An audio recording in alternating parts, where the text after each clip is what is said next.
dinner, boys. So we'll let everything gather up in here. All right.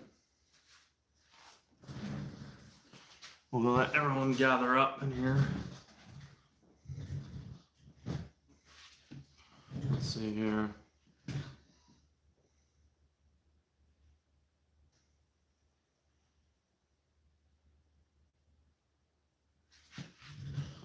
Let's see. Bring that up a little bit.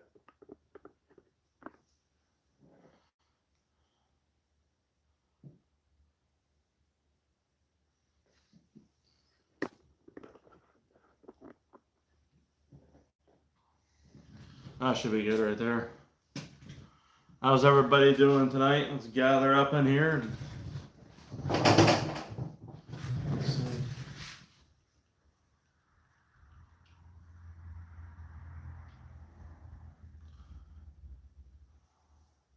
Make sure everything's good in here.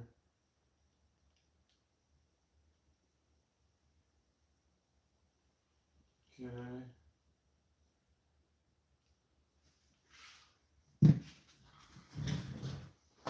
We are good.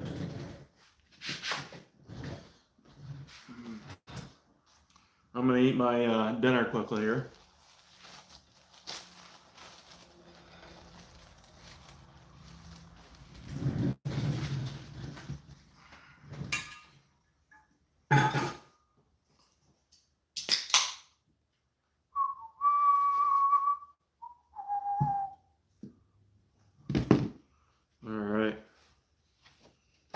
All settled in. I gotta get my dinner done before it's cold. What a fucking mess.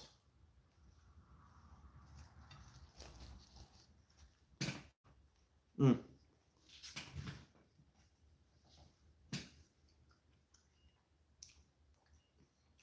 not cold yet, but they're close.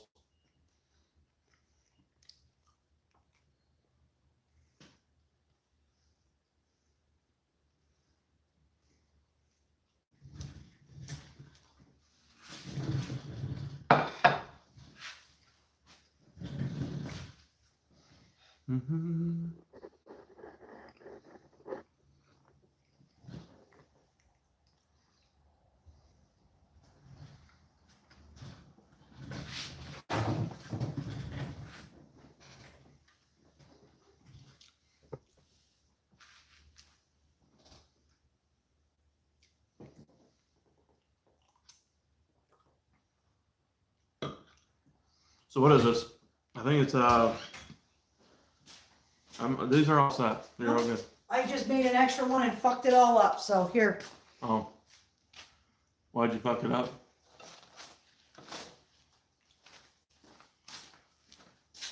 You got your debit card, don't you? Yep. All right.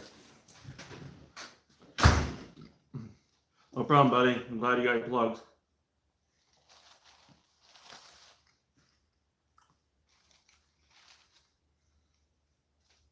Don't mind me right now. I'm just eating my dinner.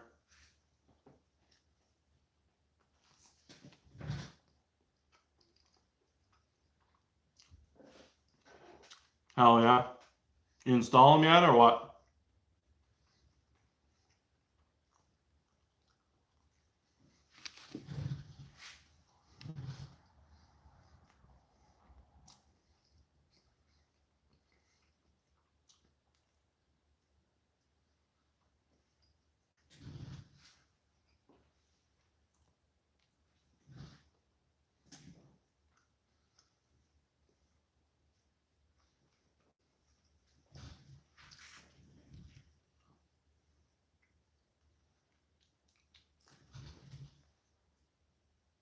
Let's see what's on TV tonight.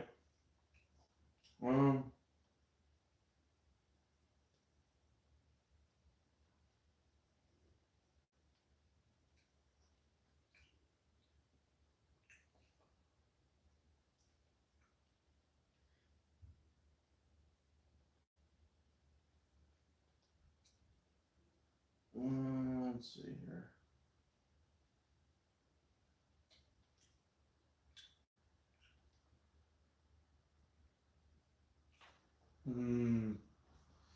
Old.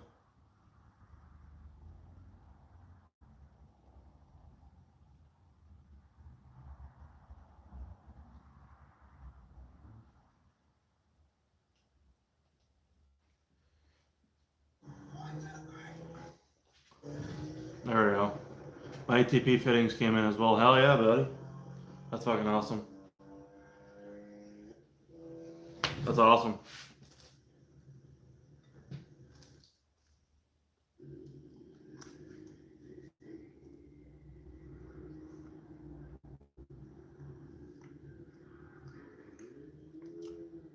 That's fucking awesome.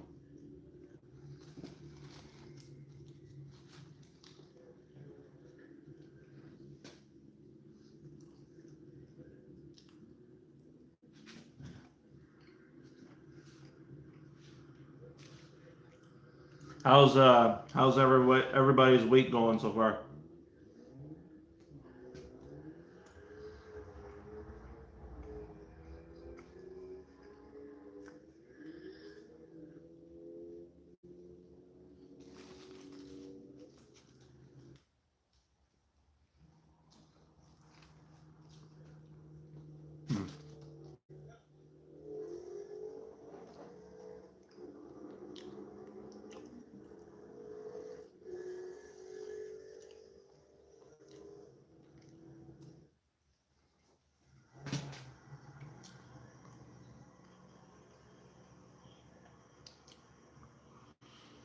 Getting ready to go to head to the grocery store, putting my earbuds in. Huh. Do you listen to music like all the time, or just when you drive or something? Or you just do it when you're grocery shopping?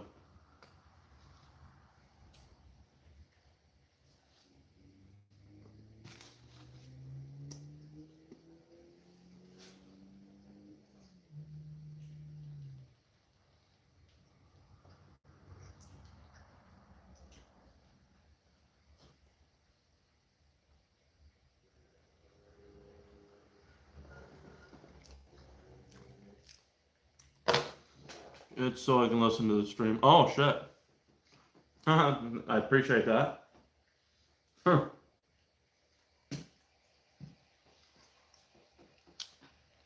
I appreciate that a lot. It's been a good week. It's been an awesome week.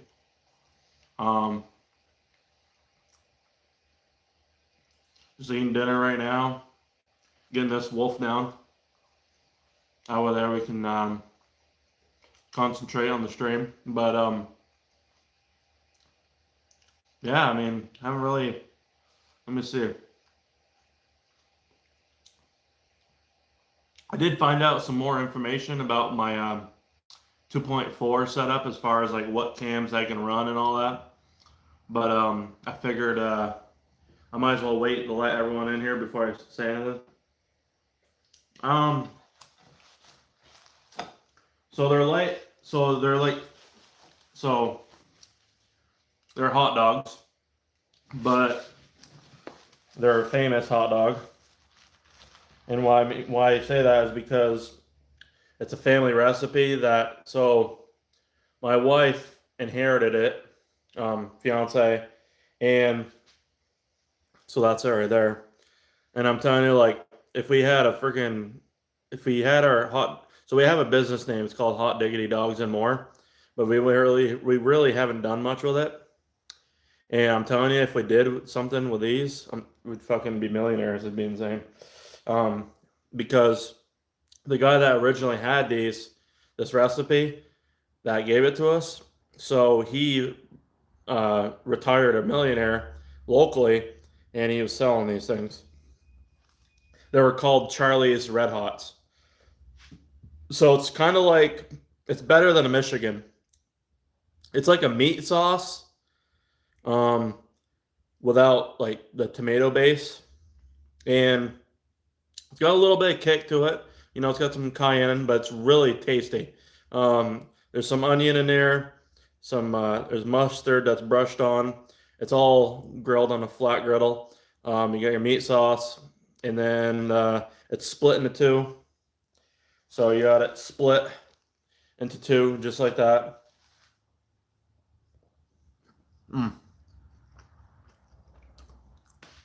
It's hard to explain what you can compare this to because there's nothing out there that I've tried that's not even close to this as far as like how does it taste.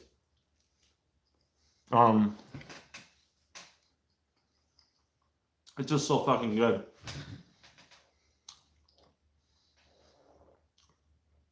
You know what I mean? It's got a little kick to it.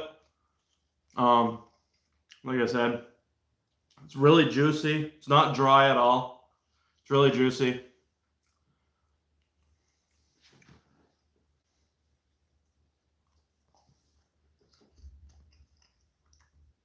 Not too juicy where it's gonna like be runny or anything, but you know, the meat sauce has really good flavor. It's not dry. But yeah.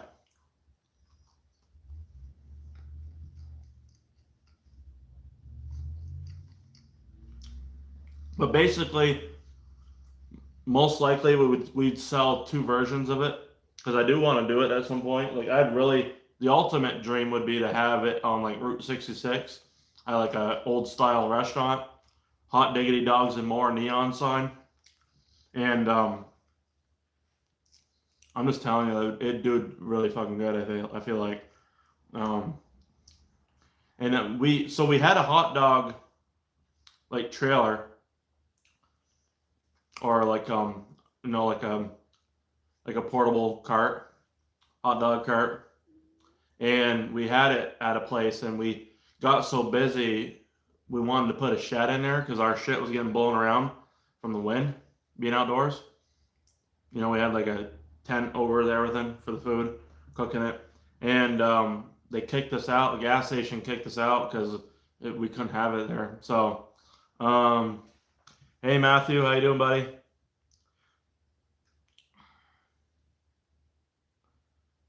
Yeah, this isn't chili. It's kind of got a kick like chili does, but it doesn't have. It's not chili. You know what I'm saying? It's not a chili sauce. So, like right there, you can kind of see.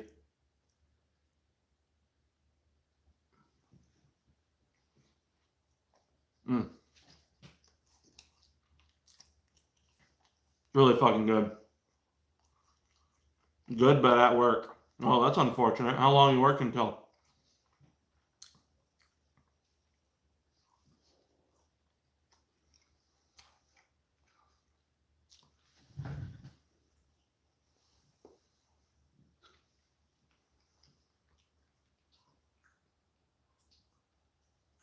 How long are you working until tonight?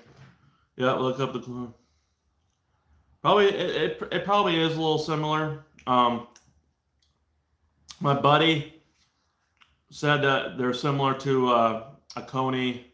They called show dogs and near Calumet, and I mean they could probably be similar, but I doubt they're gonna taste the same. You know what I'm saying?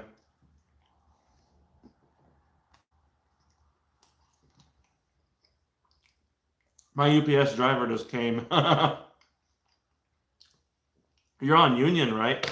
Is all UPS on Union, Teamster Union? I know ours is around here.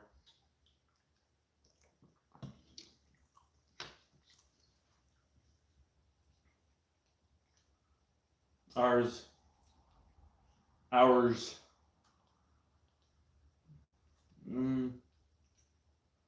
See here.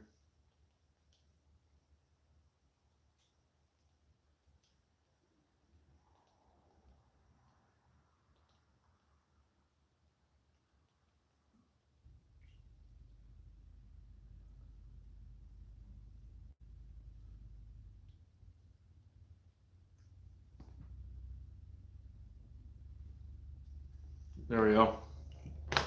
Yeah, Teamster Local 87 over here. No shot. Hey Marco, how you doing, buddy? How you doing tonight? Just eating my dinner, guys. So just bear with me. Just figured I literally was setting up the stream and I'm eating these right here. They're called, oh, we call them, I don't know if what we're really going to call them yet, but just hot. My upgrade Purge line and plugs works great. Thanks again, brother. You install them? Did you install everything? Or did you just get them? You mean you just received them?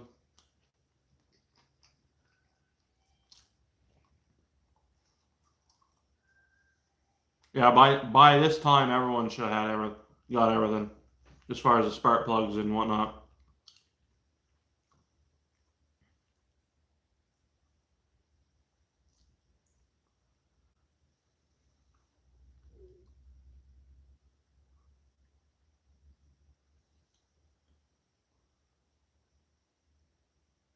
Oh, hell yeah. I bet you installing the Purge line was a lot easier than taking the OEM one off.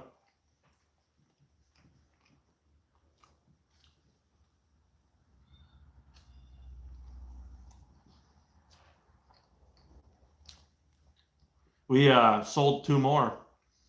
So I only got 2 more left. So if anybody's interested in the Purge line, we got 2 more left for September's batch.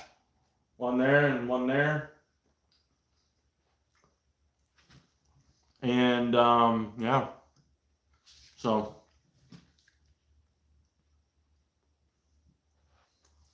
we sold 2 more. I was up till like 4 a.m. last night.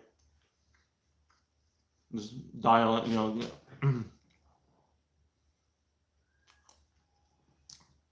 I appreciate it. Yeah, I mean, I just basically made it to where it's like, I feel like I could probably shorten the long hose section that connects to the manifold, but I feel like the length is probably pretty good because it's really adjustable.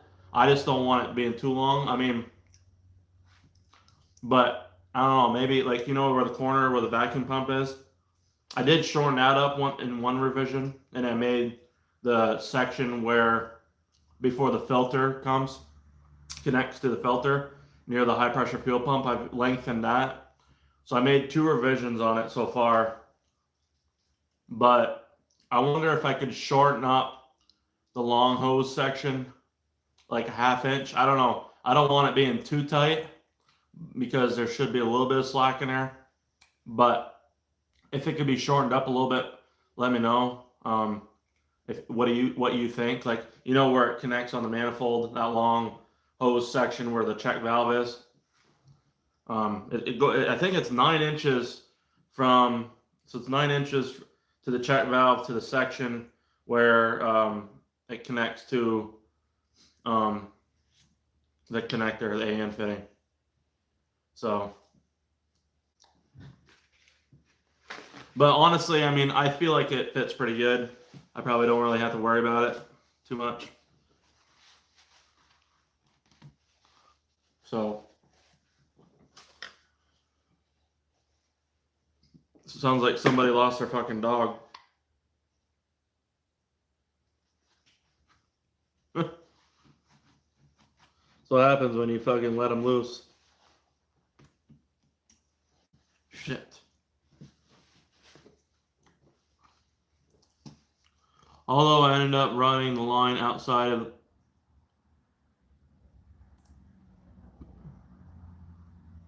Oh, yeah, I mean, that hose can withstand quite a bit of heat. You know, but just because if you think about it, so the way I have it is it angles upward, and it's going to go just above the PCV hose where your manifold to your PCV plate is. It basically goes above that and can probably rest on it a little bit. So it shouldn't be touching anything. So if you think about it, and that hose is going to be higher quality than what the PCV hose is. So, I mean, honestly, it'd be plenty fine, but it's up to you. It doesn't matter. Is it similar? But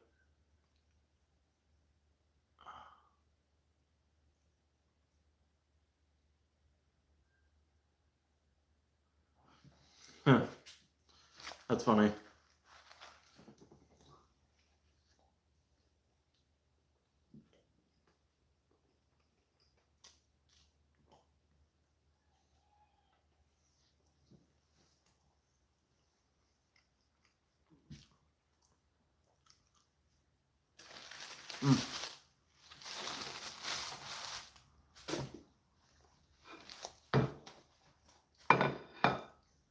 It's fucking good. And the sauce, mustard, and onions are the way to go with these two. Yeah. Yeah, it's definitely the hose I'm running on these kits is fucking definitely some good shit.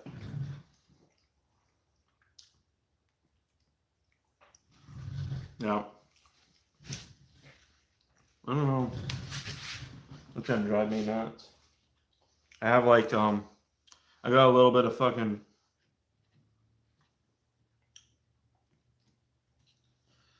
food. In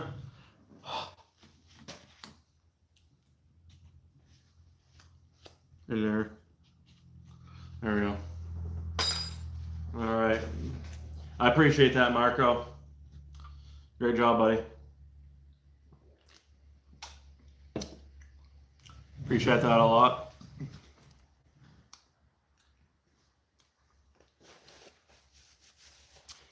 If the reflection of the light bothers you guys, just let me know.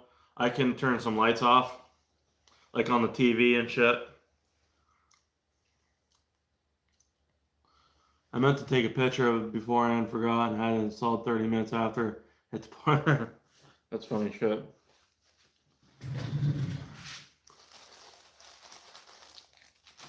That's funny shit right there.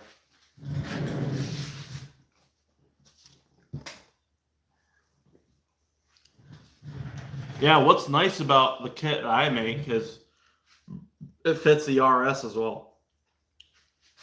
And it fits the radium PCV or sorry, it's got gas.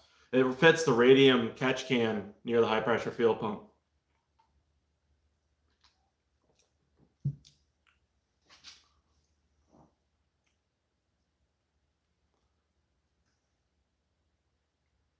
But yeah, how's everybody doing tonight? Can we see if we can get some likes up in here? Drop some more likes. We only got 6 likes. We got about 9 people watching. If you guys can drop a thumbs up, it'll really help with the algorithm, getting more people up in here and new people as well. How you doing, Bradley? How you doing, buddy? How we doing? How's everybody doing tonight?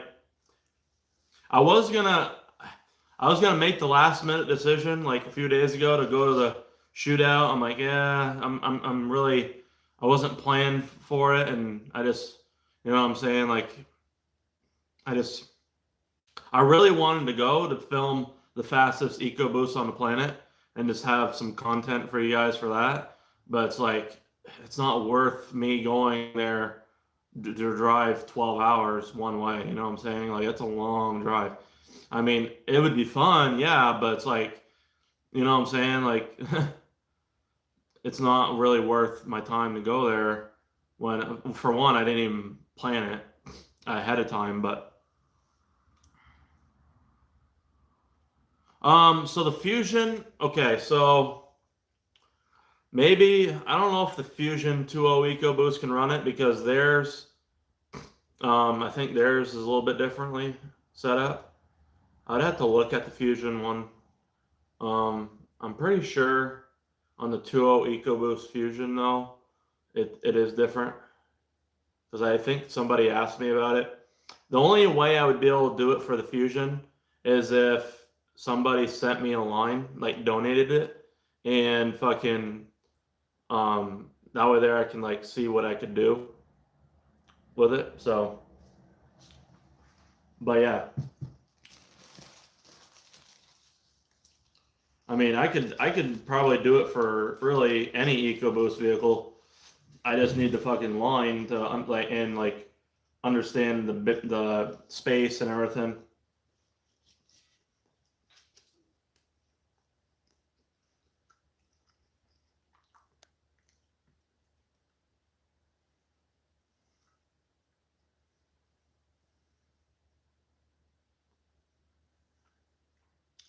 Hmm.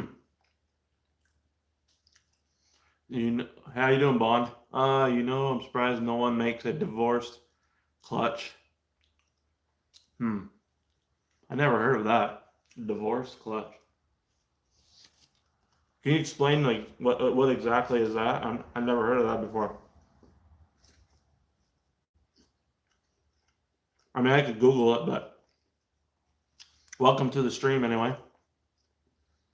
Yeah, I've never heard of that. Oh, like a separate reservoir? Is that what you're saying?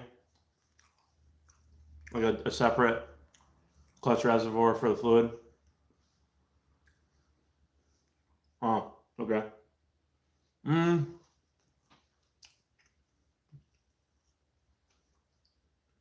I mean, yeah, I don't know where you're gonna really put it. You know what I'm saying? I mean, you could have it probably below the or near the brake reservoir, I guess. But is there a benefit to really doing that? I don't know. I mean, I guess it would be better to have its own reservoir because then it doesn't get as dirty, right? It probably stays cleaner longer with a clutch versus using the brake fluid as like brakes, and then you're just sharing it. I get what you're saying there.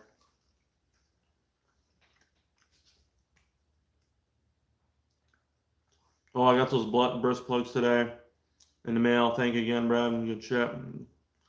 I appreciate that, buddy. I mean, yeah, Bond. That's kind of what I was thinking. Um, like when you mentioned that, I'm like, okay, I'm thinking in my mind like, what would be the reason for that? And I was kind of like, um, reverse engineering why you'd want to do that, and then I just came up with my final answer, and that's pretty much what I'm thinking about. Yeah, keep heat down. Yeah, I don't know if anybody really. I mean, it'd be good for like a track setup for sure. Like for tracking autocross or something like that. I wonder how hard that would actually be. You know what I'm saying?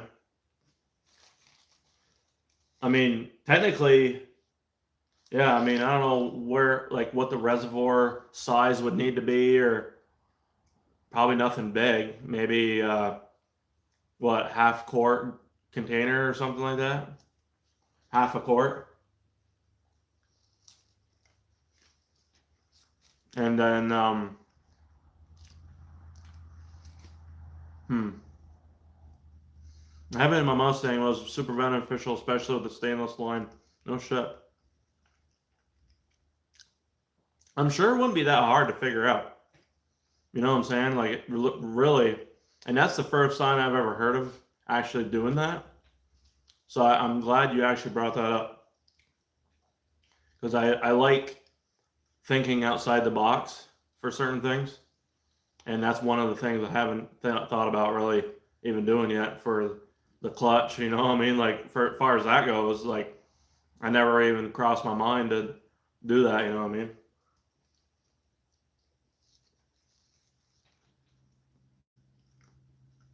What what year Mustang do you have? Is it an EcoBoost or is it like a 5.0 or older one?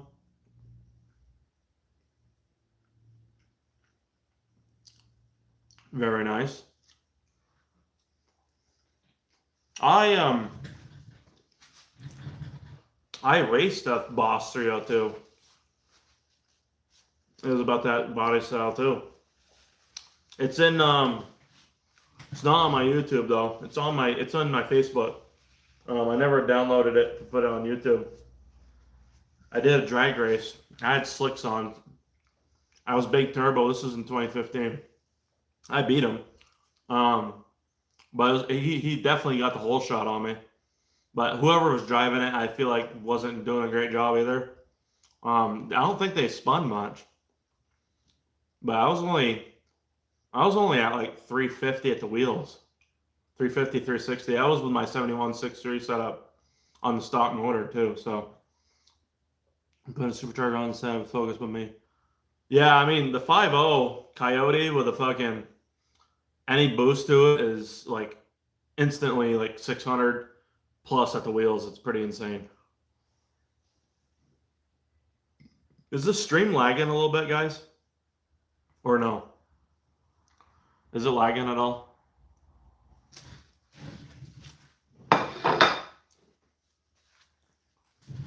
I'll be right back.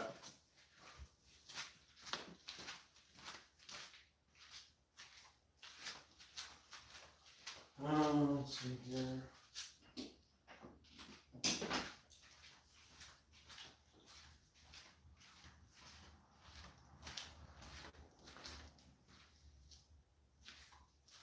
All right.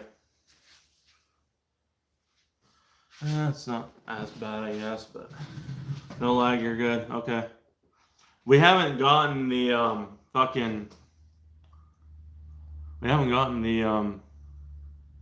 Vidium stuff yet. So we haven't gotten the fiber optic internet yet. But I'm definitely the fuckers are taking a sweet ass time getting out here. But let's see. Yeah. Oh shit. We're gonna put this on.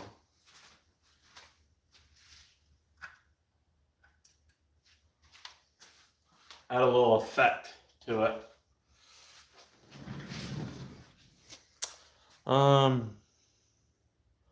That should be good. Maybe we can put it over here a little bit more.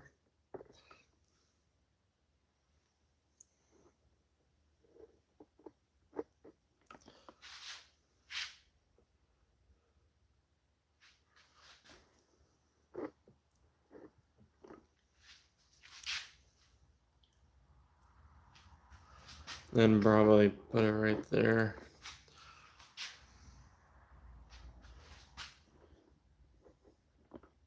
And then, yeah, that should be good. That should be good right there. Fuck it. Oh shit, no, it's not good. That's not good.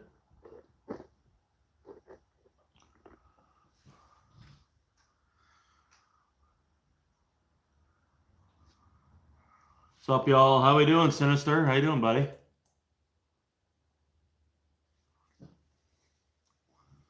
I have an 18 RS myself. Hell yeah. Hey, well, if you're looking for a custom Purge line, upgraded Purge line, we got 2 left of the September batch. We sold 2 last night in the middle of the night. I think it was, let's see here. So, Marco Polo and Sinister are the 2 guys that won on the wheel spin for our 10,000 subscriber giveaway last week, right? It was last Friday. And yeah, so they won the Purge valves, Purge line upgrade. We gave out, let's see, 6 spark plug sets. So we ordered 1 set for, I believe it was J-Rock, because he had a stock Focus ST for the most part, so he needed RR14YS instead of the 2-step folder. Did you install that yet? I haven't drove it yet though. Yeah, Marco Polo said he installed his. So,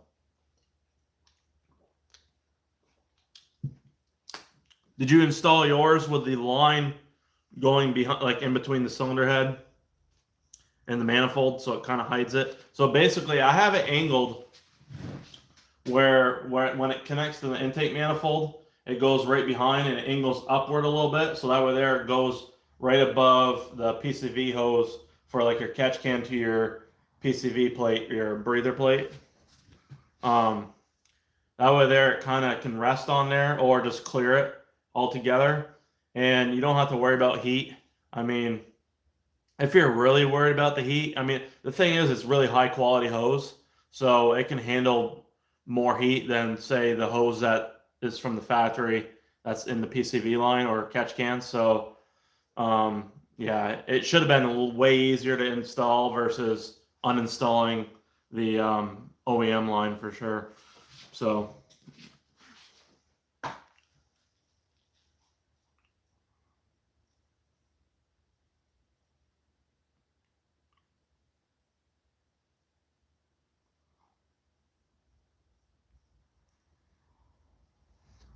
Oh, hell yeah. That's awesome. But yeah, so we had Marco Polo, Sinister, Cruiser Mike, Matthew G, DeMarcus, J-Rock, and Caleb Curtis all won last Friday, I believe it was, right? So last Friday on the giveaway, you guys all won. I also want to thank, huge shout out to all the channel members. So if you become a channel member, you get a discount automatically based off what level channel member you are for the Purge line. So say you're stage 1, it's 5% off. Stage 2 is 8%, and stage 3 is 10% off. Let's see. So all the members right here. So Claudacy is our latest member. Claudacy and J-Rock, they're the newest members to the stream. And so Claudacy is actually, so he is having one of them 2.5 kilo built engines from Speed Performance made or built right now. And he lives in Qatar, whatever the hell you say. I don't know how you say that. It's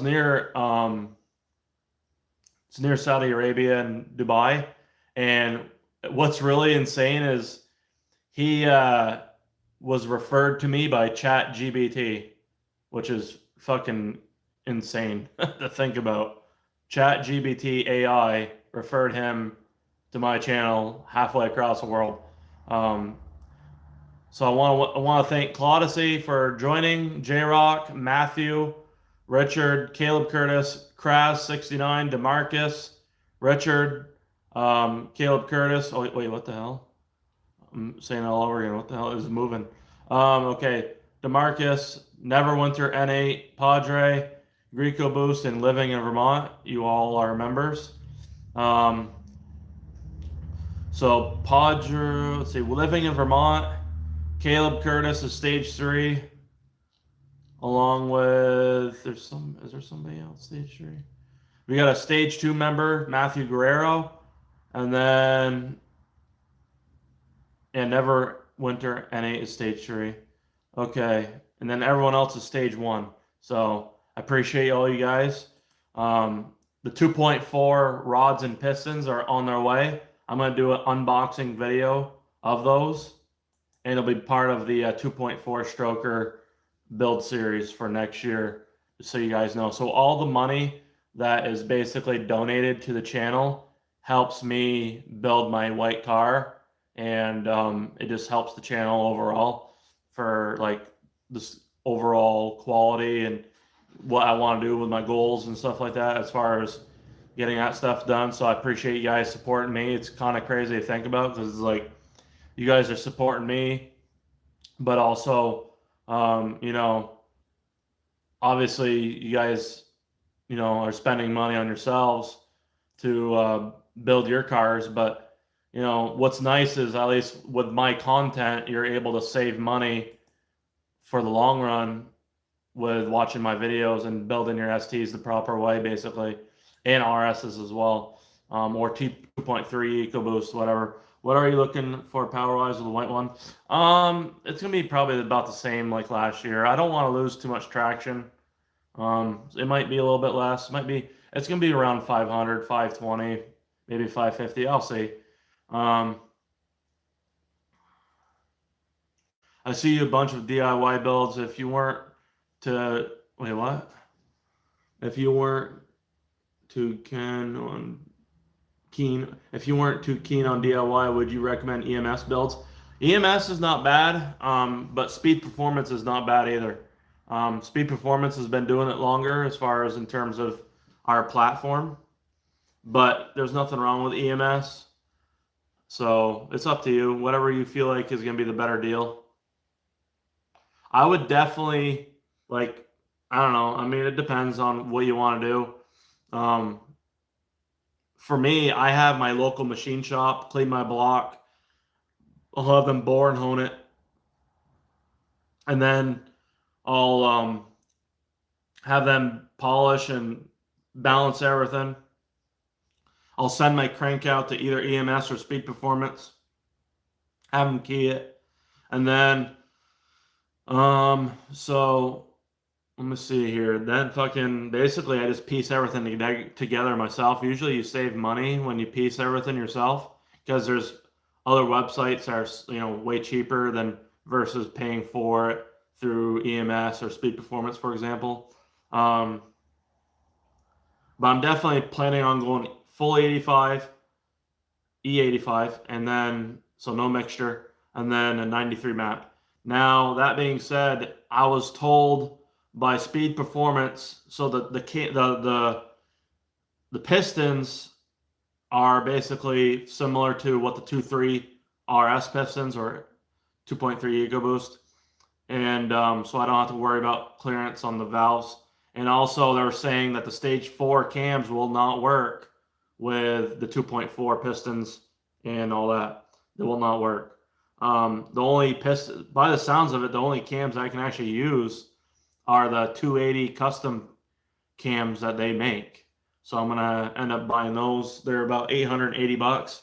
It's about the same price for the other ones.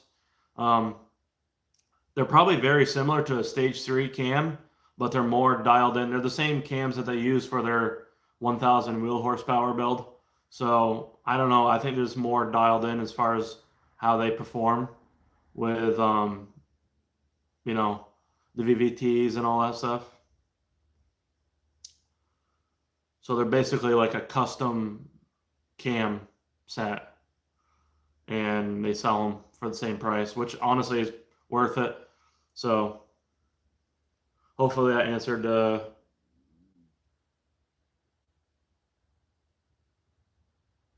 oh, your main road is under construction? No shit. Yeah, they paved my road probably actually no, it's been about 8 years now probably. Yeah. Yeah, it's been about 8 years.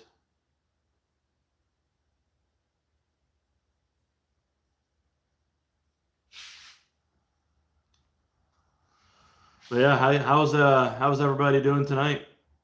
We got any plans for the weekend, everyone? What's for dinner for you guys? You guys ever tried this stuff? It's called San Pellegrino Italian sparkling drinks lemonade. The lemonade one's fucking good. Like, it doesn't taste like a normal sparkling water. It actually tastes like lemon juice, but it's and you know, it's basically fucking carbonated. It's got a little kick to it, but it's not, you know, I mean, it's not like drinking lemon juice as far as how strong it is, but it's got the lemon flavor of lemon juice without it being too strong and too much acidity. Good evening. Hey, buddy. How you doing? Tack Warwick. How we doing? Working on my truck this weekend, eating Chipotle for dinner. Hell yeah. Have I even been to a Chipotle? Shit. I don't even know. I don't think so. I don't even think I've been to a Chipotle. I don't even know if we have one around here anymore. You know what I'm saying? I don't know if we even have one around.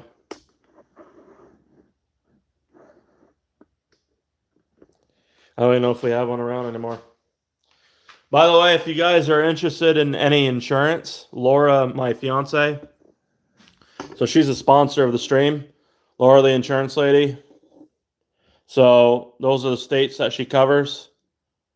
So Vermont, New York, Texas, Oklahoma, Tennessee, South Carolina, Georgia, Alabama, Arizona, Missouri, Michigan, Ohio, Indiana, and Arkansas.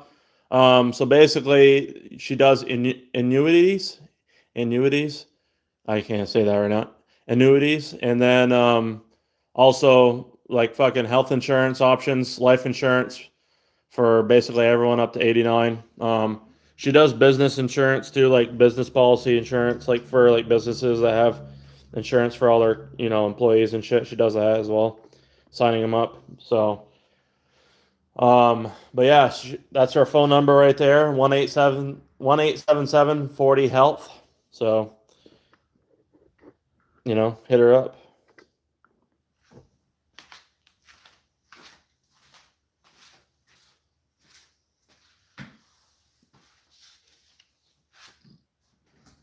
And it's not like it's not gonna be like the scam fucking insurance calls that you would get, because that's not what that is. Oh, excuse me. Also makes it bleeding the clutch 2 times brake, right? Or 4 times if you had too much air to the brake system. Yeah. I mean, I don't know how you bleed the clutch system if you've bled it in the RS, but I know Ford recommends reverse bleeding, which to me is kind of nonsense, but it's whatever. Well, for the clutch, anyways, I just literally I have a pumper system. So what is it called? The Motive brake bleeder system.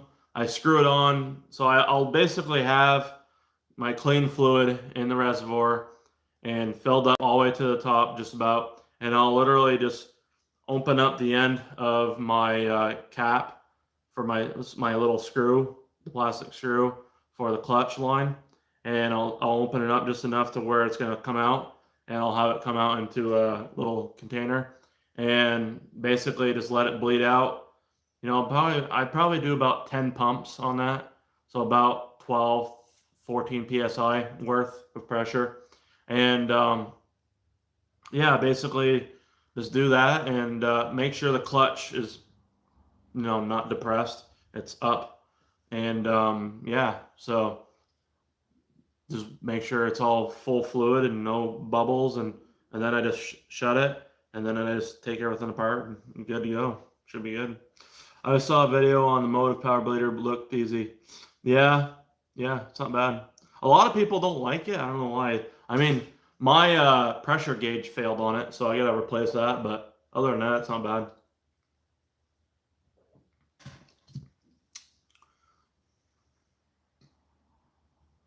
I mean, just don't.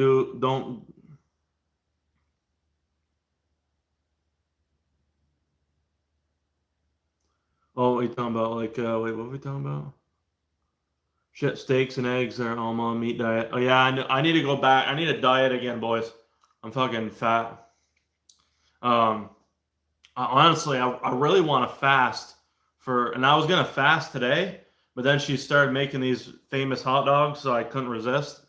I was gonna fast today, and I need to cut back down again. So yeah, I'd really like to get down to fucking 250, 240. Like right now I'm like 275, 280. So it's pretty horrible. I remember when I first got this Focus ST in 2012, I had a 32-inch waist. So I'm 5'9"-ish. And so I had a 32-inch waist. I was 22 years old, so I was younger too. But still, I mean, I was fucking, I was like 185. So I was a lot smaller. So I could fit in the Recaros. And then over time, like, I think I got rid of the Recaros in like 2016, and I shouldn't have. But it just got uncomfortable after a while. I always blame Laura for me getting fat because she has so much, her cooking is so good. She has so much good home cooking. Because, like, when I was alone, single, I wouldn't fucking cook like that, you know what I'm saying? I literally just fucking make like a can of chicken mixed with rice and fucking just eat that, and it'd be a lot less calories, you know what I'm saying?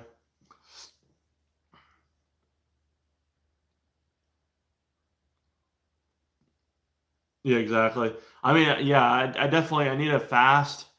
They say if you fast up to 7 days, so you do water and then do like salt for for like a little bit of salt, like sea salt or something. I think it is. Um, Maybe even kosher salt, as far as for like the what is it, the electrolytes. So then, but I fasted up to almost 4 days one time. I felt great. I felt great. Once you get past the 2-day mark, it's so easy. You're not even hungry anymore. And you can just keep going, really. You just gotta make sure you have electrolytes in you. That's all. But you can literally, if you fast, they say up to 7 days, it says that you can reduce the chances of having cancer by 70%. Because cancer feeds off gluten and also sugars, like, sugars. So you can fight cancer by actually fasting. It just kills the cancer cells because they have nothing to feed off of. So I can, let's see. I mean, shit, if I could lose 50 pounds, that'd be, that's let's see, 50, 100 pounds that'd be 5 horsepower, right? Equivalent. 100 pounds is 10 horsepower. So that's what equivalent to. Focus, I swear she's doing that shit. I can do 1 day, but I wouldn't want to lose that much muscle. Yeah, I mean, you honestly don't lose muscle really. And the reason is because it goes after, so what it does is it goes after glycogen first, and then once your glycogen stores are depleted, and then it goes after your fat stores. That's what fasting actually does. If you are not fat, if you don't have any fat, it's gonna go after your muscle. So that's how it's gonna work. So if you're small, then you shouldn't be doing it. You know what I mean? But yeah, even so the reason why you want to fast is because it gets rid of, especially once you hit that 3-day mark, that's the magic number, is the 3rd day. 72 hours. After 72 hours, you're giving your fucking, you're giving a break to all your insides, you know what I'm saying? So it's having a break and it's concentrating on something else. And it's basically allowing your system to kind of reset and restore everything and get rid of all the trash basically that's in there. So it's kind of think about it like fucking cleaning your house out or your garage. Same thing. You're getting rid of all the trash that you don't need. So it's getting rid of zombie cells and all the shit that would cause cancer, and it helps actually with growth hormone and also with stem cells as well. So it regenerates your body. It helps your skin. I mean, just like your teeth, even after 3 days, if when you feel the back of your tongue with your teeth, or your tongue on the back of your teeth, where it's kind of rough sometimes, even though you brush your teeth, it could still be a little bit rough. Well, after 3 days, I've noticed it actually smoothens out. It's kind of crazy. I don't know how that happens like that, but yeah.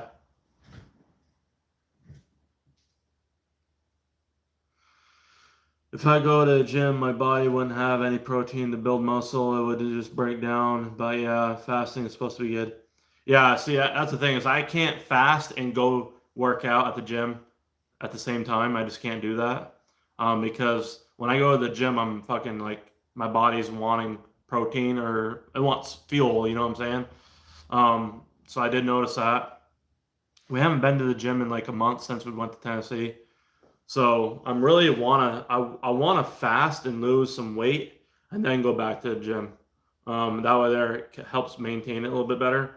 And I just want to see, I've always had good luck. If I can get into a water fast, after about 3 days, 4 days, I'd like to do 5 days. Try 5 days, between 3 to 5 days. And then what I'll do is I'll go into just eating barely any carbs, under 20 grams of carbs or something a day. Just have mostly protein, a little bit of fat, you know what I'm saying? Just steak and fucking canned chicken or something, you know what I mean? Just no fucking bread and all that bullshit. Because I mean, once I start eating bread or any carbs, it kind of ruins me. So I just feel like I got a lot of sodium in my system, and I don't like it. I feel bloated. So yeah. I go to the gym and my body went. Yeah, so I mean, fasting and working out is definitely insane.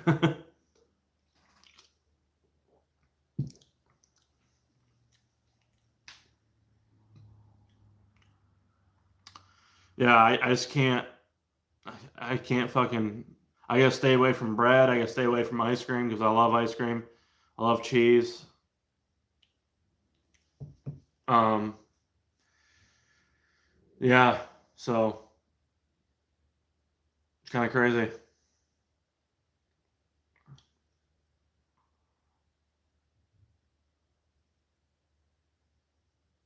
Yeah, I mean, literally, one of my favorite foods of all time is fucking like something I can eat a lot of.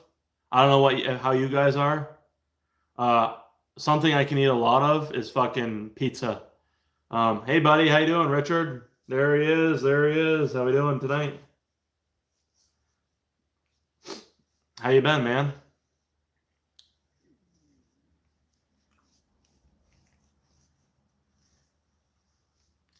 But yeah, if Bond or whoever else, if you guys are interested in a upgraded purge line, let me know. I got two more left for September. We sold two last night or yesterday, whatever, and we got two more left. They're $260 shipped. If you're a member, you get a discount, and that's including shipping. You're not gonna have. There's nobody else out there that's gonna be faster at shipping this stuff than I am, just because I don't fuck around. And I literally will have it out the like. I mean, as long as they're open, I'll be able to go up and I'll literally send it out. So you're only 138 pounds. Goddamn, that's small.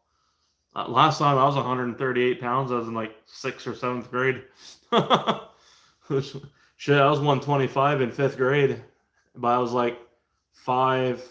What was I? 5 feet in fifth grade. I was pretty stocky. I wasn't fat.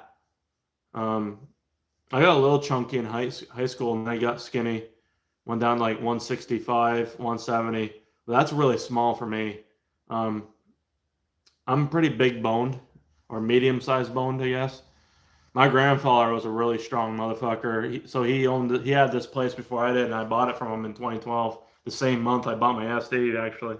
Um, I love to. I was just surprised at the price. Honestly, it was like 180. That'd be perfect. But yeah, no, the Purge line. The reason why it's 260, $200, 200 to 210 of it is actually how much it actually costs to build the thing. Like I don't take any shortcuts, and also literally the price of the Purge line, the valves themselves are like $35 because I buy the legit upgraded Hyundai Purge valve itself. I don't buy like a Bosch fucking eBay or Amazon Purge valve. I literally buy it directly from the manufacturer. It literally has like Japanese or Taiwan fucking Taiwanese, whatever the fuck Enese it fucking writing that is. Like I'll show you right here, like right here. That's a legit purge valve right there. Like all that fucking, it's a legit fucking. So, and then like all the fittings.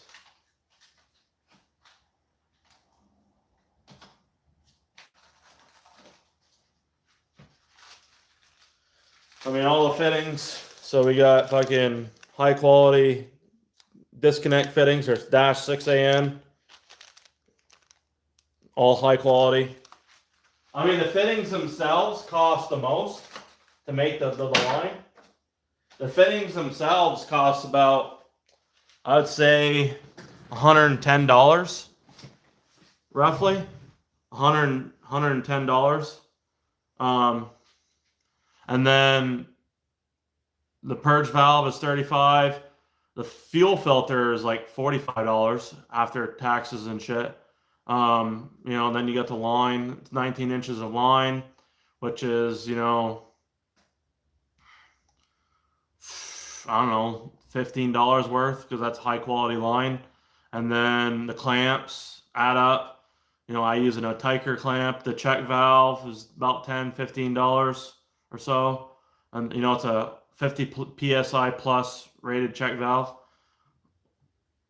Wait, one wet, 140. Let's see. Jesus.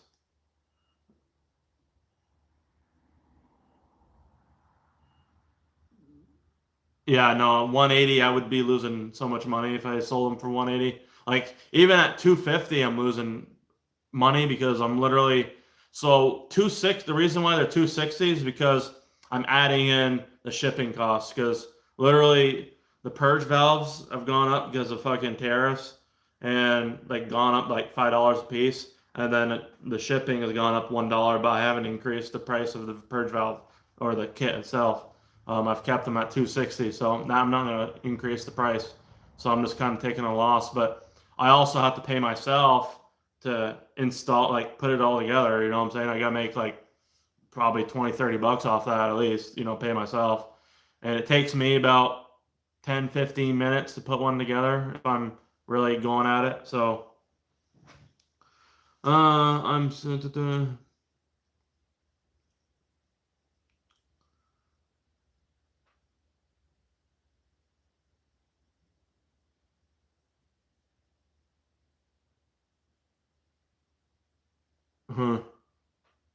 yeah, well, you're tall too, though.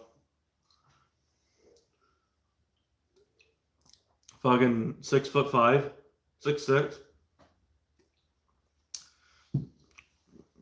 I mean, shit. I mean, when you fall down and you're probably basically halfway home at that point, right? Fucking A.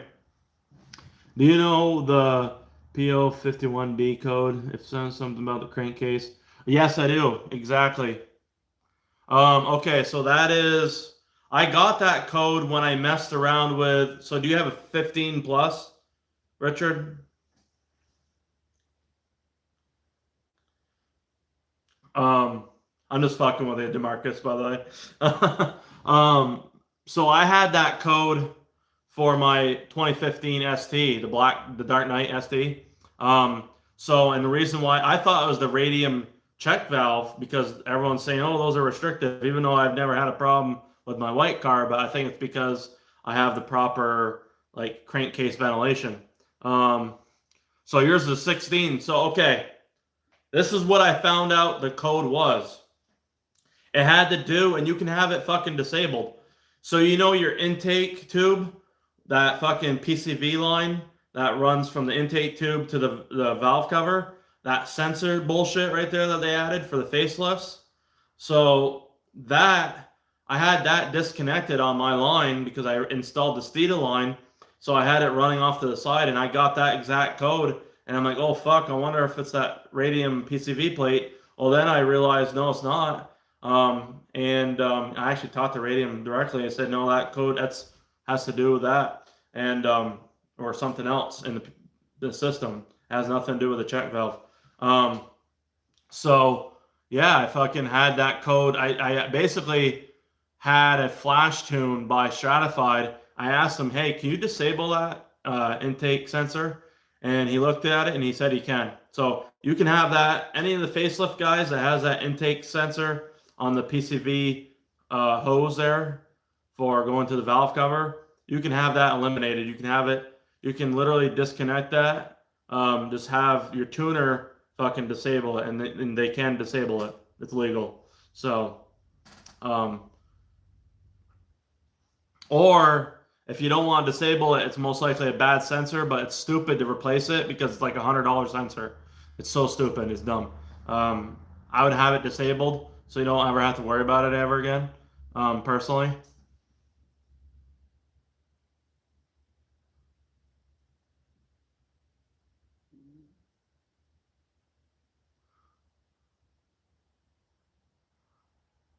Sure it is, Tiny. Oh, shit. Oh, if I get a custom tune for E30, are they going to charge me or for another? No, no, no. Okay, so the flash tune. Okay, so for you guys that are stock turbo, full bolt-ons, going through Stratified, and you're getting a flash tune, so there's an option to add E30 in there already. If you are big turbo, that is a pro tune, which means it's more in-depth. You got data logs involved and shit like that.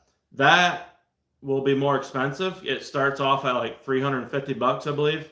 So, but a flash tune is literally only $95 with the pump gas tune. If you add E30, I think it's another, I don't know if it's like $50 more, or it's like another $20. I don't, it's something like that.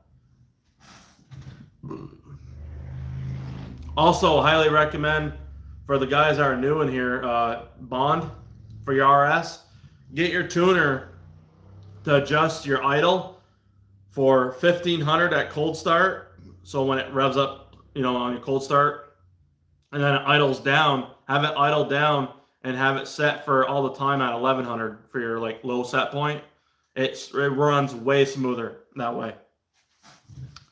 Goddamn fucking gas. Damn. You got 30 days after your purchase to do a combo tune. Yeah, I'm big turbo. I need to pro tune. Oh, yeah, that's right. For E30.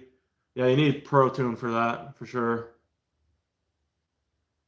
G30, 660. But I would like to have another tune for 93. Yeah, I always recommend all you guys, no matter what, even if you're built motor, all that shit, get a fucking tune that's going to be running off your stock fuel system that you can run in just in case of like an emergency. There's no E85 around, some shit like that. Always have a tune on hand so you can flash to it that you can run a pump gas tune on. You know what I mean? Like so for me, I'll run like a 350 wheel horsepower map on 93, and then I won't max it out like 360. That's just nonsense.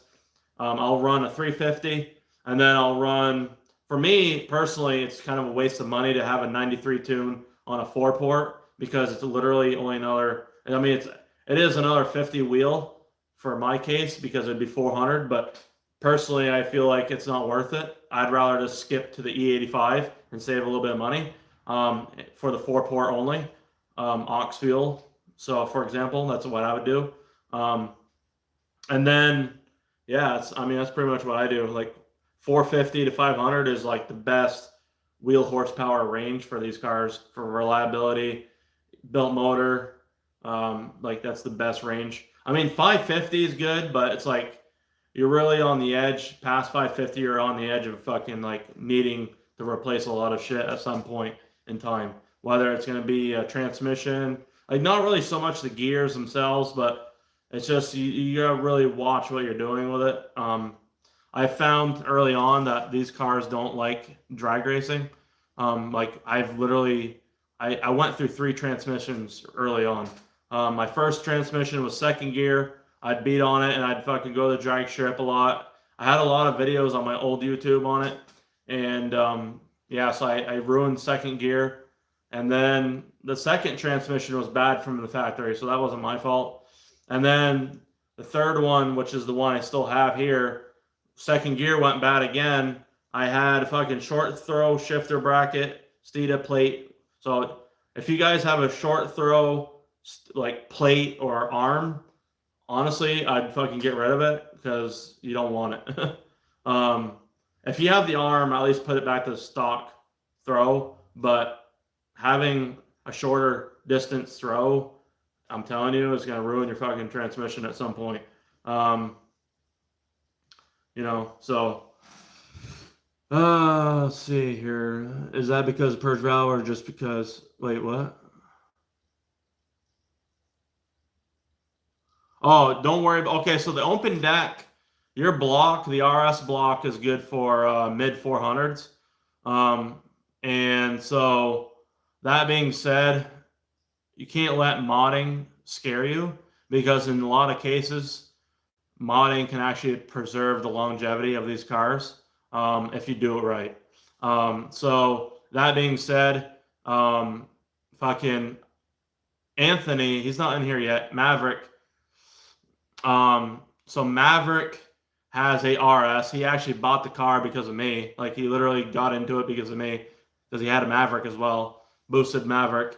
And he got an NX2 turbo slapped on a stock engine. He's making, so the max torque that's safe is 415 at the wheels, and he's making like 380 at the wheels for horsepower. So trust me, you're fine. You'll be all right. Just don't, pass that 450 wheel horsepower mark is where you run into trouble with the block on those. So, yeah. But the biggest thing you could do for the ST or RS, and I always say it, it's going to be the same, intercooler upgrade, catless downpipe if you can, or do a fucking high flow cat just to get rid of all the back pressure. It's more so better for the ST for the downpipe because of how shitty the single port exhaust manifold, or headifold design is. It's really horrible. Oh, you have an 18? That's awesome. 2018. Limited edition too? No way. See that? Okay, so if I was going to ever buy an RS, it would have been a limited edition one for the 2018. But I just didn't have the money to get one. But the 18 limited edition would have been the one. So you have the upgraded fucking, I don't know if you know this. So they come with like, what, another 20 more horsepower? And then I think it's like 375 or some shit. And then they also come with a better differential as well. And I don't know what else it is. Something's different about those cars other than being limited edition. But yeah, that's fucking sick. 18 RS limited edition.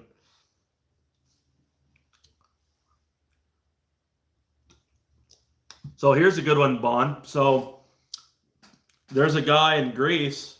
It's not a limited edition, but he has an RS. He bought a upgraded purge valve for his. There's been a few RS guys that bought some. Mostly ST, but yeah. Oh, it's a Quafe LSD? No shit. Yeah, I have an M Factory and carbon synchros in my car, my white one. I'm getting a CV Fab downpipe in front mount. Just got to pay off my camber arms. Make sure to use BB5. It'll save you some money. Go direct. So you got to go directly to cvfab.com. It's actually pinned at the top in the message. If you go to cvfab.com directly, that's always better anyway. You'll have to, and then you kind of eliminate the third party bullshit. And you're also supporting me because I'm affiliated with CVFab. So that's always cool. Hell yeah, it's awesome. WaveTrack. There's some other brands out there too. WaveTrack, Quafe, M Factory. I found that M Factory is probably the best for the money. I never seen any problems with M Factory. And then there's another one. I think there's a couple more out there. But I don't really know what the difference between all of them are. Honestly, I couldn't tell you. I really don't know. Like I know some of them are milled. I think the Quafe one's milled, and I think the M Factor one is forged steel, which is pretty cool. I don't know what the WaveTrack one is.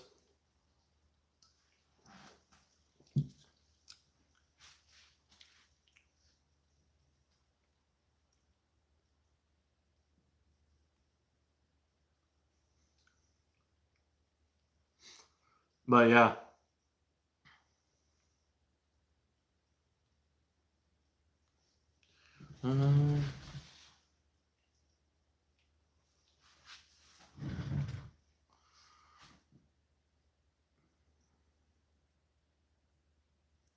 Appreciate the likes up in here, guys. Keep dropping a thumbs up. It'll help the algorithm. Also, if you guys are able to go to your chat messages and go to all messages, because sometimes it'll be selected for like top chat. So if you want to see everyone's chat, go to all messages on the little gear icon.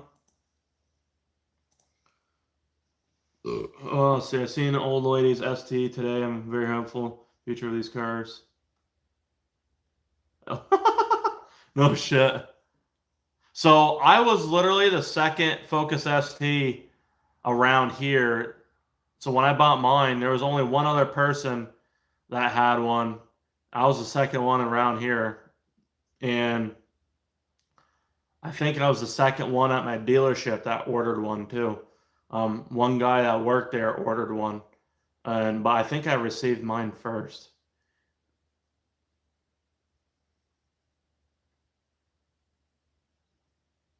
Yeah, the fucking CV Fab intercooler is so fucking awesome, dude. And I don't just say that because I have a code and I'm trying to like fucking help you guys. I'm just like literally, I literally fucking like when these guys first came out with these, I'm always for new and improved shit that's for like a really, really reasonable cost and like high fucking quality, made in USA, of course, like. it means a lot when something like that, when you can get something really high quality craftsmanship and just fucking like literally like it's just and how this process was explained to me, like how these intercoolers are made. I'm telling you guys, they're fucking game changer. These intercoolers are really well slept on, and they're actually for the first time ever they're out of stock. I've never seen CV Fab out of stock. Like they're gonna be shipping some at the end of this month, but I've never seen them out of stock. So obviously people are like catching on. Now obviously not everybody's using my code. You know, they're going elsewhere and you know going to Graveyard or Edge Auto Sports or wherever, whoever sells those, or just going directly and just don't know about the code to save some money. But yeah, I mean, you don't have to pay shipping or taxes on it, so it's pretty cool. Only thing I've done in the Neutron is PTU cooler, and you might hate me, but I don't hate you. I don't hate you for any of that, buddy. You're good. 2JR, 2J Racing, snorkel. Oh, they sell snorkel? I didn't know that. I made a custom 3.5-inch intake, and somebody thought it was a 2J Racing fucking intake. I'm like, no, that's the 2J Racing one for me is too small. I made a 3.5-inch. I actually made a 4-inch one. I just never fully got it done.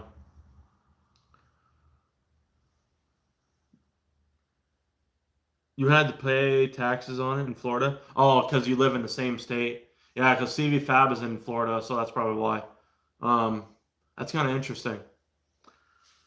My opinion, it's comparable to Garrett, but less money and has a drain plug. Yeah, the Garrett, it's very comparable, but it's not like the same. It looks similar, but it's not built the same way. You know what I'm saying? Like the CV Fab one is literally like the actual core is made in-house. And where the Garrett one is like overseas, you know what I'm saying? So a lot of these intercoolers that you see out there are going to be, the cores themselves are going to be made overseas, brought over here, and then they just custom weld the fucking end tanks, right?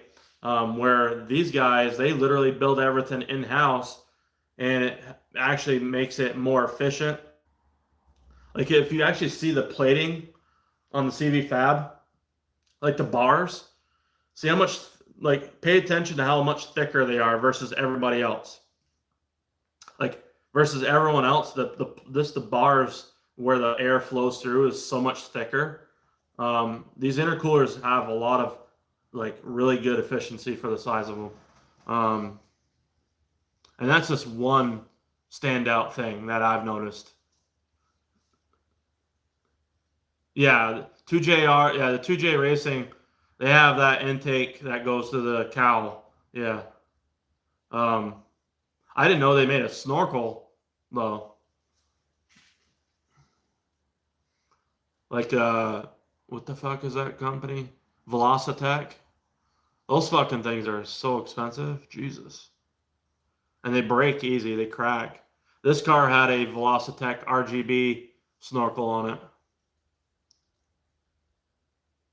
Oh, you meant the intake, cowl intake? Oh, okay. I didn't know they made them for the RS. Yeah, my cowl intake is fucking massive.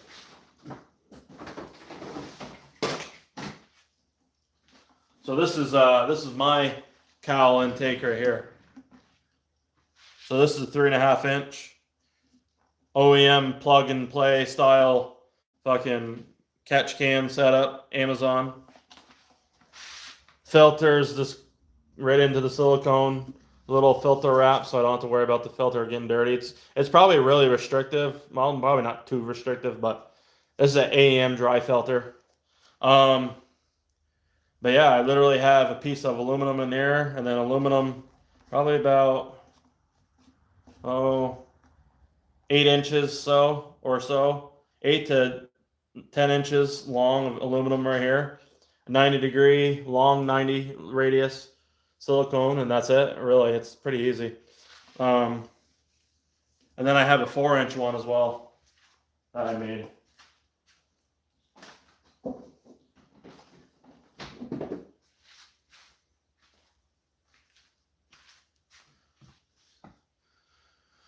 Outside of the rods and pistons, of course. Wait, what? Ford Racing snorkel nose wide butt quality. Yeah.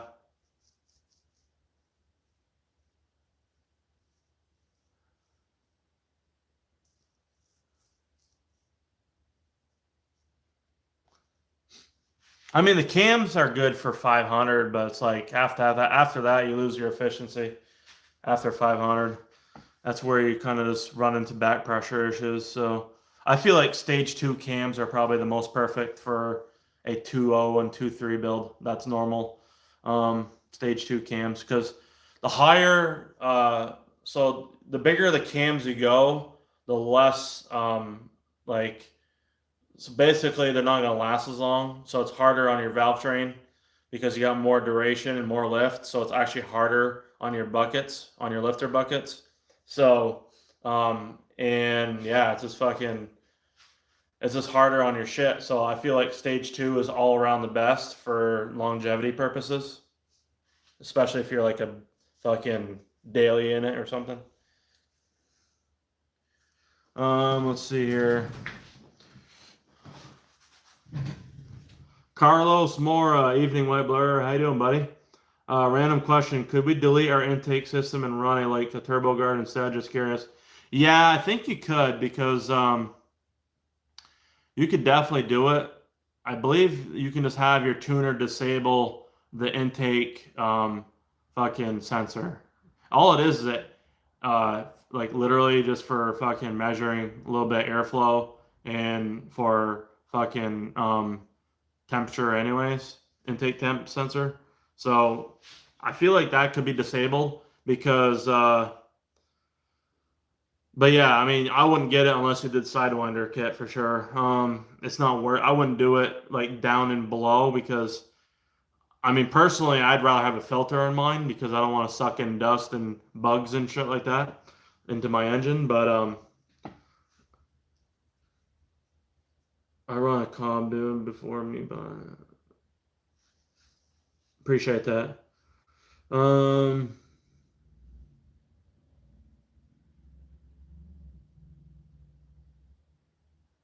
but yeah, I'm trying to get a Sidewinder setup design going with Brian.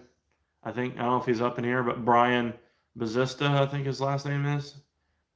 And so he's trying to come up with a Sidewinder kit for a 4-port cylinder head, and hopefully we can do one for like the ST and RS as well, and literally have it like it's gonna be really high quality. I don't know how much it would sell for, but that being said, I feel like it'd be a really good option to have. I mean, to be able to access your turbo a lot easier to me is a overall fucking win. You know, that's like 3 check marks in the win column right there, just for being able to get to the turbo easier, and then have shorter charge pipes, and easier access to them. You don't have to get underneath the car. Just having that accessibility to me is just so much better. And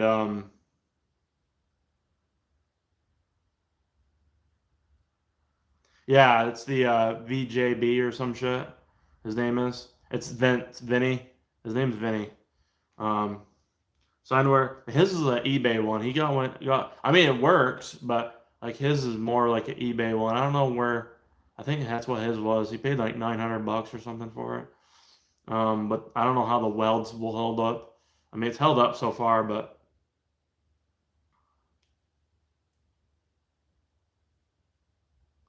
yeah, I mean, it's just so much nicer.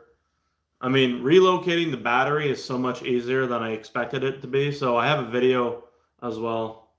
Yeah, Vin Scully. He's changed his YouTube name a few times. Vin Scully it is now. Yep.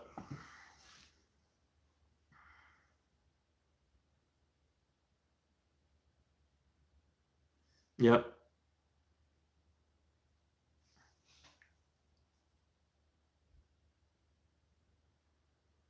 Yes, sir. Yes, sir.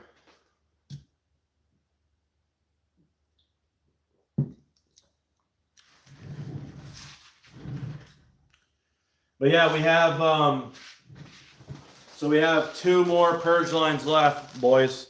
So if anybody wants to get a Purge line, we have 2 more left for September. And that's it for September. I won't be making it. I'm gonna have more made for October, but literally there's only 2 more left. We sold 2 last night, and fucking we have only 2 more left. So they're right here. I've had one go to Cancun, Mexico. I got a guy in Qatar that wants one for his RS. He's getting a 2.5 $16,000 motor built for his right now. I got one that went to Greece for an RS, 2 to Canada, all kinds all over the United States, of course. So I know I sound like a broken record, but obviously just trying to help you guys out and fucking that way there we can fucking get you guys on the right, more of a reliability aspect of just having everything perfectly built and modded. You know what I'm saying? So yeah. So any of you guys that aren't familiar or haven't been here on the stream, this is here. I'm gonna bring this up closer. So this is the RS head I'm gonna be using. Let me see if I can move this up. I love a Sidewinder kit, but money isn't there. Yeah, it'd be expensive. It is expensive for a Sidewinder. You know what I'm saying? And there's not a lot of people that are going to buy them either. That's the problem. But this is the RS cylinder head. This is my 7163. So mount right up to that bad boy, just like that. I mean, honestly, I could just run this turbo next year and probably be perfectly fine for what I want to do. But I don't know. We'll see. I really would rather just fucking run the G35 900 or a precision turbo, but it's like fucking Speed Performance doesn't have a fabricator right now, so I can't get a downpipe made. So it's like, okay, and then there's no Sidewinder kits out there right now. So like, you know what I mean? So that's why I sold my brand new Ford Performance 4-port head, because I might as well make some money off it. Fucking it's worth quite a bit anyways. So yeah, I mean, I got this brand new RS head sitting here. I can just use that. I'll put some valve springs in it, some cams, new buckets. I'll valve lash it. And yeah, it'll be perfect. Let's see here, yeah. Well, you should do a video for boost leaks, just suggestion if you need. Yeah, I appreciate that. Very nice product.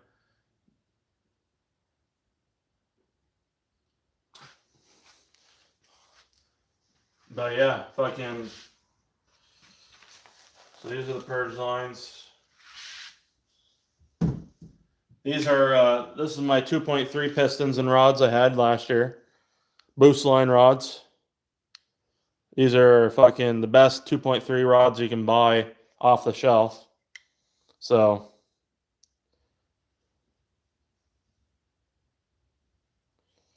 Yep.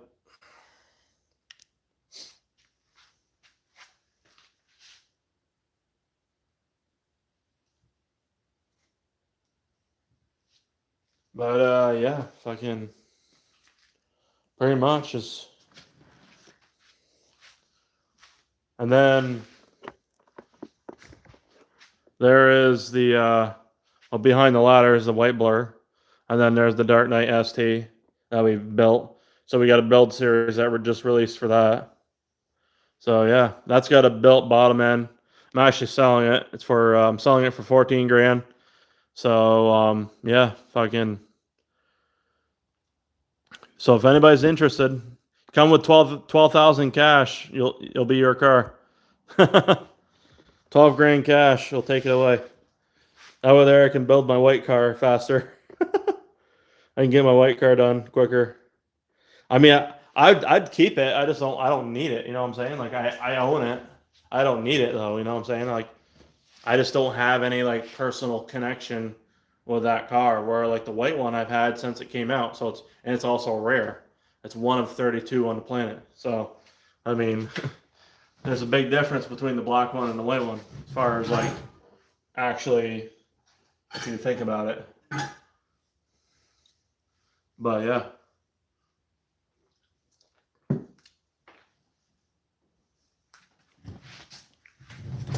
Let's see here. I don't know what the fuck that is. Sounds like a V6 Challenger.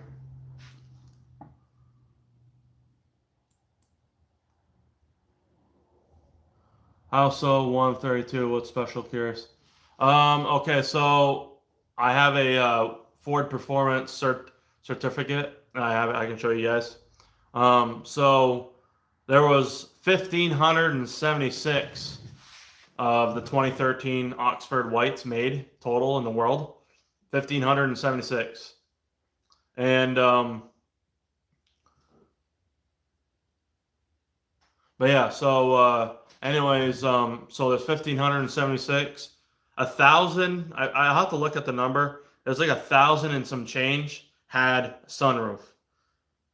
Excuse me. Mine doesn't have a sunroof. Okay, so now you're dialing it down to like 480 or some shit already. Now I have an ST2 package. You got ST1, ST2, and ST3 without a sunroof. It's white without a sunroof and the ST2 package. And now you got to dial it down to the fact that, okay, now it's got blue Recaro racing seats. It's got blue race. It doesn't have the black or charcoal ones. It doesn't have the yellow ones. It's got the blue Recaro racing seats. And it also has the cargo like accessory shit in the back. So I fucking literally just called Ford Performance one day because I'm like, okay, I got this sheet to break it down. But I asked them and they're like, the thing is, it's so rare, they don't really know 100%. But they said basically it's either one of 25 to one of 32 in the world. That's what they were basically saying. Just because of how that, because I built the car, like when I went to Ford, it wasn't like I went to Ford and they had it on the lot. I had to order it in September of 2012. I ordered it, and I told them I wanted white. I wanted it no sunroof. I wanted the ST2 package with the the Sony and all that shit, and I also wanted the blue Recaro racing seats. So yeah, I don't know. I mean, I thought it was pretty cool anyway. Just chilling. What's done to yours, Pinks? If you don't mind asking that. I literally so basically everyone that's new in here, I always ask like what's new, or like for the new guys, what's done to your ST or RS or whatever you have. It doesn't really matter. Because this isn't really just a specific Focus ST, style stream, even though it might say Focus ST. Like, we welcome everyone, RS, EcoBoost, all the guys. Okay, that's cool. I mean, I can show you. Here, hold on.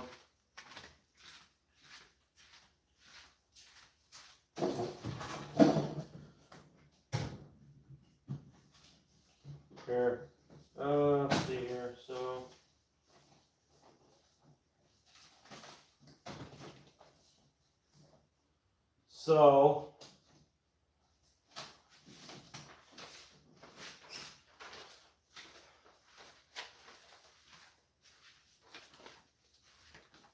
So here is the Ford Performance Certificate.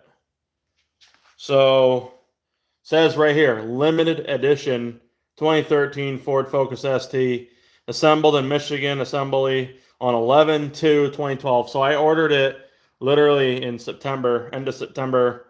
They built it in October and it got finished around 11/2. The vehicle is number 4,056 of 13,575 that were made all around the world of all the colors and packages. Only 13,575 were made that year. The 2013s were the most rare ones. And mine is number 325 of the white ones, like of all the white ones. So there's 1,576 in white. Mine is number 325. So that like the 325th white one they built that year, or for that year ST, basically in white.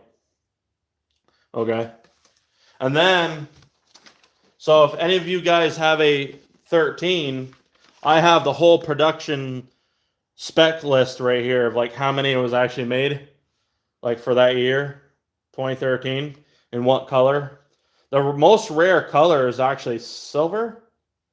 Yeah, silver is the most rare color. They only made 1,415 of them total in 2013. Ingot silver. The silver one's the most rare. And then the most... Okay, so the tangerine screen... Actually, no. Performance blue was the most... Okay, no. Actually, no. The black one was the most color. Like, it had the most. 4,106. Performance blue and tangerine scream.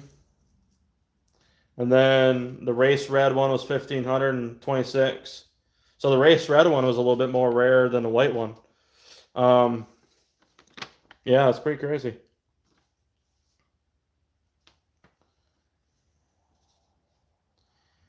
So here we go. Okay, so...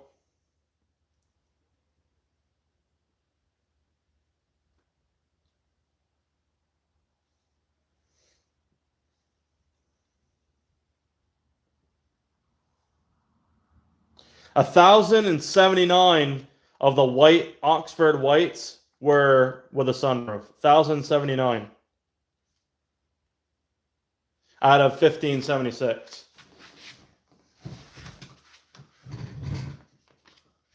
I have a good looking whip pinks. Okay, wait. Hell yeah. Performance blue is nice. Yeah. It's not bad. Azimuth, but not hooked up currently. Okay, G25 660, Depot 5.5, HKS below FL, Wood BBK all around nice. Hell yeah. I had, when I went big turbo for the first time in 2015 with my 71.6 series stock motor, I installed an AEM V2 water meth kit and I loved it. I ran a dual nozzle setup. I ran, and I have an install video too if you want to go check that out if you haven't already. Yeah, so I ran, you can run water methanol without tuning for it if you just run like the smallest nozzle that it comes with in the kit, at the 250 cc usually, and you don't have to tune for it. It just adds cooling benefits and a little bit of octane bump, and it helps prevent knock and shit like that. And it also cleans your intake valves too. Mine is England. I know that for a fact. Now I say it because I remember buying a paint pen. It looks gray, almost, to be honest. Yeah, it's like a dark silver color. You ran a 4-port, so you had like the Pro Meth setup or something like that.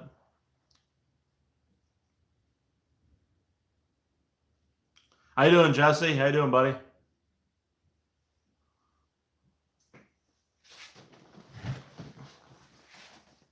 Yeah, let's see here. So,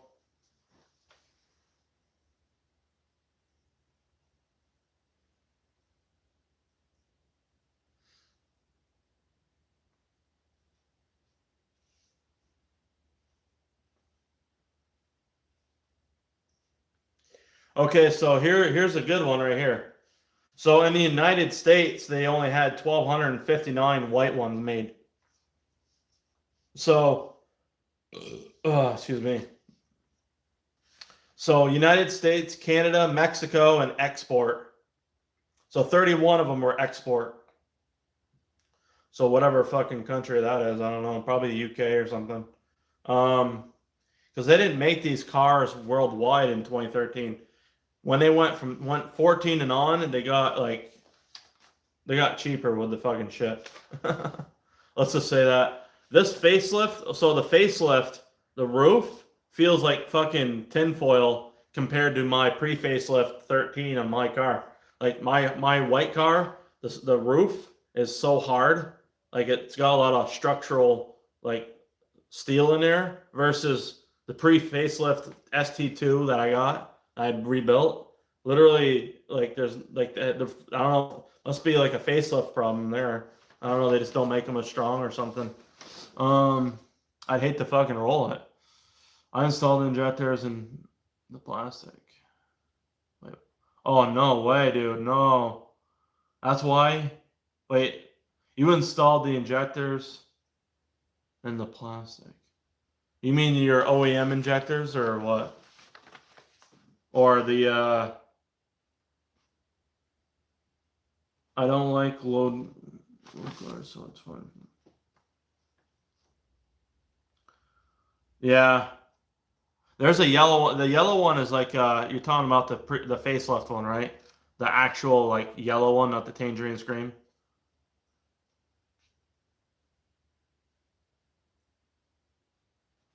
Damn.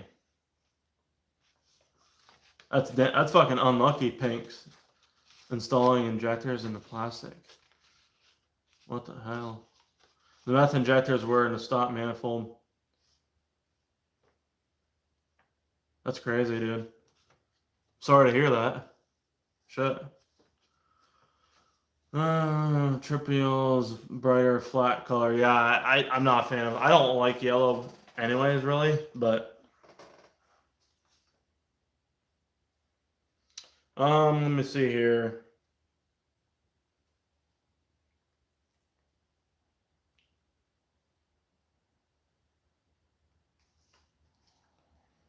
Where is the Recaros for the blue seats? I wonder.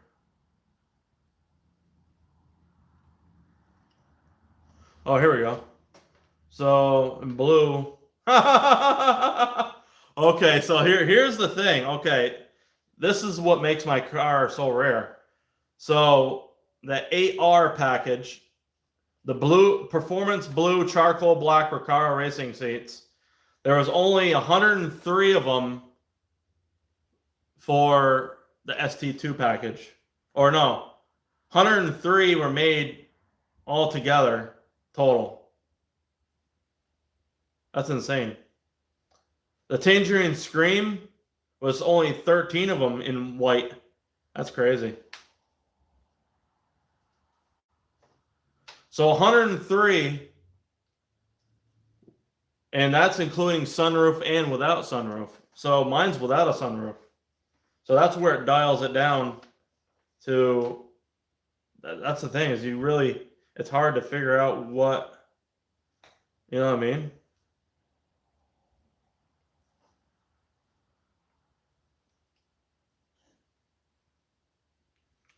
Yeah, that's crazy. I don't know.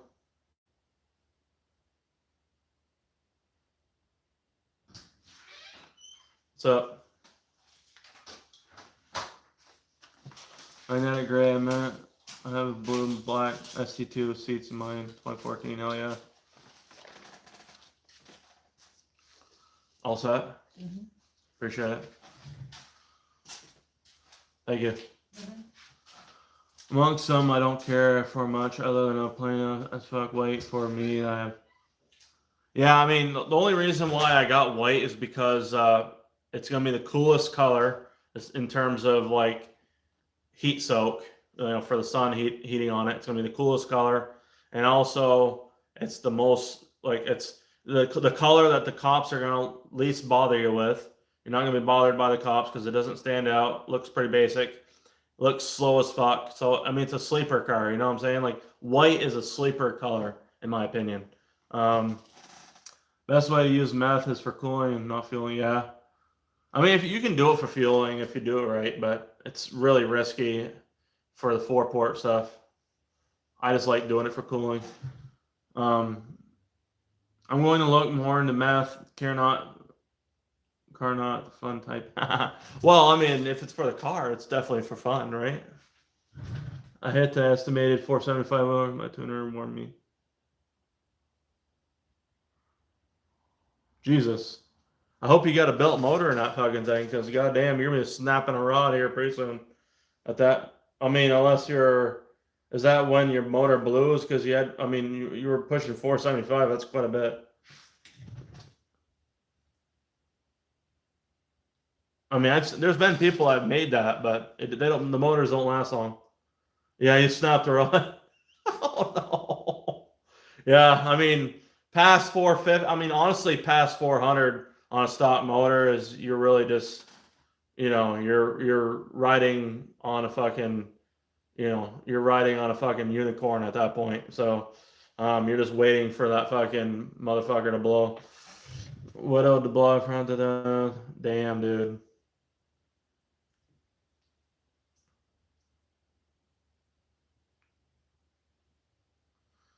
Damn. Yeah, well, live and learn, right, man?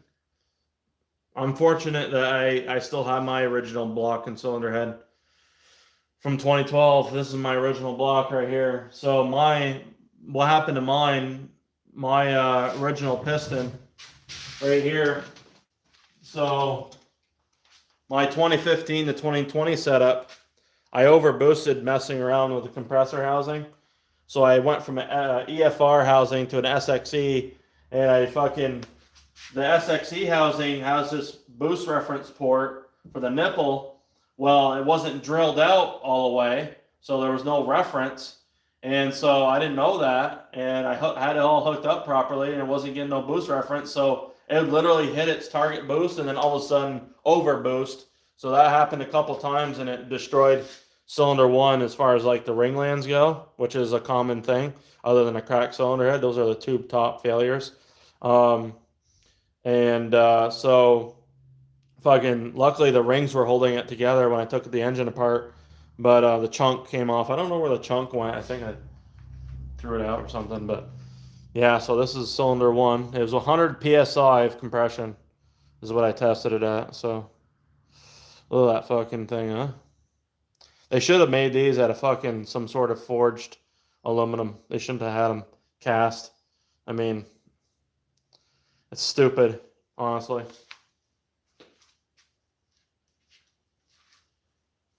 But hey, whatever. I mean, that's fucking Ford for you. So makes you wonder, like, there's a big difference here with the factory ones here. I mean, look at the difference in rods, like not just the rod, but the piston material, like the back end.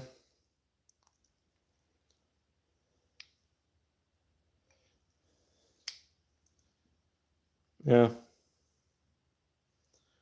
So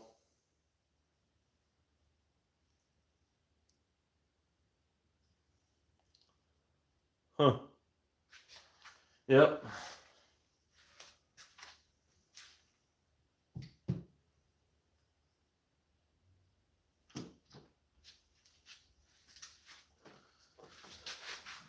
Wait, downpipe and bigger from my intercooler. Wait, what? I have my block shown on one of my live streams. All my cars on the channel. Downpipe, but wait, what? A best way to avoid a cracked cylinder head? Downpipe and intercooler for sure. And then big turbo. A bigger turbo helps as well because you get rid of the gooseneck design on the you get rid of the gooseneck restriction basically. So that maximizes your efficiency for sure for the back pressure. I feel like that's why my cylinder head lasted so long is for one, I did a fucking catless downpipe was one of my first mods and in 2013. And then actually in late 2012 I put it on. And then we did the intercooler from Cobb because they're the first ones that ever come out with an intercooler. And then we did the fucking turbo. We installed that on at 19,000 miles or some shit. And yeah, but yeah, so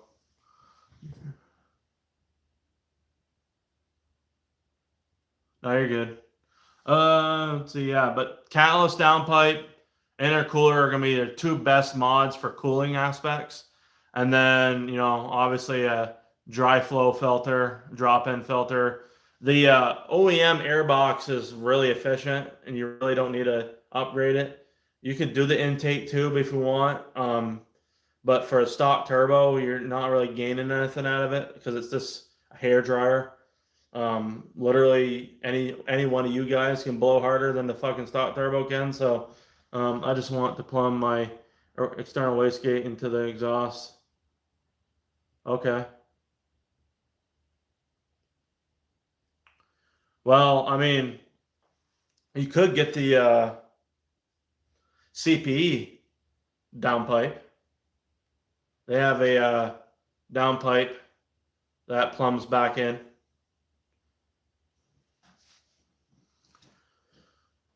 But yeah, that has to be the most common major failure for sure. Yeah.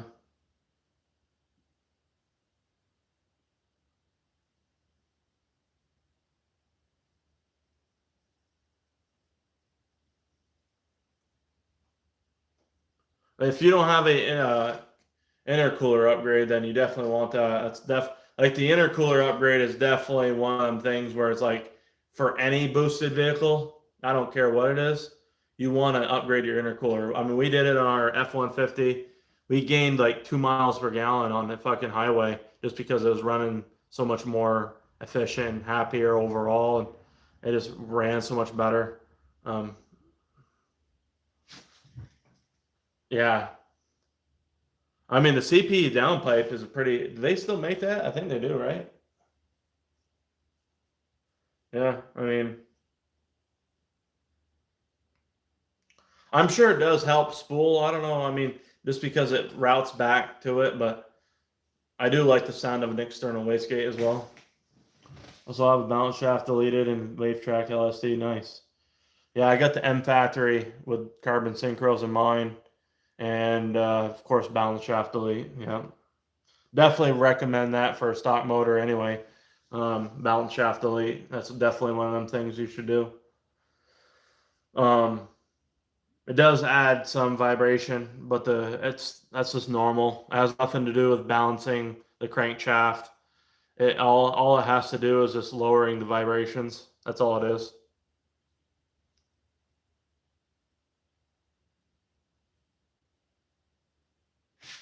All right, let me. I have a high flow downpipe, thankfully. Yeah, high flow. I mean, catless or high flow. That's gonna be better than what that fucking piece of shit stock downpipe is. Yeah, just drove down stock and it doesn't like it. Temps were higher than. What clutch setup do you have for a flywheel and all that? I had a spec stage 3 plus last year, and the clutch itself is not bad. I just don't like the billet aluminum flywheel personally. There wasn't much chatter noise as far as the clutch goes, but the fucking gear rattle when you let off going downhill or some shit. I just didn't like the gear rattle from the billet aluminum. I'm either thinking South Bend Stage 3 Endurance, or for my next clutch, or the ACT Extreme Street full face disc sprung clutch. I guess that can handle, I think, 580 torque or some shit. So it's a rare option. It's hard to find. Like you have to like look up the part number, but Damon sells it.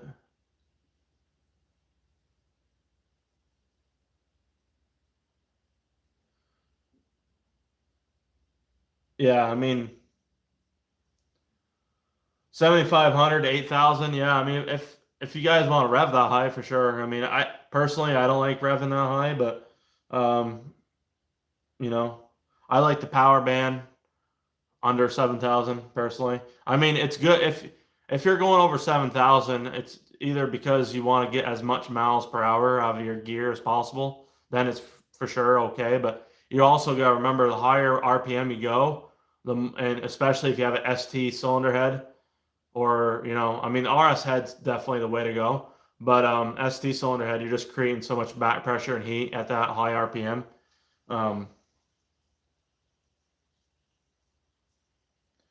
Yeah, I mean ACT is going to have more clutch chatter. If well, the okay, so the flywheel is heavier. It's a steel flywheel. So the one that they have is a steel flywheel, so it can't have more gear rattle because it's a heavier flywheel. It's going to be like an 18-pound flywheel versus 9 pounds on the billet one, right? Far as like the chatter itself goes, I don't think the chatter is going to be a big deal. Usually the clutch noise is from, a lot of times it's the 6-puck clutch. Those are the ones that usually make the most noise. I'm not really too worried about the extreme one, but we'll see.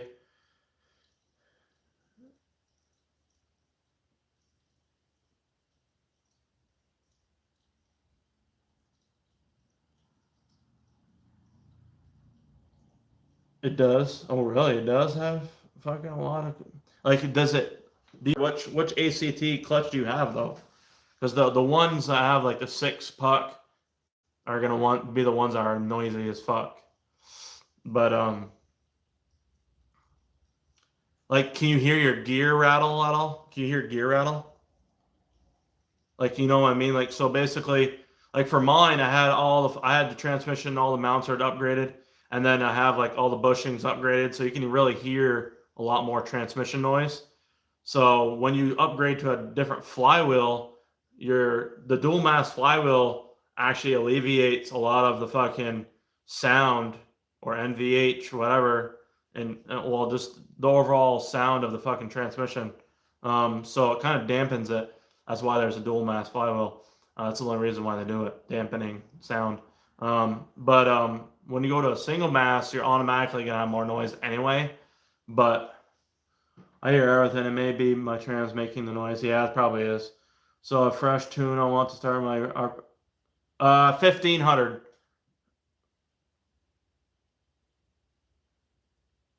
Wait, whoa. 1500 RPM for 2 minutes. It doesn't really matter for how many minutes. It's however, whatever the stock one is. So cold start is 1500. But if it's like, say you start it up and it's hot, it's been warmed up already, it's going to just go to 1100 RPM. So, but if it's a cold start, you want it to go to 1500. I mean, you can do 1700 if you want. You don't have to. 1500, and then have it idled down to 1100. That's your low set point. 1100, when it idles at 1100, you have way less misfires, if any at all. When it idles at 900, 950, or 850, it literally has way more misfires. These cars are just known to have misfires. So, I wouldn't do crackles or any progressive tune. Like, I wouldn't do progressive crackles or anything because that's not going to be good for your exhaust valves, and it just creates more heat on the cylinder head. So personally, I just wouldn't do that. Hey, have a good night, Pink's Garage. Appreciate it, buddy. Thank you very much for stopping by.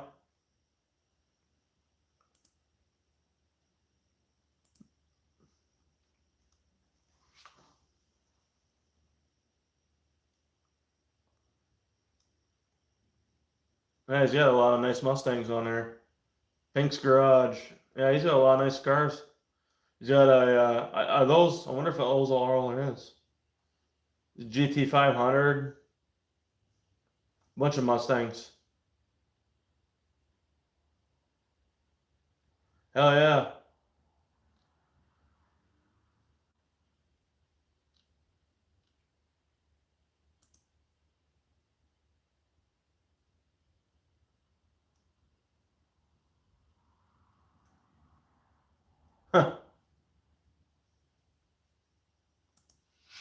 All right, right on. I don't want to touch in, so no crackles is bad.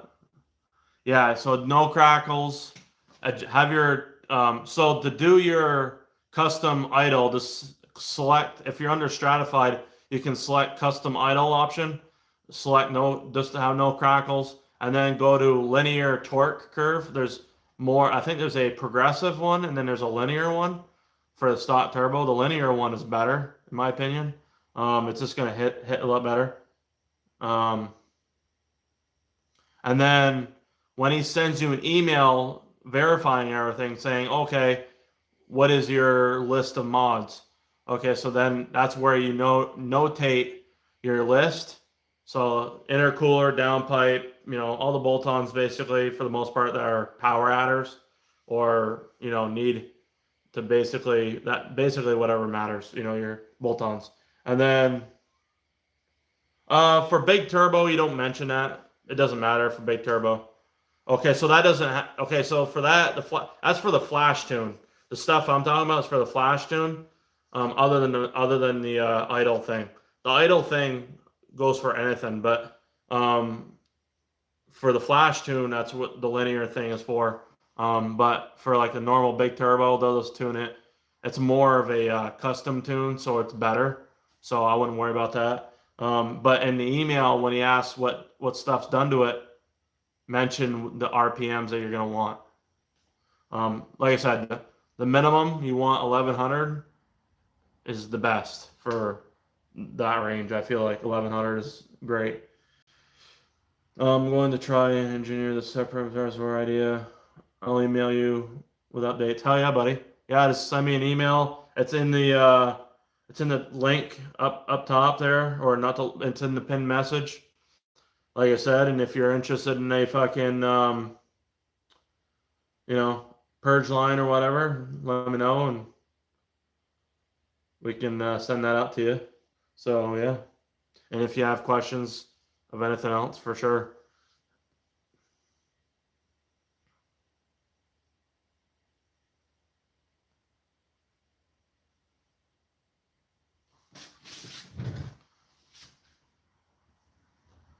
Hell yeah, guys. If you guys are dropping in here and haven't given the stream a like yet, drop a thumbs up. It really helps the algorithm.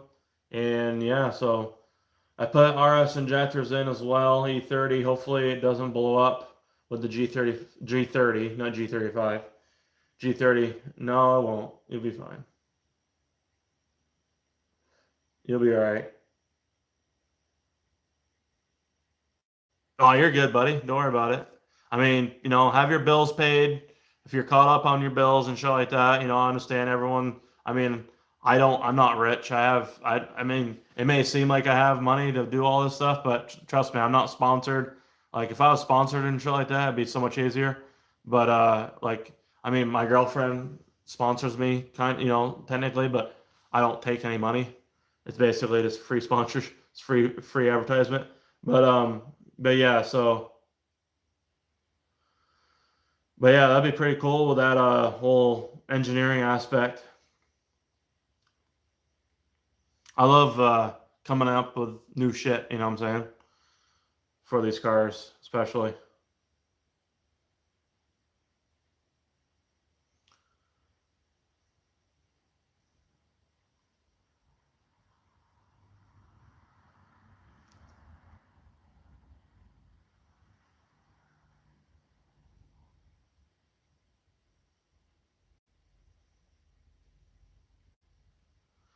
Let's see here.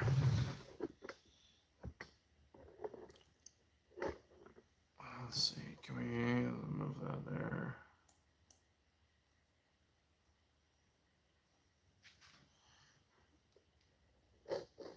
There. Let's see.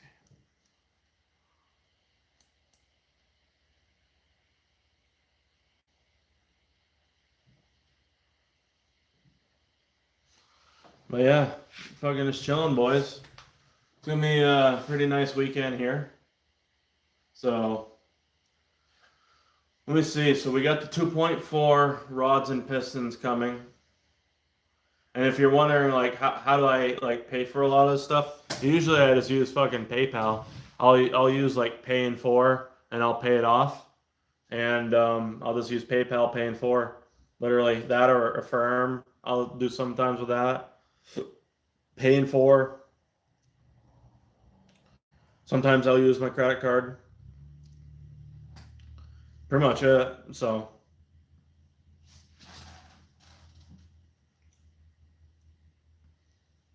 let's see here.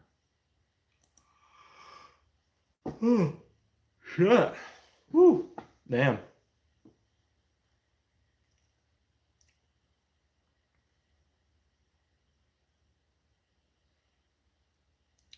So for the 15,000 subscriber giveaway, we're not gonna do like, obviously it's not gonna, it can't be as big as like the 10,000 because it's not like, to me, I mean it's awesome to hit that, but I feel like the 20,000 should be equal to the 10,000. Like obviously the higher I go, yeah, I do want to add something different to it, but I don't want to just like break myself with, giving away a lot of shit like all the time. But I feel like for sure I can do one Purge line for the 15,000 subscriber giveaway. I'll be able to do one unless we have like a bunch of super chats like last time, because we were able to do two, which was pretty insane, and that was awesome that we were able to get that, happen, make that happen for you guys. Wait, you accept PayPal? Yeah, I accept PayPal, Cash App, PayPal, Facebook. I set up Facebook Pay as well. But yeah, I mean, we can do PayPal. Yeah. Yeah, just email me your PayPal fucking email, and I'll send you a request and pay for it whenever. It's up to you. It doesn't matter. I always send the request out because I put a notation in there, and then once it's paid, basically I'll give you a tracking number with a proof of the picture of the tracking receipt for like being dropped off and shit. So yeah. Say no more. All right, buddy. You got a deal. Yeah, one guy paid with Cash App last night, and another guy paid with PayPal. So yeah. Any reason why not? Any reason why on my access port the charge air temps are off by almost 20 degrees from outside ambient? What intercooler do you have, Carlos? What intercooler? What's your setup again? Are you like stock turbo or something, or big turbo? I forgot your setup.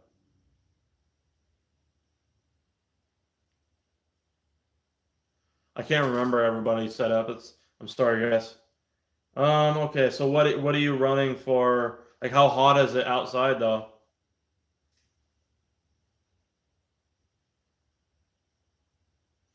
If it's stock turbo, I can see why, because the stock turbo is a hair dryer, so it makes it hard to really keep it at ambient when it's fucking a stock turbo, for example. When you're big turbo, the charge temps are actually gonna be a little bit cooler because you're not running as hot, and you're running more efficient with the bigger turbo. But it also depends on like, have you been doing multiple pulls back to back? Like 100, like I don't know. I mean, when I say that, like fucking, how many pulls have you been doing? How hot is it outside? The hotter it is outside, obviously it's gonna be a little bit more higher than ambient for sure, because your intercooler is gonna get hot. Like it's still, even though it's really efficient, it doesn't matter. Like if it's like warm, you know what I mean? But even in the morning when it's way cooler, it's still off. I'm stock full bolt on. Yeah, stock turbo does that. I mean, it's because you're stock turbo most likely. Because if you went to okay, so I would recommend, if you're gonna go big turbo, go to Elliott Specialized Performance website, and I can send you a link if you really want it. He has the cheapest deals on Garrett turbos for the ATP kits. I would recommend the GTX 2867 Gen 2 internally wastegated. That'd be the best overall all-around turbo. It spools really fast, has a great response, but has really high capabilities. I'll check my email right now. And yeah, so that's like the best turbo overall, and it can make 450 no problem. But that being said, you can still run it at like 300 at the wheels, 330, be so reliable, and it would actually be more reliable because you're putting less stress on your internals. So yeah.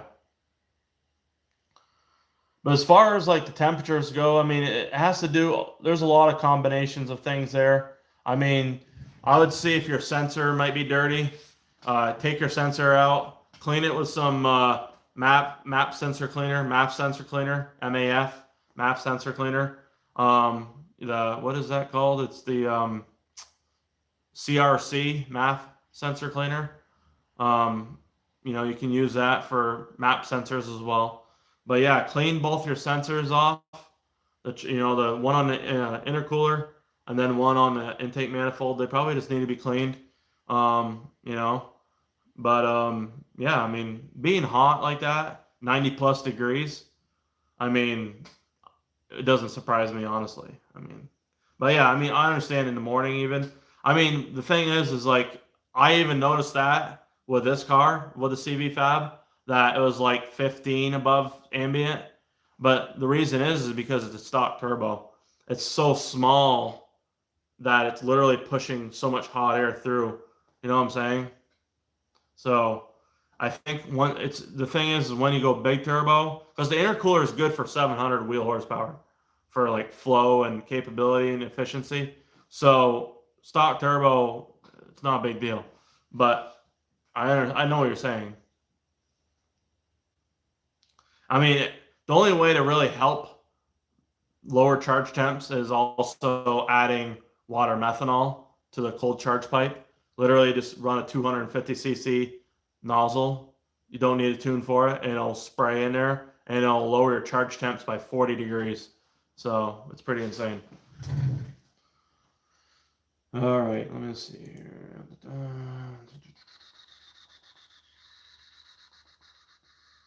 UPS.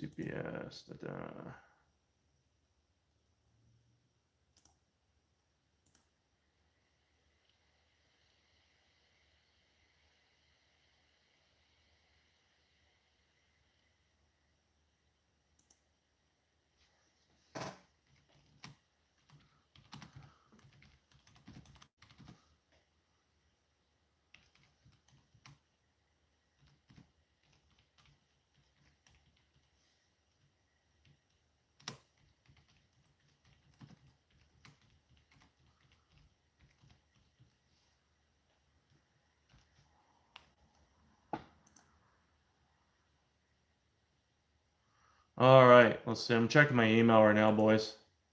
Let's see here.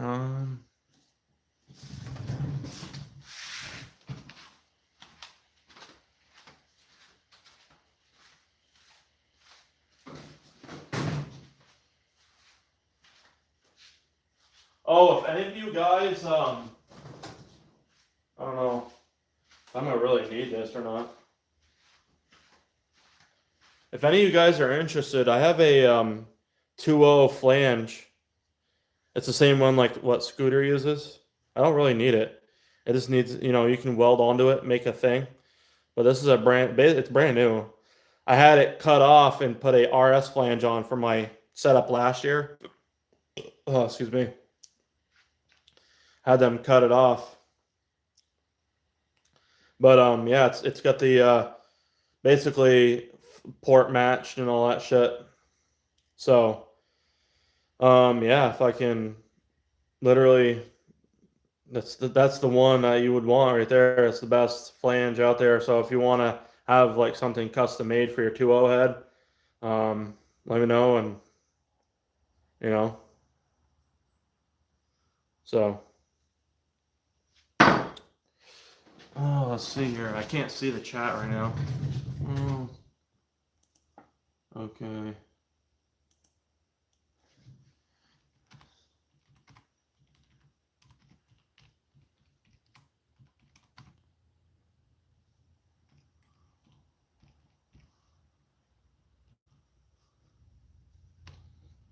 Okay, let me see.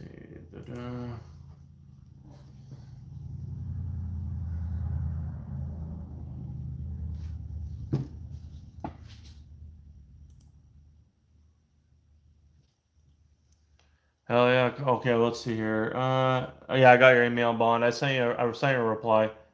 I'm seriously gonna want to get water meth. Sounds like nothing but benefits. Yeah, dude, water meth. I literally think the reason why my stock motor lasted as long as it did is because of the water meth.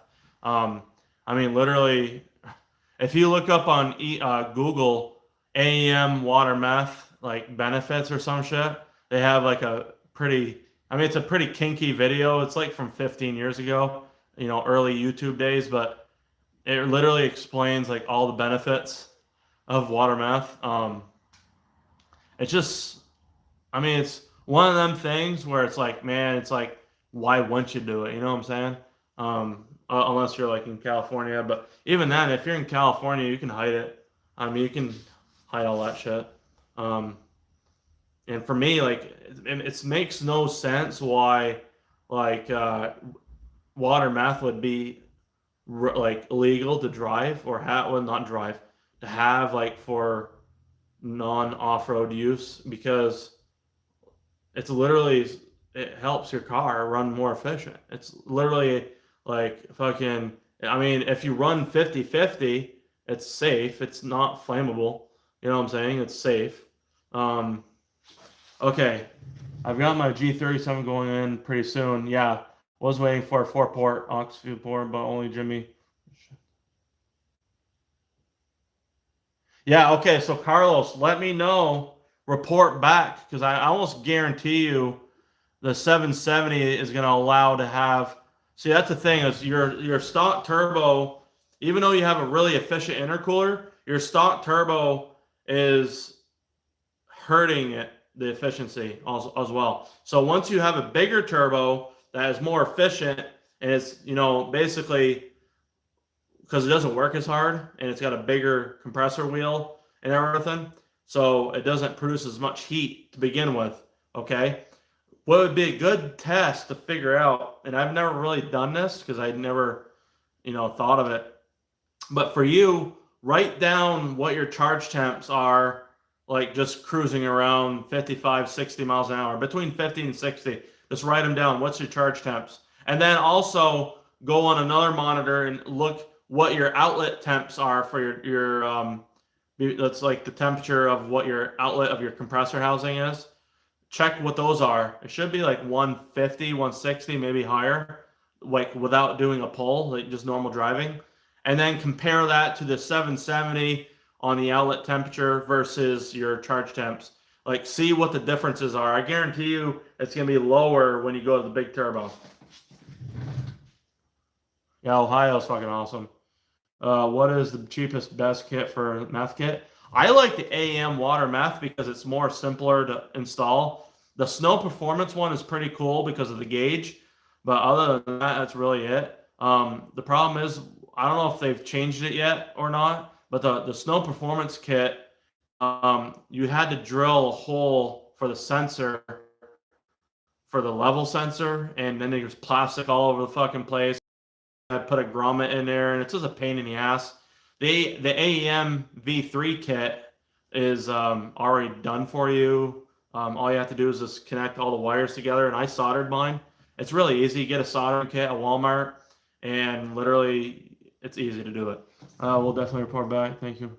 No problem, buddy. Yeah, let me know. So, charge temps, Carlos, write down charge temps during, like, going 50 to 60 miles an hour, and doing a pull if you want. Just do like a third gear pull from like 50 to 80 or something, so don't get in trouble. And then write that down. Okay, so basically cruising charge temps, third gear pull charge temps with stock turbo, and then what is the outlet of the compressor temps? What are those temperatures for each instance? And then do the 770 comparison and see how much different it is. I guarantee you the 770 is going to allow that CV fab to really shine because of how much more efficient the whole setup is going to work together with. You know what I'm saying? It's like basically you've got 3/4 of the puzzle completed, but you still haven't finished the rest of the puzzle yet. And that rest of that puzzle is that big turbo. You know what I'm saying? Going big turbo on these cars changes them so much. It's insane. Like literally, if you guys haven't done a big turbo yet, it's so hard to explain. But for me, like, so like with a stock turbo, you lose all your torque after 4,500 RPMs. And then when you go big turbo, your mid range and your top end you don't lose your horsepower. Like right here, let me see. So right here, so this is torque. Look at that instant torque, okay? 2,000 RPM. That's bad for your rods, okay? I don't care. Even if it's like 315 foot-pounds of torque. And then it drops around 4,500. Drops like a rock. So you feel slow toward the end of the run. Now your horsepower climbs up, but then it also drops toward the end of the run, and we're not even going to 7,000 RPM. So it drops toward the end of the run. Now, compare that to, let's see. I mean, compare that to like this. This is a 7163. This is a built 2.0 with a stage 2 exhaust cam, but the only difference is if you had a stock cam, this torque curve would go down a little bit more. It'd be like this. It would go down a little bit more. It wouldn't be as flat because the cams, upgraded cams helps flatten it out, but a non-cammed engine would be like basically like that, but it wouldn't drop as much, and your horsepower just keeps climbing. See how this keeps climbing? That's only 23 psi. That's not even like touching the peak efficiency of that turbo. I think around 25, 26 is peak efficiency. I mean, look at that. It started flattening out around 6,500 is where we went there. So, and that was 407 at the wheels and 375 torque. So yeah. Okay. Let me see here. Let's see. Okay. I'm gonna run an ad, guys. Hopefully you guys don't mind, but I'm gonna run an ad. Okay. Okay, so it is, okay. Oh, wait, no.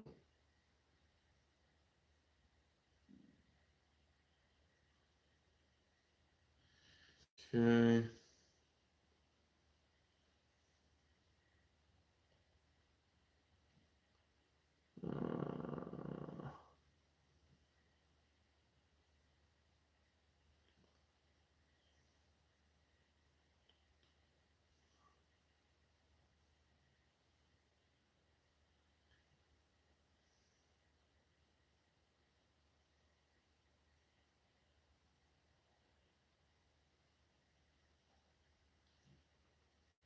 Bondage jams.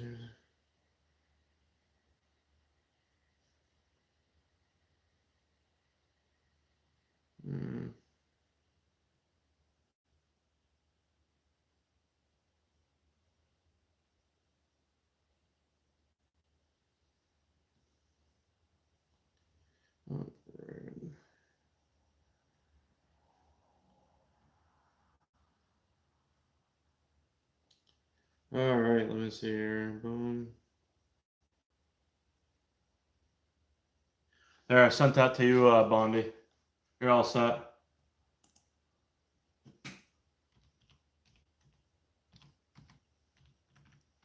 No, need your address info for your address info for the Purge line.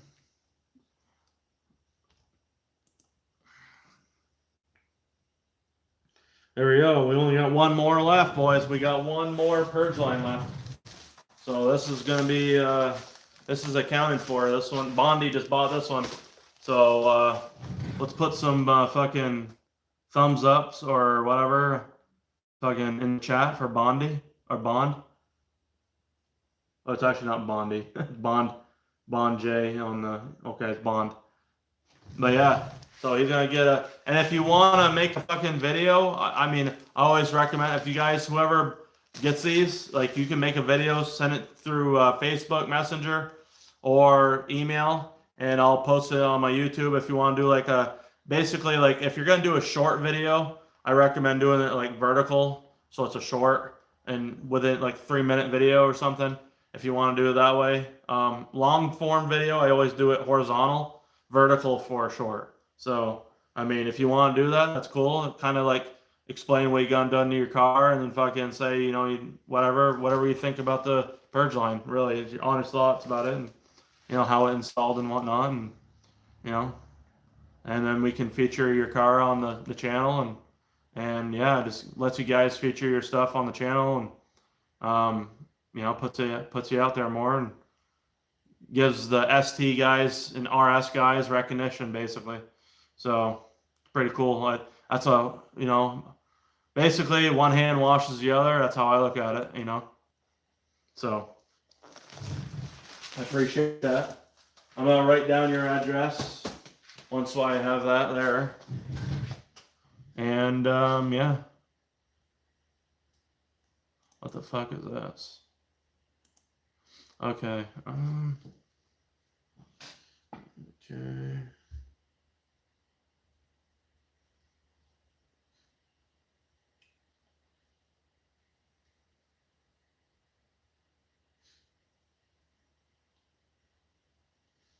Wait, I think did I send it to the wrong? I might have sent it to the wrong fucking thing. Hold on a minute. I might have sent it to the wrong. Hold on a second.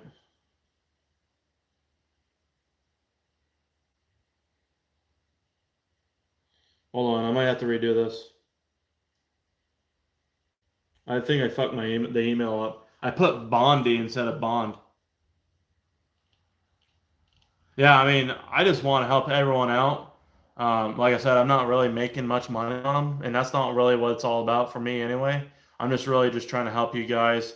I mean, that's like I said, the Purge line is literally part of the Stage 3 video of like the best mods for your money and reliability under my video series for the 2025 edition.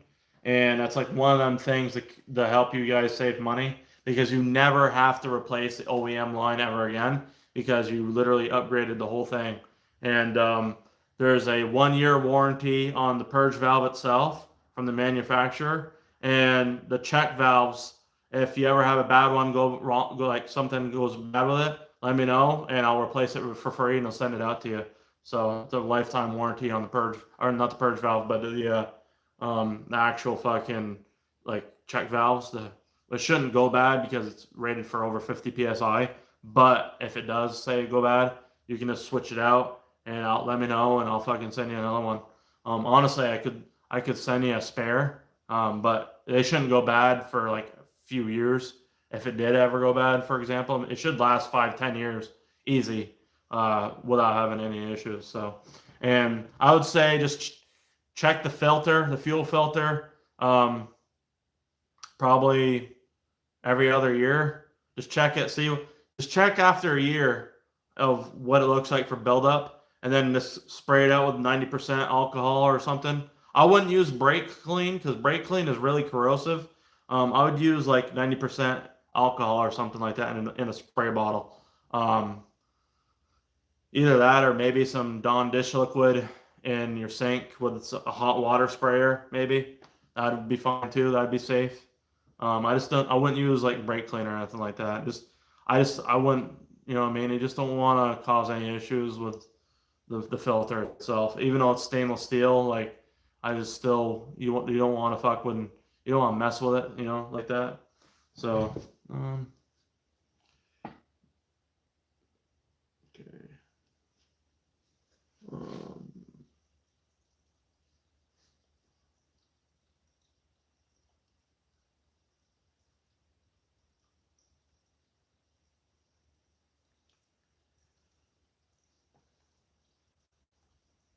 What?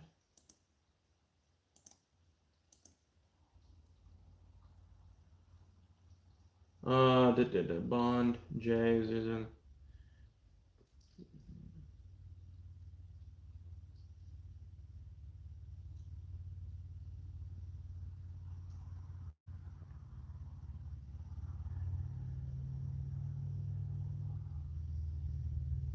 Is it oh yeah, it's right here. Is your name Brandon Bond? I think I got you now. I had the wrong fucking person. I canceled it. Focus ST. That's crazy. I had Bondi instead of Bond J. I fucked up on that one. That was the first time I ever messed up. Upgraded Purge line.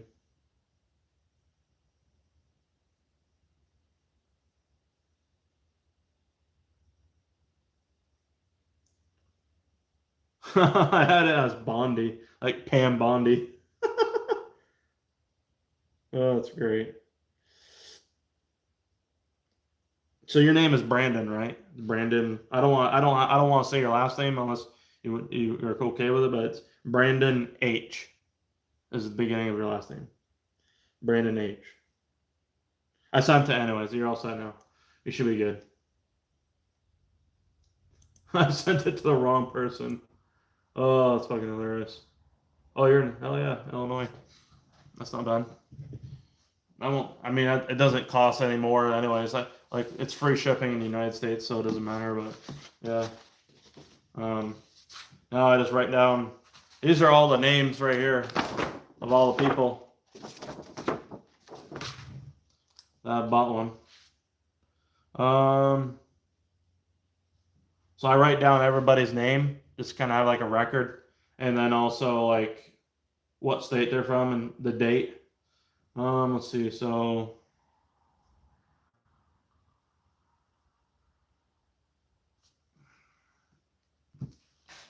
let's see here. Yeah.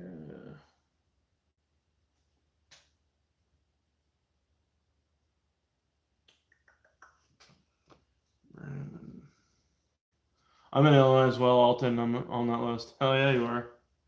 Yeah, you are. You're the second batch right here. Yeah, you're on that list. Yep.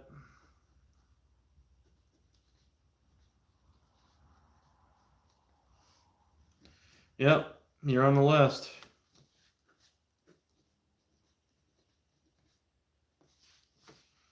So, yeah, we have the farthest one is Greece so far. Greece.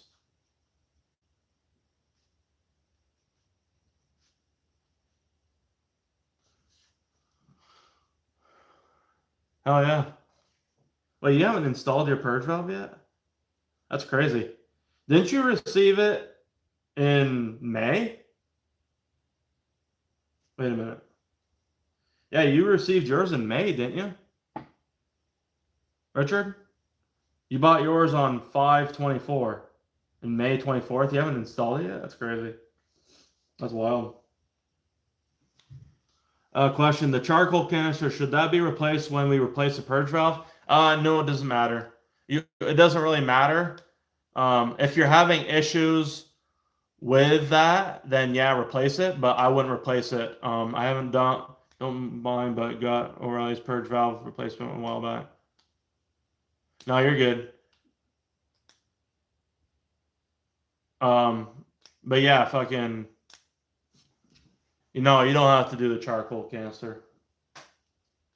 So basically, what my purge line does is with the filter, it's basically like a secondary filter. So you got your OEM charcoal canister, but contaminants and carbon and all that shit deposits get by that charcoal filter, and whatever gets by the filter that I provide on the line is a 10 micron oversized fuel filter. And the reason why I picked that size of a filter, even though it's big, and I was a little bit worried about how it'd fit. But anyways, what's nice about it is it's so big that it allows it to last longer in the fact that you don't have to clean it as often, you know what I'm saying? And it doesn't plug up as easy because it's got a higher capacity filter in it. It's a stainless steel filter, and and whatnot, and they do make replaceable filters out there for those. I think it's like $20 for the filter if you ever had to replace the filter, but you shouldn't have to. It's stainless steel, and it's washable. Just don't spray any corrosive shit on it, because you don't want it like fucking. I don't know how good of a stainless steel it is as far as like would it rust? I don't know, because there is stainless steel out there that can rust, even though it shouldn't, but it's because of the content of the stainless steel. So that being said, just don't spray anything corrosive on it. Basically, like fucking Dawn dish liquid, or I used 90% fucking rubbing alcohol and sprayed mine with it. You could probably get away with using like throttle body cleaner spray or MAF sensor cleaner spray and not have a big deal about it. Like it'd be probably fine. I wouldn't use brake clean. Just, I mean, you probably could, but I don't know. I mean, you might be all right with brake clean, but you know, it depends. I mean, it's up to you really. But okay, so we're good there. All right, yeah, I got that. We're all set there. Okay.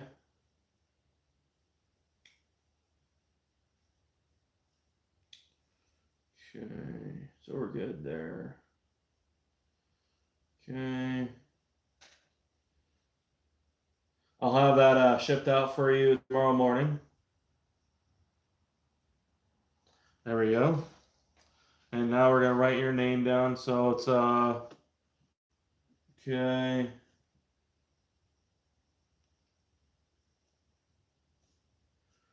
You know what's funny is I got a guy near me has the same name just about. I think it's Brendan, no, not Brandon. His name is Brendan, but it's literally the same last name. And he's an awesome welder. He actually welded some things for me, and he lives near like the next town over, and literally about the same name. It's it's so close. I'm like, I had to do a double take. I'm like, is this the right person? Brand.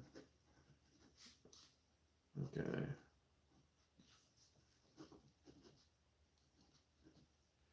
All right. I appreciate that, buddy. You're gonna love this fucking thing. So, just let's see. The 5th day is the 5th. There we go. And we gotta write down your info here. Okay, so okay. So we're in there. All right. I'll write that down. Just got back from the drag strip. Hell yeah, buddy. How did it go? How did the drag strip go?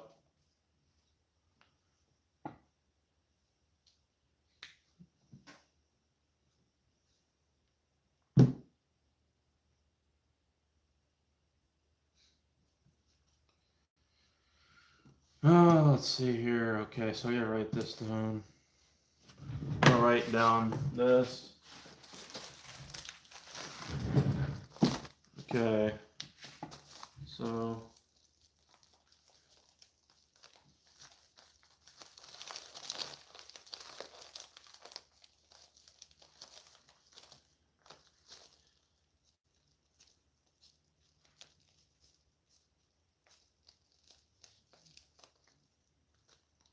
let's see. I suck at 60 foot. Yeah, I'm the same way. I did a 12.4 at 113 with 2.0 60 foot on radials. Jesus. I think, yeah, I did horrible on mine. My best is a 12.8 at 115 with a 2.3 60 foot time on shitty Riken street tires on my 360 wheel horsepower map. I'll have to make dinner, have fun, focus owners. Focus owners. You're the shit, Brad, and good night. Hey, have a good night, Bradley. Back. You're the fucking shit. I'm not the shit. You're the shit.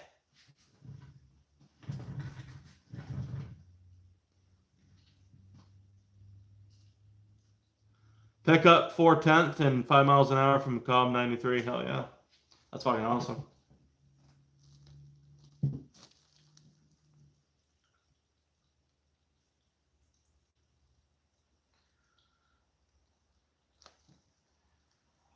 Let's see here.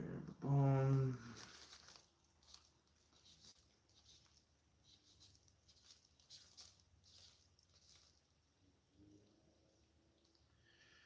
Don't mind me, guys. I'm just writing down some of this info to get this kind of like this basically multitasking right now. Da-da. Picked up 410. Yeah, that's crazy, dude. What are you on 93 still on your setup or what? How much boost you pushing on that mark? Okay, so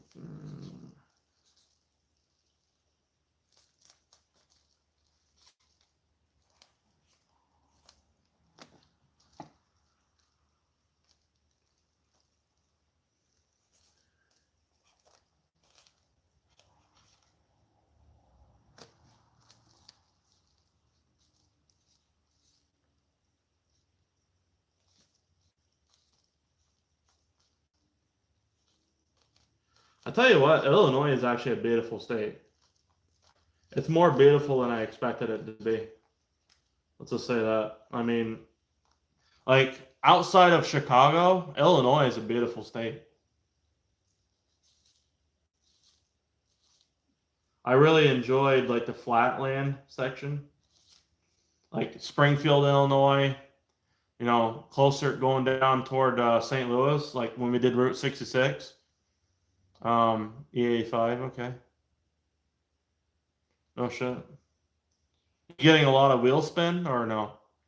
Or are you just not warming up the tires properly? Like when I did that 12.8 at 115, I literally idle launched it. Like I did an idle launch and I was actually late to the light. So I wonder, so it turned green and then I went like a half second after. Did I lose time, you think, or no? Or does that matter? Or does it go by when you actually leave? Even though it's green, like, does it add up time?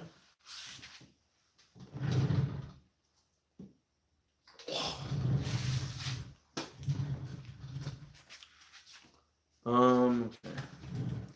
So, okay,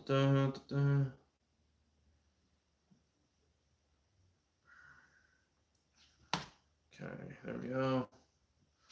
Okay. Now,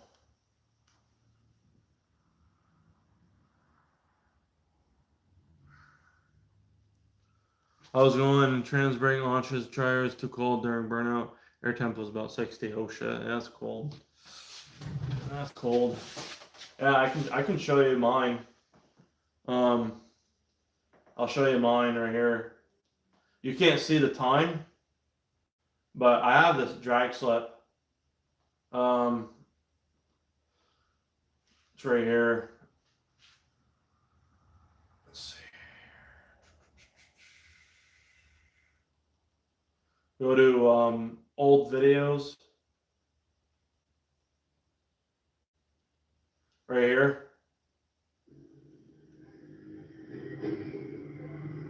This wasn't my video, it was somebody else videoing with their camera.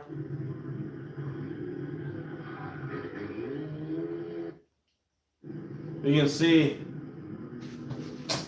so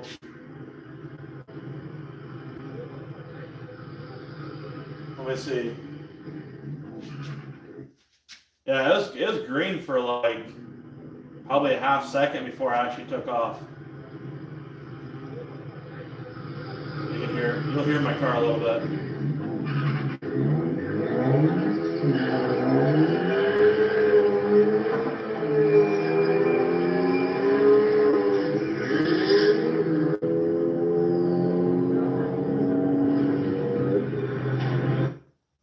But yeah, so you can see, so I was only making 350 or 360 at the wheels then.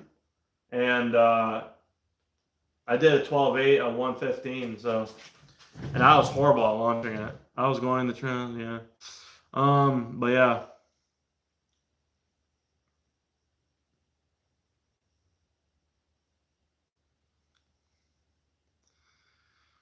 But yeah, I was only pushing like 23 pounds of boost on E85. It'd be stupid. I feel like it'd spin way too much. But all right. So this is all set here. So we'll put this over here. Get that ready to go. All right, boys. Well, guess what? We only have one more purge line left.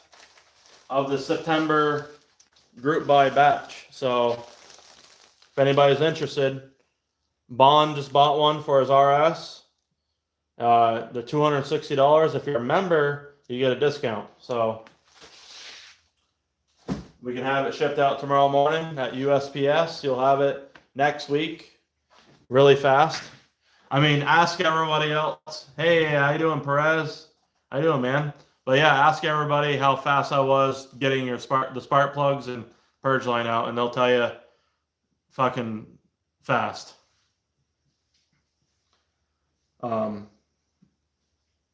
So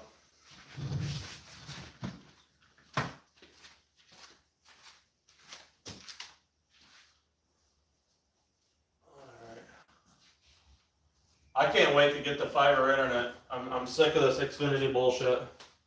I want to get rid of this fucking fiber internet, or I want to get rid of this fucking bullshit Xfinity.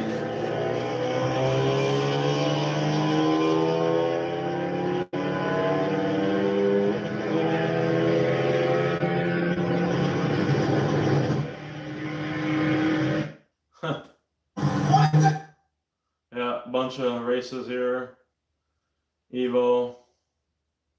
This is a 2024 Mustang EcoBoost I was messing with. This is my low boost G35 900 map right here. 20 pounds of boost.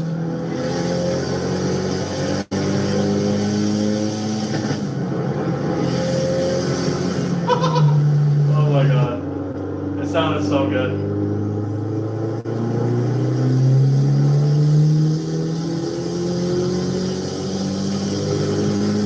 That's 20 pounds of boost on my G35 900. That thing, it's hard to explain. That fucking turbo, this fucking hits you like a fucking ton of bricks. Like and it sounds insane. But listen to this thing.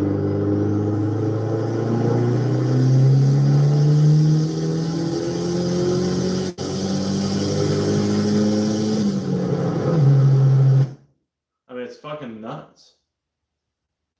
It's hard to explain it. This is what I was messing with.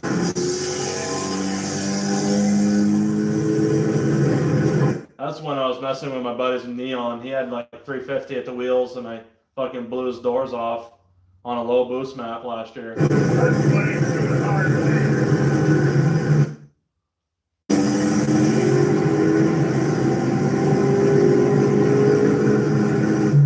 Here's high boost right here.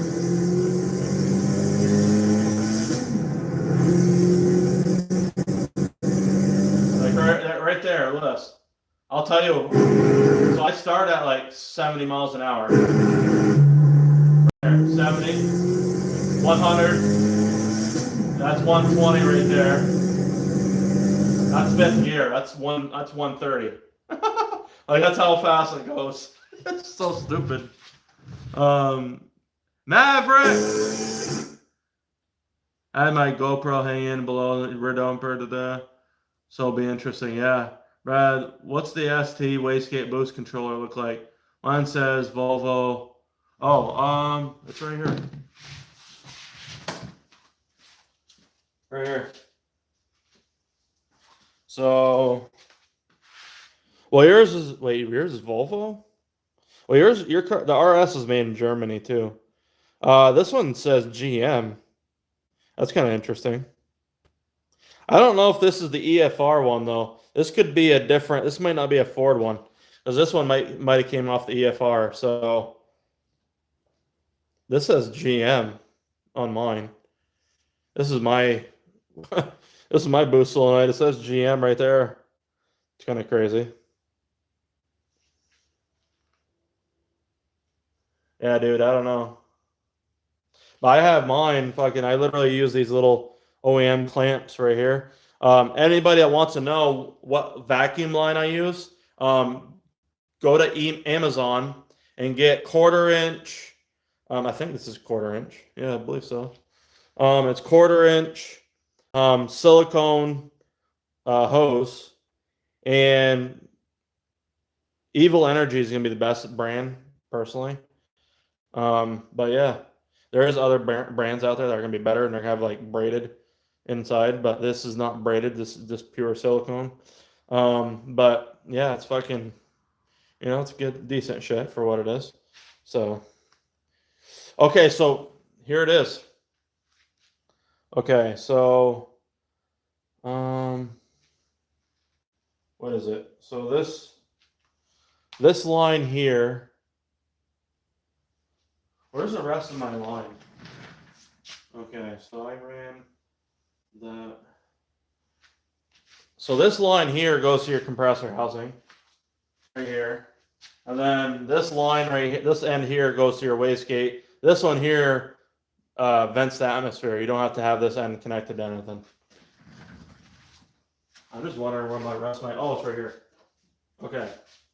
So here's the rest of my boost line right here. So this is connected. Typically it's connected right here. Yeah. So.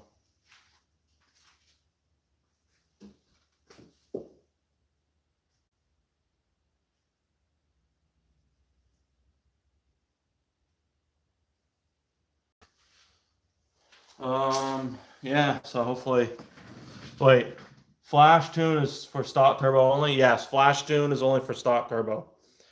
You cannot do a flash tune for a big turbo. Big turbo has to require a pro tune only. And then like down the road, for example, so the big amount of the money comes out up front. And then like down the road, if you keep them as a tuner, like if you need to make any revisions, it's only like $100 or something like that. So that's what's nice about it. I found a Pureberg on eBay, but can't get it until one. Yeah, Pureberg sounds about, that sounds familiar. Let me see if I have something else in here. Do I have?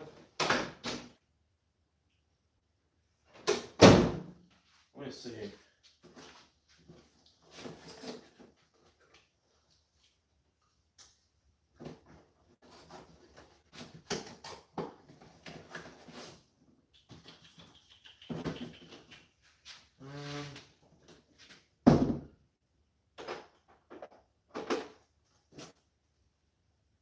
I don't have another one. I don't have another one laying around.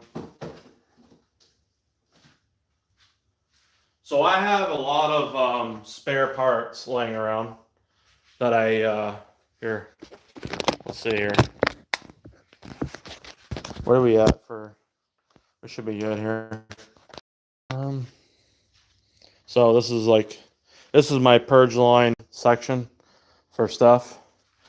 But I'm trying to get rid of these fucking things. These are a NASCAR Coke family. I just don't want to have them ruined, so I figure someone else could use them. But anyways, so there's those. And then I literally have, like, watch this. You guys want to get your mind blown? Holy fuck, that helicopter is loud as fuck. Yeah, so here's all the WhiteBlurr stuff. Literally fucking alternator and all that shit. All the front end. Hear that fucking helicopter. Damn. Fucker's loud. Jesus. Where the hell? Oh, my flashlight. Yeah. Okay.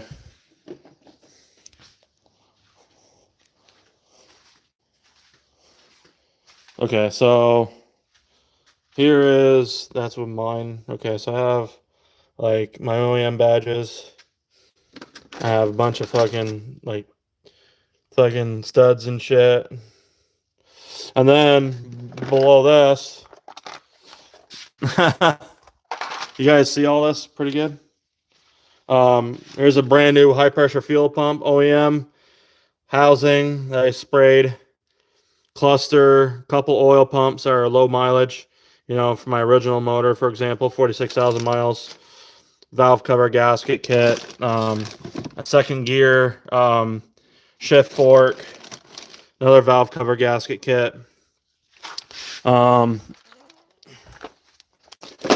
OEM gauges right here, they only go to 160. See? So 13 and 14, I think, go to 160.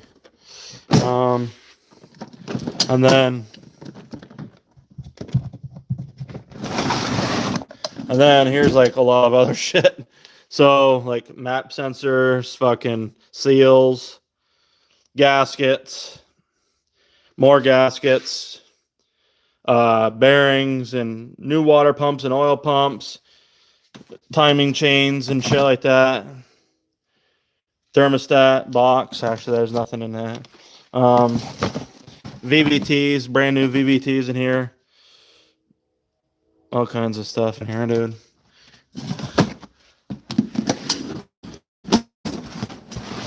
Then I have coolant line over here. Hose, shit like that. So it's kind of where I keep like some spare of my oil and the coolant, stuff like that. Oil testing kits. O2 sensor right there. Oh, here's the Anthony. Here's the fucking foam. So if anybody's looking to actually like replace the foam insulator that fucking covers the high pressure fuel pump, you can't even find these like online anywhere. But Anthony, shout out to Anthony, Boosted Maverick. He fucking got me 2 of these. That's the part number right there. I got 2 of them. So they actually really help with the noise of the high pressure fuel pump, like the clattering noise. They actually do help. Oh, this is a timing kit from fucking EMS, by the way. This is really nice. So this one's really giga because you don't have to take off compared to the massive speed one, which I have. This one here allows you to keep the, you don't have to take off the fucking cam, like cap for the follower. You know what I mean? Or not the follower, but the fucking journal itself. You don't have to remove that. Where the yellow one, you do. And then obviously I have all like, I built like a lot of my parts. So my original motor stuff is all in this section right here covered. And then I have like another set of other stuff from another motor over there. And then, yeah, my original block. And then what is under here? Oh, this is my, yeah, this is some more of my stuff right here. So, yeah. And this is where I keep my detail and shit. And it's kind of a mess right now, but there's another 2.5 Duratec crank I'm going to be using. So I got 2 of them because I don't know if one of them could be bad. So I got 2 just in case. They were cheap. They were like $150 a piece. So I had to do it.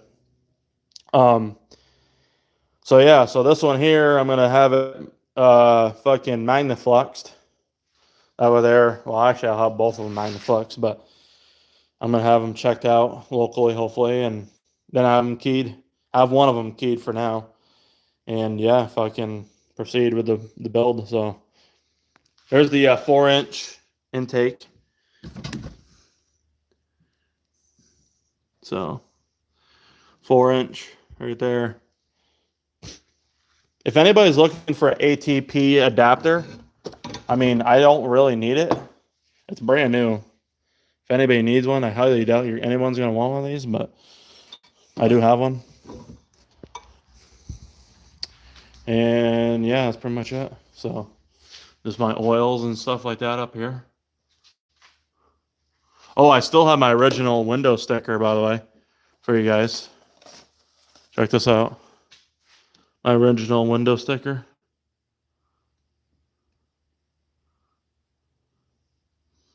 So, is there a date on that? I don't even think there is, honestly. That's how much I paid, though. Not crazy. That was in 2012. Yep. Let's see, where's the date on this? Over here. See the date? 10/29/12. Special order. See that? Special order. ain't every day you can see those. All right, let me put that up there. Special order. Okay, so anyways, tomorrow, okay, let me go look at the chat here.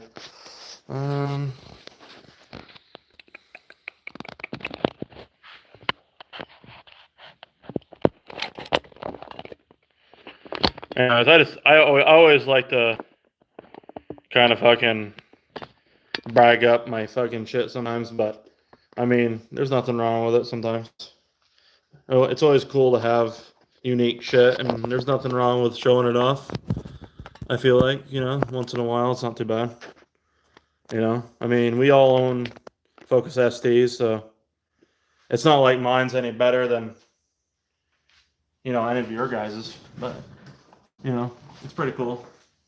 Hey, Michael, how we doing, man? Same FL400. Wait, whoa. What oil filter are you guys using? I'm using FL400. Personally, I would not use FL400. Just because, I mean, I hate to say that because there's a lot of people that love that filter. But the thing is if you guys don't know, so the Motorcraft oil filters do not filter that great at all. They literally have an efficiency of 35 microns with, no, sorry. It's 85% at 30 microns plus. The best oil filter, what you're going to want is if you go to Walmart, get the Mobile One M1 209A, or if, I mean, don't laugh, but the Fram Endurance oil filter is literally an AMSOIL oil filter. It's all synthetic material, and it's the only Fram ever that I would ever run because the rest of them are trash. But the Fram Endurance one is literally a fucking AMSOIL oil filter. And why I say that is because of how there's actually been proof that they've cut both of them together, and they literally are the same build internally, and they filter the same exact. So they have the Fram Endurance. I'll show you guys. Let's see here. So this isn't.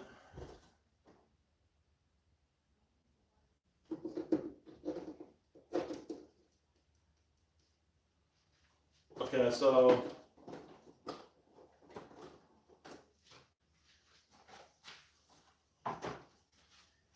here is. Okay, so here I'm going to show you guys. So the Mobile One M1 filters, they filter at 99% at 30 plus microns. The Fram Endurance filters at 99% at 20 microns. I love you. I love you. Bye. Enjoy. Have fun. You're coming up after. Why? It costs money to go in. No, it doesn't. Where is it at? Molly's. Yeah. All right. I'll see. I love you. And then, okay, so look at this. Look at this, guys, okay? And also, here's another thing. So you can get this Mobile One filter if you don't want Fram, even though the Fram one's going to filter better. The Mobile One filter is going to flow better, but doesn't filter as good.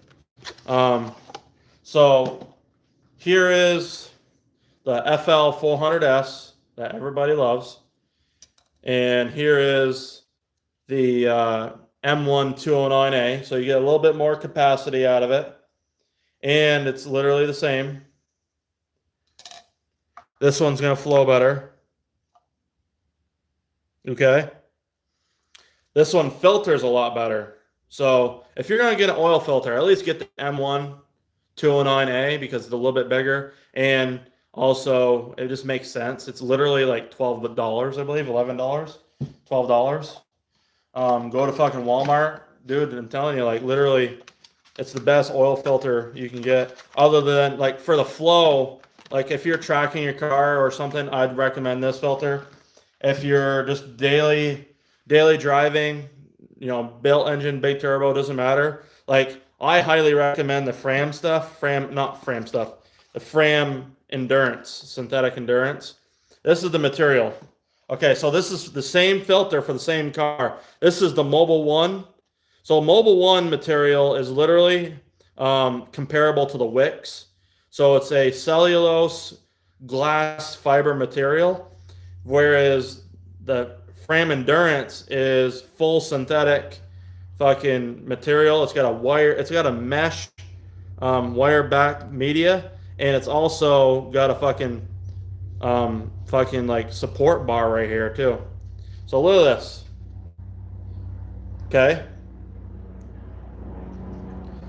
Same exact car. This is for my 2011 Camry. Mobile One Frame Endurance. The Frame Endurance, I'm telling you guys, so we did a Route 66 trip with, so we had a Fram Ultra filter. That thing was trash. It literally, the pleats were all mushed together. We took it out. I put a Fram Endurance one in it. We did a Route 66 trip, put the same amount of miles on it. Actually, I had 100 miles extra, 5,100 miles. I changed the oil, took the filter out, and I actually have a YouTube video on my YouTube. I can show you guys. The filter literally looked like it could go another 5,000 miles, no fucking problem. And we went through the desert, 122 degrees. I mean, a lot of different environments. The filter, I mean, it's rated for, it says 25,000 miles, which I would never do. But I can promise you, I guarantee you this filter can do 10,000 easy without even just change your oil every 5,000, 3 to 5,000 miles, and then do the filter at 10,000 miles. You're fucking golden. Now, if you're doing a break-in, you want the best filtering media available for a break-in for a motor. So that being said, I would highly recommend running the Fram Endurance oil filters, changing them. You don't want to hold on to it. You want to change it. So change it on your Focus ST. The Fram Endurance part number compared to this M1209A is going to be FE 3600. FE 3600. Okay. So, just so you guys know, I mean, the thing is, the Motorcraft stuff, I mean, it just doesn't filter the good. You know what I mean? You don't want fucking shavings of metal and shit going by and going into your bearings and ruining your shit, right? I mean, you don't want that. Especially when you're building a motor, you want the best filtering capability possible, especially in the break-in process. So this is going to be your best filter for breaking in a motor because it has the lowest micron rating with the best efficiency. 99% at 20 microns. Okay. Wicks and Mobile One is 99% at 30 microns or more. And it literally says right here, like, here, watch us.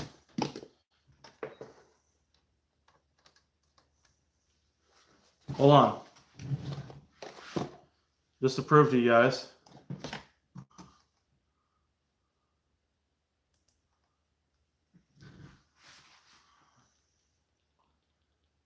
Okay. Hold on. Watch this. Okay, let's go to Google. And if you guys don't believe me, here we go. Watch this.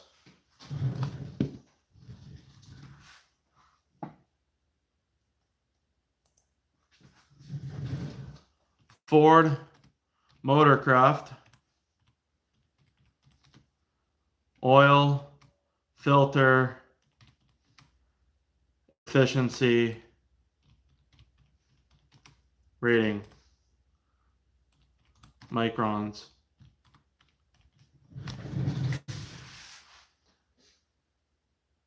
Okay, here you go. 80%. Okay, so it's 80%. So this is how they rate it. So this is another rating because it's 80%, 20 microns or higher. 80%. So that's literally 20% worse than the Mobile One filter and the Fram Endurance. 20% worse. And at 30 microns, it's 95%, I believe. That's a blend of cellulose and polyester media provide the high capacity filtration and strength needed for long service intervals.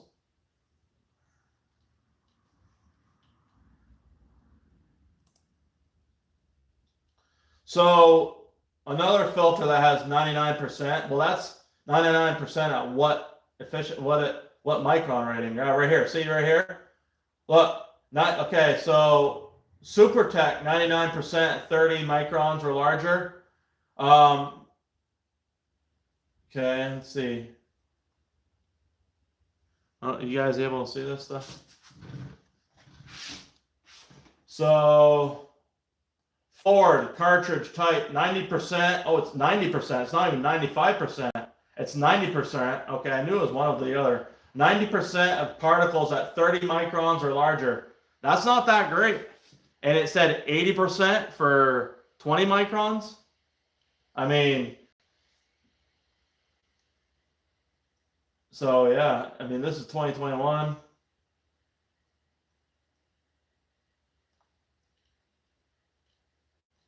So yeah, I mean,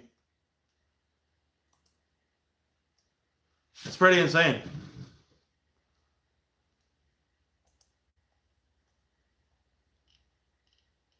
You know what I mean? I mean, it's just, I'm just trying to help you guys out by fucking, like, because I know a lot about oil as far as, like, you know, for the basics anyway, and like the filtering and all that. Like, I really did a lot of research on a lot of that stuff over the years, so I understand a lot of it. And a lot of people don't know a lot about it. So, I pretty much know the basics, so, and then some. But anyway,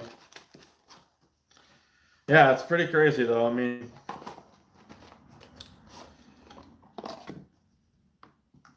you can't go wrong with the Mobile One filter or the frame endurance. Okay. Yeah, the oil motor gate guy. So it's fucking Lake Speed. His dad used to race in NASCAR. Lake Speed. He's awesome. I wish I knew as much as he did. You know, as far as that goes. On our chat here, it shows you having 2 purge valves left. I don't know if you needed to update. I think that's interesting. I don't know why it's showing 2. Oh, yeah. Okay, I need to update it. Yeah. Oh, on the pinned message. Yep, you're right. Okay, hold on a second. Let me just remove that. Thank you for reminding me. Also, another channel, if you guys never looked at, is the farm. What's that name? Project Farm. He's a pretty cool channel too. Oil Motor Geek though. He's really good. Okay, let's see here. Appreciate that. Let me know about that, by the way. But yeah, we have 1 purge line left, guys. So for the month, 1 upgraded purge line.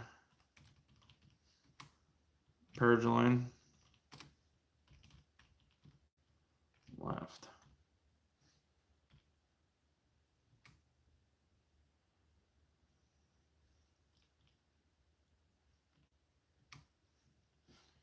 Email.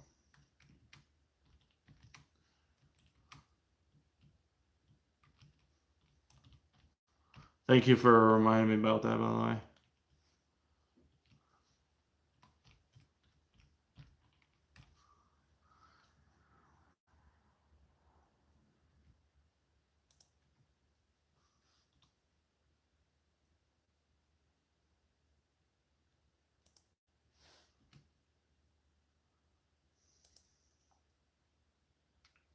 There we go. There we go. Boom. All right. Oh, today, we're welcome. Appreciate that, Richard. See, that's why I get sidetracked really easily. So it's not honestly uncommon for that to happen. Holy fuck! 16 likes on the fucking YouTube already, boys. Thank you guys so much. That's fucking awesome, guys. Okay, let's see here.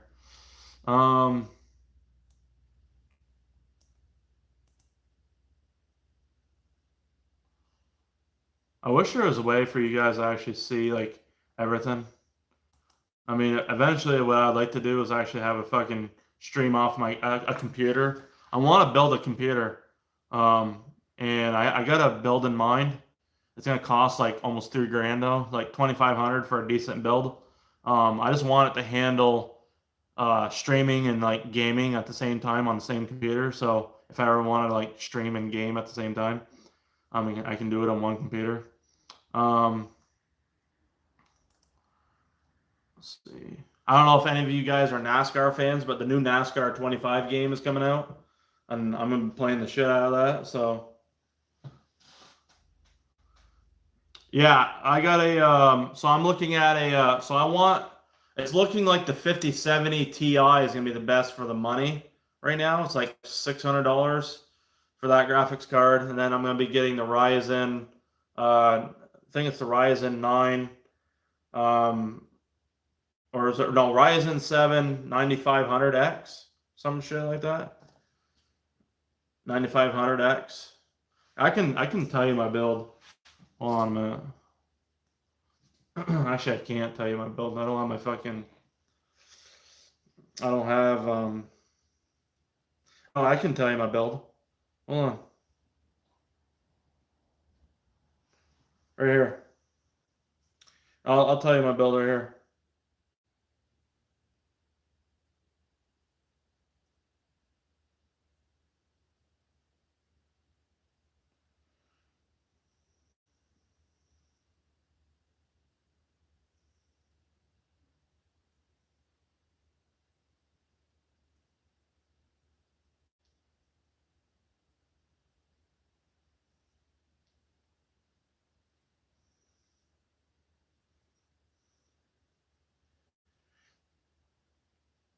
Let me see here.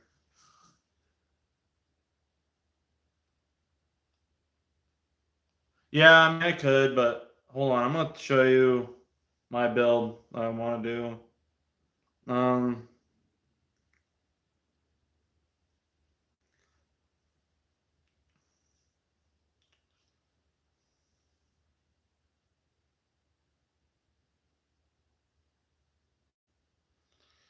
Here, I'm gonna show you.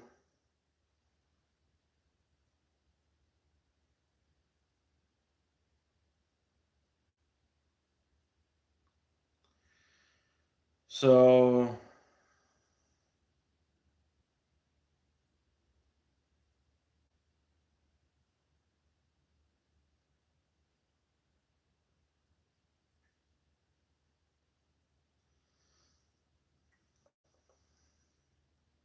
it's a ballin' PC. Like it's a pretty nice fucking PC, and I'm gonna be set for a while if I get it. Um, that's my whole goal with it, really.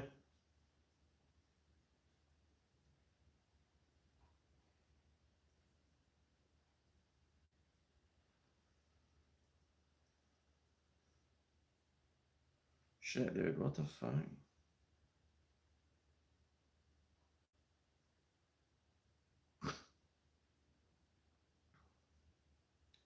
I thought I had.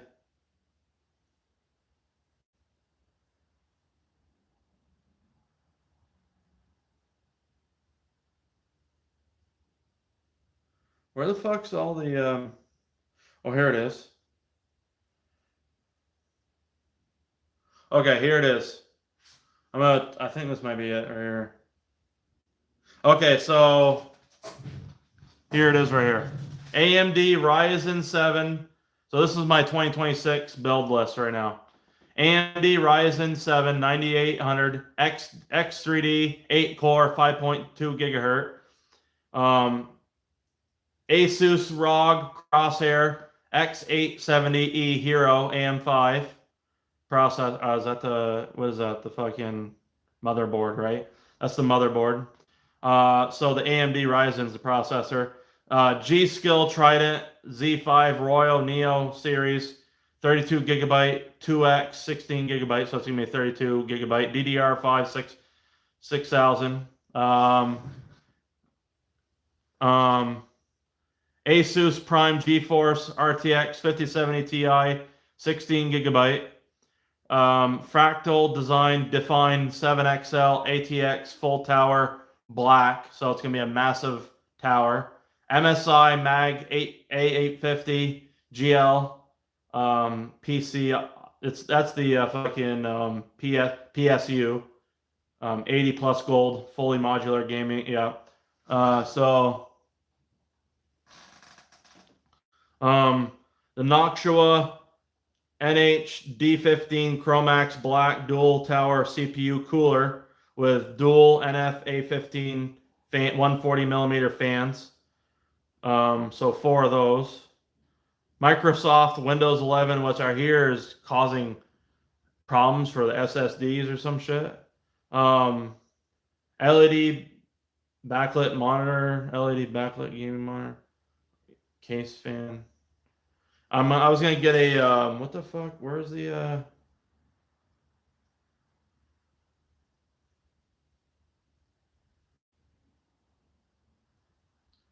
doesn't even show what monitor it is. But yeah, that's pretty much it. I mean, it's expensive. It ain't cheap to build.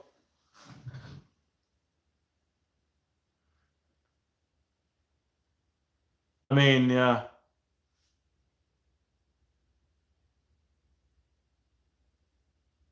Did you, Pharaoh? Hell yeah, 191,000 miles. So just so you guys know, Pharaoh, he lives in fucking Vermont, southern Vermont. He's the guy with the red ST that did the timing chain rebuild and all that shit on for all his timing components. It took like 8 hours to do.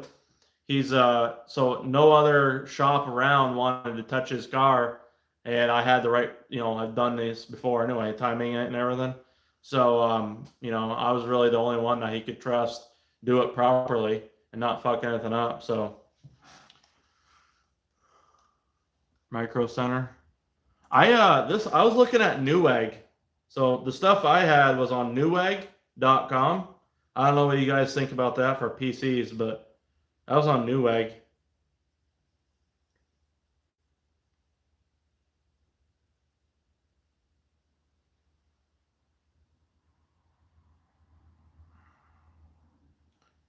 Let's see here.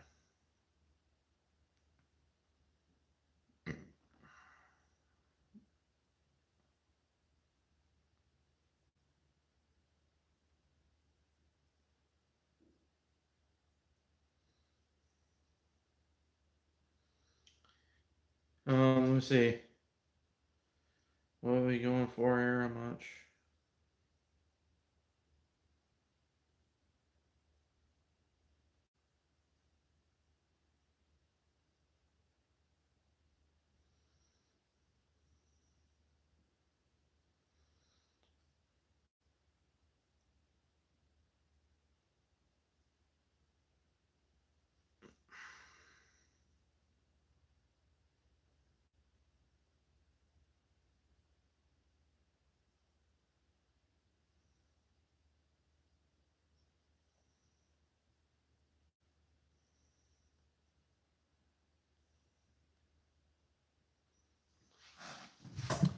Newegg can have issues. Really? No shit. If you have a micro near you, then I'd rather go to the. Okay. Well, yeah, I mean, yeah, honestly, I'd rather get it fucking local anyway. Like, even like maybe a Best Buy, but that'd be too expensive. I wonder if I could just get it. I have a guy that's a PC guy, local, and he might be able to get a better deal on this shit anyways. But my goal is to get a PC so I can have a better quality stream. And that way there I can like share my screen stuff and then have a like a legit fucking streaming fucking camera that's good quality. Like I want to be able to stream 1440 at 60 frames a second if I can even get a camera that can do that. That'd be great. Or I mean, definitely 1080 at 60 frames. Using my phone has the capability, but the problem is YouTube downgrades the quality of my phone for the streaming aspect. Best Buy does do price matching. Okay. I usually look on Amazon, then Best Buy price match, no Vermont tag. Okay. Hey, buddy, how you doing, Javin? What the fuck is going on, daddy? There's the G30 770 fucking Grandmaster Flex, daddy. How the hell are you doing?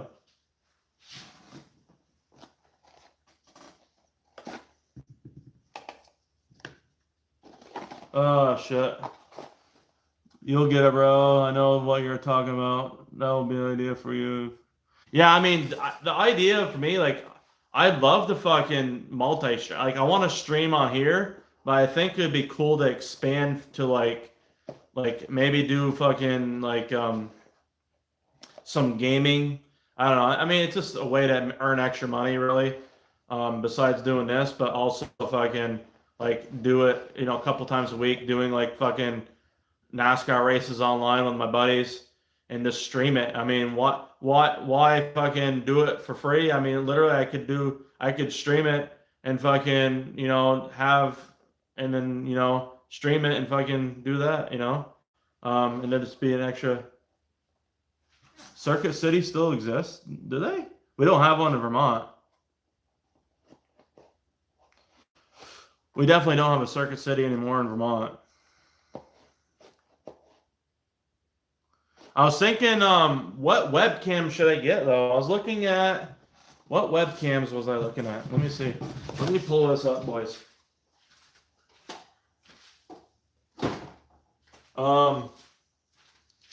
So let's see here. So let's go right here.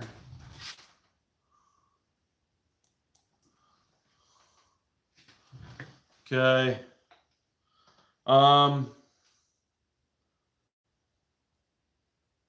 So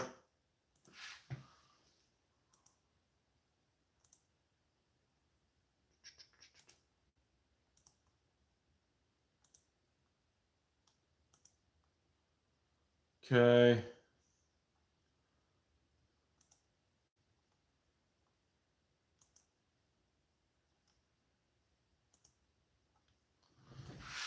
Okay, let's go to webcams. What are we gonna get for a webcam here?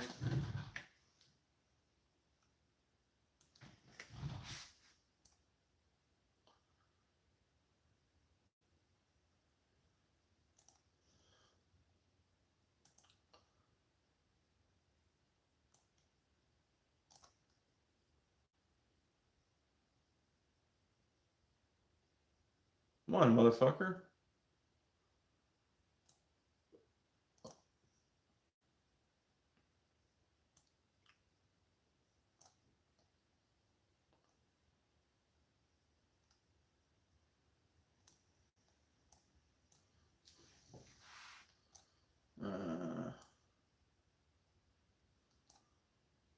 Yeah, webcam. Yeah, no, wait, what? Computers just have so many options. Okay, so listen here. So I mean, the best would be what's a good fucking streaming camera? It's streaming webcam. The Elgato is the one I was looking at right here. Elgato. Right here. Wait, hold on. Elgato. It's the 4K one that does fucking. Hold on a second. Elgato.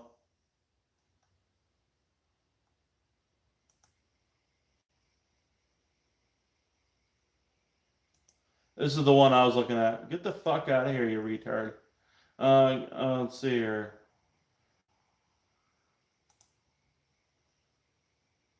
Right here. This one right here. So this one right here is the one I was looking at. This one does 1440 at 60 frames a second.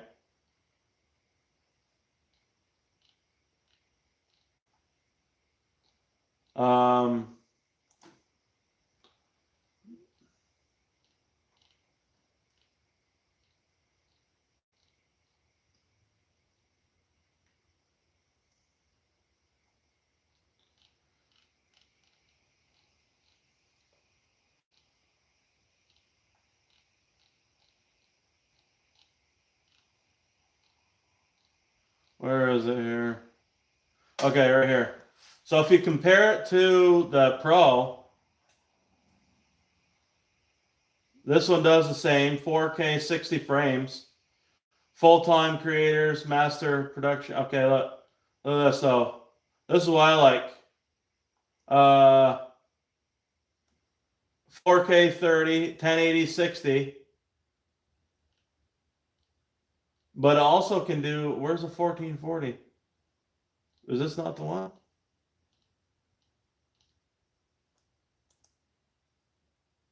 Wait a minute. Where's the one that says 1440 on it? Maybe this ain't the one. Hold on a minute. That might not be it. That might not be it.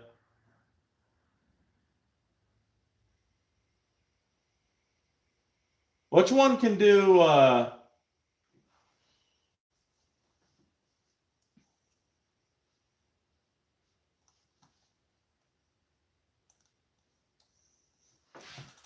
maybe one of those that follow you around your garage has more move around better. No clue, they're like $40 max.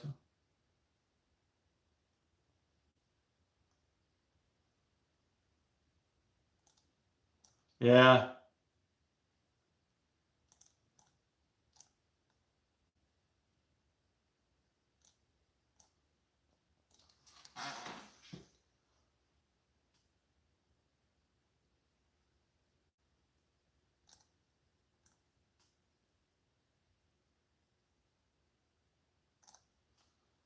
Let me see here.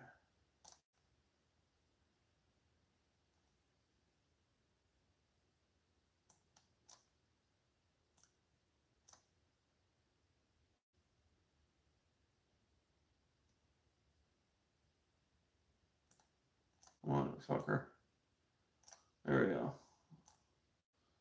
All right, let's see here. Boom, boom.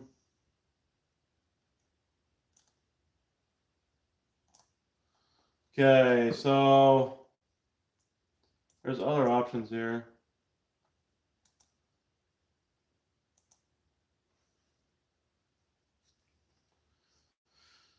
Ah, shit. I thought it was the Elgato, but I may be wrong. I mean, Logitech isn't bad, but what do you guys think of Logitech?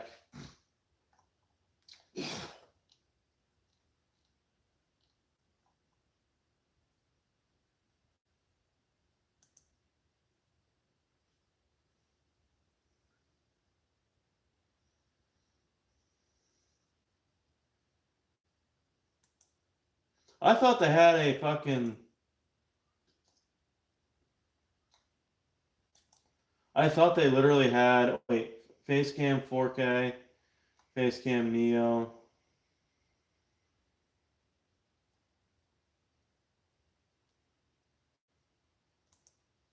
I thought that one had... Yeah, I mean, Logitech would be fine.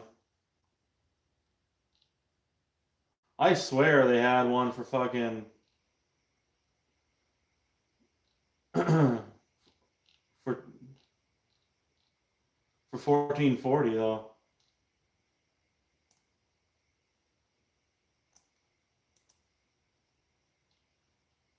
AI face tracking, yeah, I definitely like that. I want that for sure. Yeah, no problem. AI face tracking.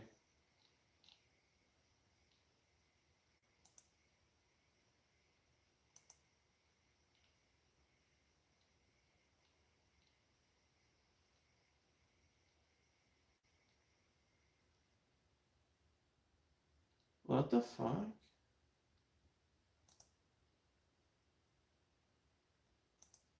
Huh.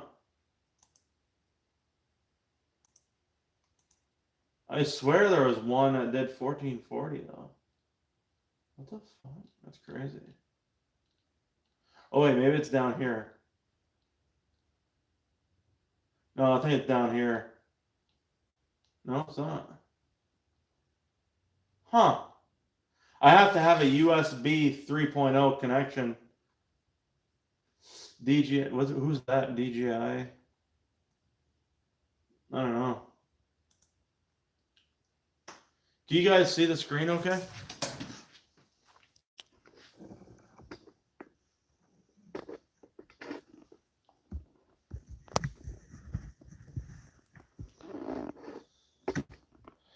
Let me see here. So yeah, we're just looking at web cameras right now, chat. Let's see here.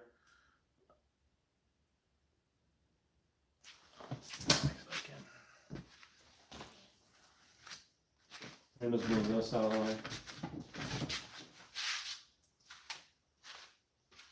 Okay.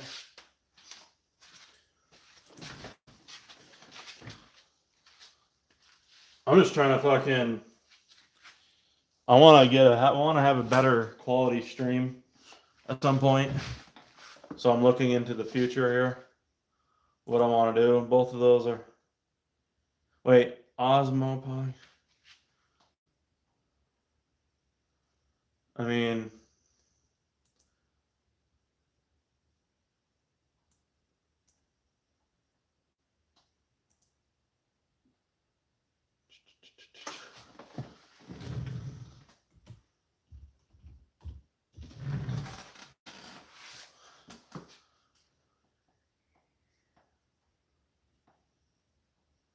The fuck is that? I mean, 1080 wouldn't be. That's the thing is I'd like to have the option for 1080 at 60 frames, but I also want the option for 1440 too. Wait, when's the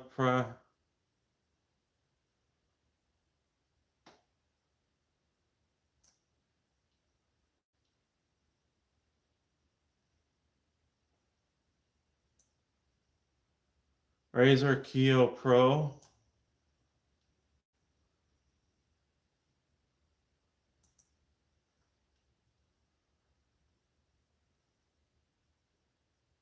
I don't want 30 frames per second.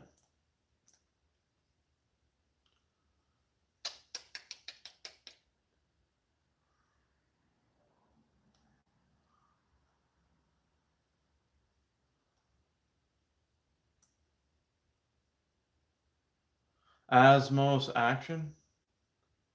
Where's that one?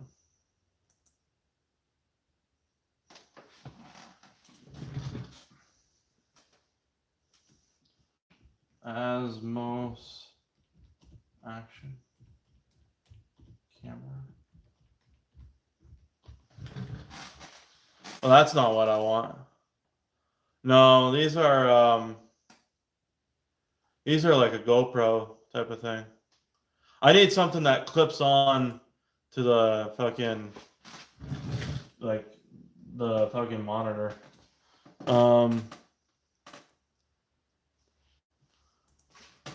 Yeah. I wonder what is this? What is this one? Yeah.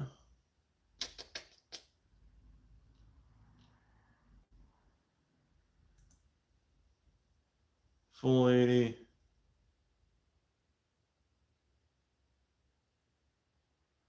Let me see here.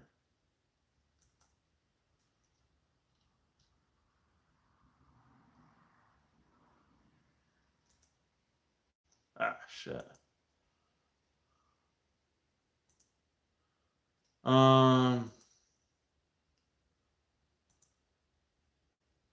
DJI. Yeah, I looked at that. And they're not. I don't think they have anything decent. Cameras. This isn't what. Well, let me see here. Maybe.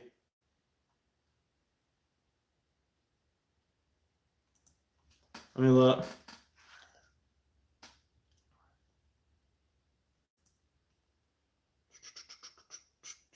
I don't want handheld. That'd be good for handheld, probably. Handheld camera.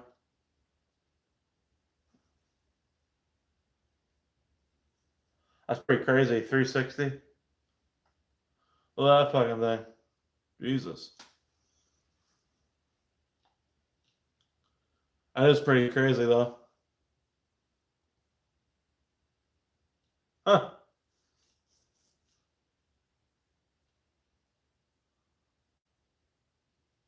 Wow. I mean, it looks like they have some pretty high quality shit for like normal videoing.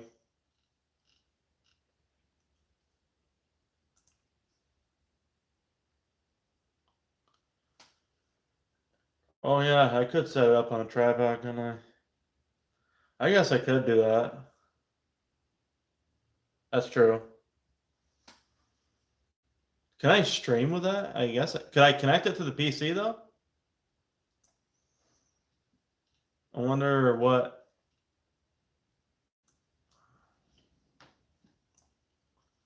What is the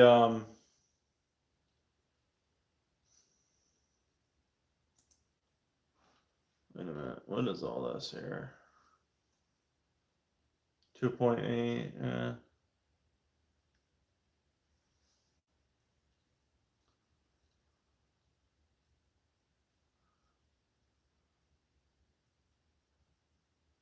Huh.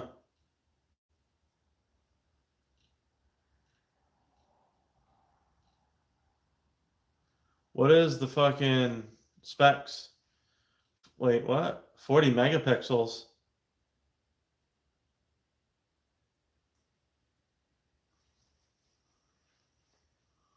40 megapixels, that's it?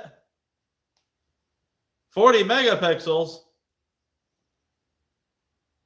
Come on. My goddamn phone has 200 megapixels. Get the hell out of here with that. What the fuck? Get out of here. It's got to be better than that. That looks better than 40 megapixels. Ain't no way. What is the video quality though? That's camera. What about, okay, how about the video quality? Where the fuck is the video quality?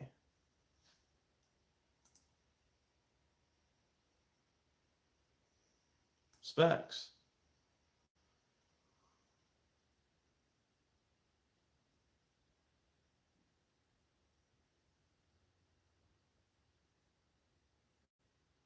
That's photo resolution. Yeah, here we go. Okay, here we go. 4K. So 1080, let's see, 14. Okay.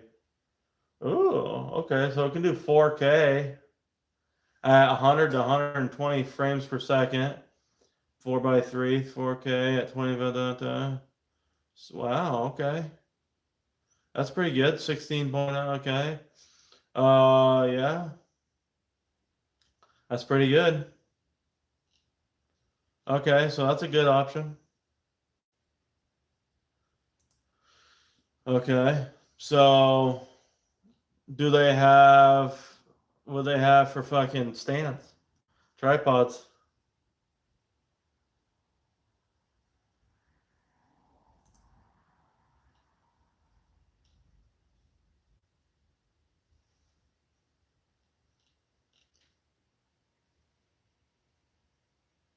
Get the fuck out of here, dude. I don't want to see that shit.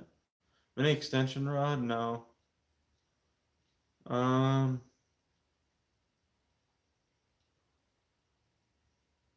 that's pretty neat right there.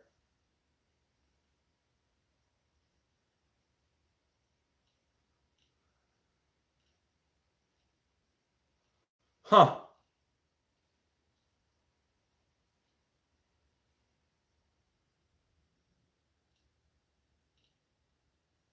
Is there a tripod?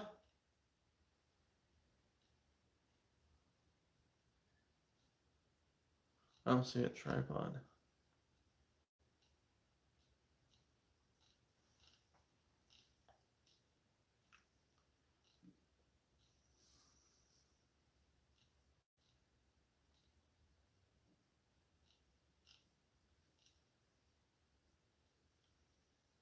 Hmm. don't see a tripod.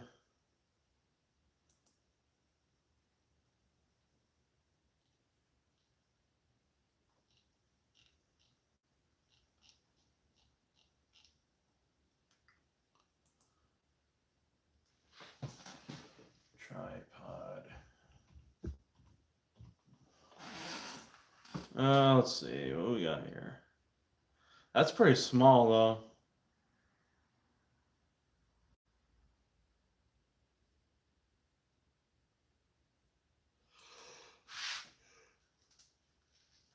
How tall does this get?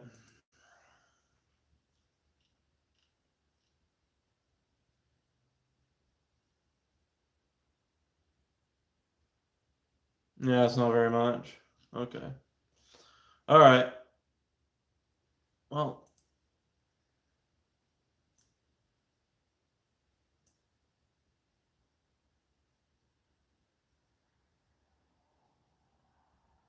not to get off topic, but who are your fiber providers? So I got Fidium coming out here. It's not off topic. You're all good, buddy. Oh wait, Bond, you heading out, buddy? I have to dip out. Everyone have a good weekend. Hey, have a good weekend, buddy. Appreciate that.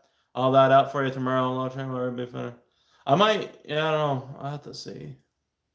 I just want something that can do 1440 and 1080p both at 60 frames per second. Have the option. I don't really give a fuck about 4K as far as like streaming. I'm talking about just streaming.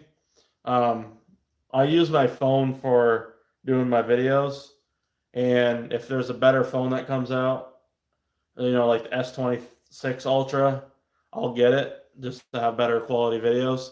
At some point, I want to get a just a better like sound setup as far as like connecting to my phone. I think there's like an adapter you can get and then have like the little fucking fluffy fucking mic thing there, cattail mic. So yeah, but I have Fidium fiber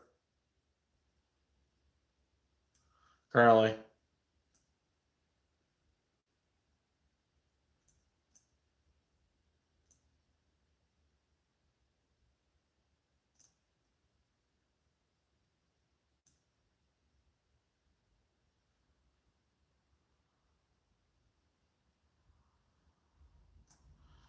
All right. Let's see here. Yeah, I mean that's pretty much fucking. Let's see, Google.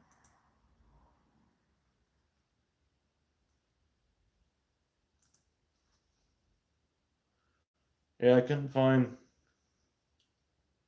Yeah, so here it is right here. So stratified. Just so you guys know, I'm gonna walk you through it. I don't know how many people are watching right now. 7 people. If you guys haven't already, like the stream, give a thumbs up. So for the Focus ST, stratified tunes.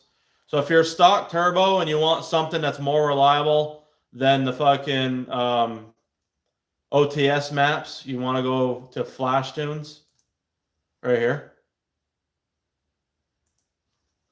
I might honestly make a video about this too. But anyways, so there's the flash tunes. There's all the info, water math, if you want to tune for it. So you got 91 or 93 selection. E30 is another $25. So like for me, I'd pick 93. And then I'd do, you have options here for 5-way map switching. E30. Well, that's actually, wait a minute, what the fuck? Oh, okay. I got it. So if you want to just do E30 alone, it's $30. It's $25 on top. But if you want to, but that doesn't. So that means you don't have a 93 tune. Which I mean, honestly, that could honestly save you money. I mean, if you think about it, if you just stuck with a reliable, stuck with an OTS map, which I mean, it still sucks. But if you wanted to save money and just go with the E30, do this, and then then you don't have to select the E30 over here for $50 more. High torque for E30 tunes includes data log refinement. Okay, so maybe that's an add-on then. I don't know. But fucking 93 and then E30. I mean, that's high torque. That's 15 to 20 foot-pounds more of torque. Yeah, but still drops like a rock, so it's not really worth it, honestly. Change idle RPM. That's $10 on top. That's a $10 add-on. Second gear torque limit. So you could limit second gear's torque. I mean, that wouldn't be a bad idea. That's basically like, boost by gear almost. That's another $10 add-on. Change shift light RPMs, disable shift light, disable brake boosting, safe switch for brake boosting. So that's an add-on.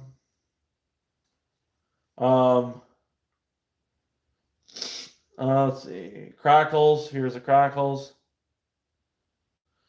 Here is what throttle calibration, maximum power not affected. Throttle mapping. So I did linear over aggressive.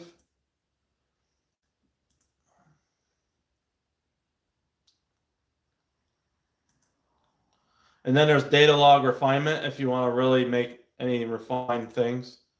Refine the tune is $100. Two fuel maps is $125. 3 fuel maps, $150. Now, where it really gets expensive is, I mean, this is that way for a lot of guys, though.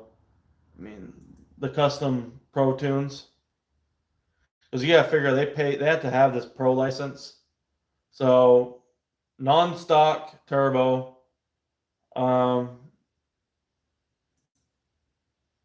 So that literally adds another. Wait, does that add anything? Yeah, $125.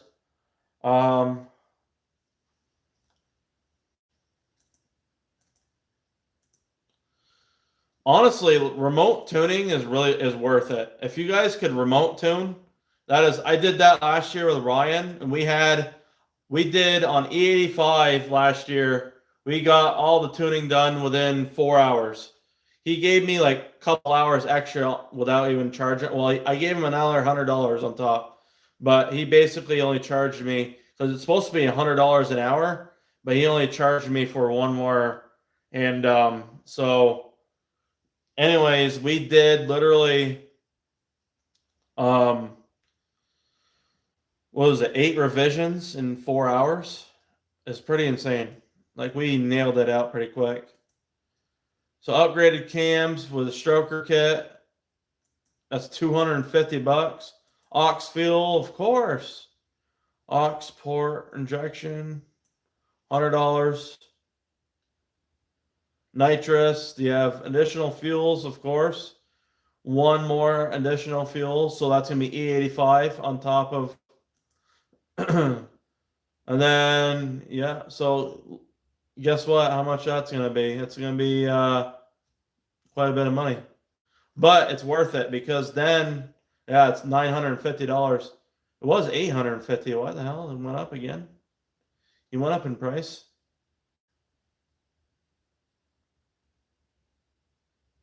No shit. Wait a minute. Yeah. Must be went up another $100. Last year it was $850.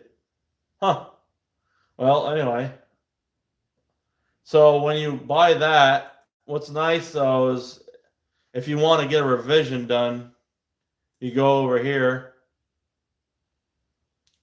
This is a top-up tune. Wait, what the fuck is this? Cobb access. Okay, so you can buy the V3 with a Pro tune. Yeah, well, how's this really?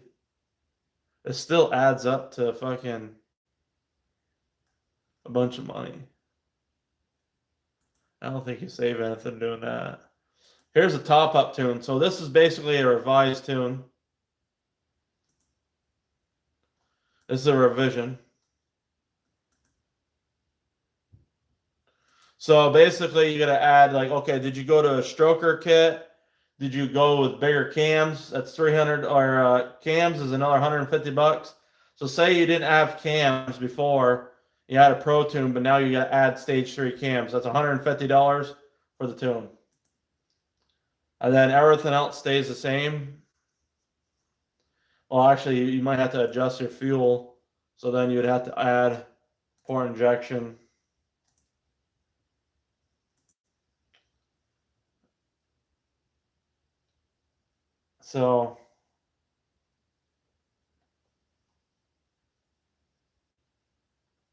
So purchasing the service extends the support for another 1 week or 4 tune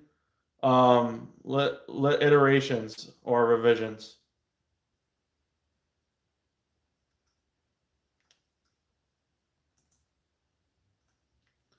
And by the way, here is the new. Wait a minute, what the fuck? Oh, why is that so expensive? $975 for the 2-port kit? That's crazy.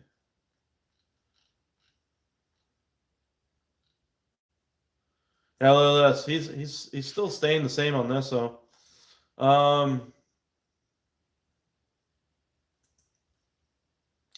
so that's a radium fucking fuel rail right there with his own custom lines. And that's the new controller. By the way, guys, if anybody is looking for a new controller, he's going to be doing a full release here pretty soon. He's almost ready to release his new plug-and-play. It's going to be a plug-and-play harness. No more wire tapping and controller. It's going to be a plug-and-play harness with a controller. This thing is going to be fucking state-of-the-art fucking controller. It's going to be awesome. I mean, I can't wait, honestly. It's gonna be sick. 95-pound injectors. Holy fuck. Sold out. It's not available right now. That's why. Oh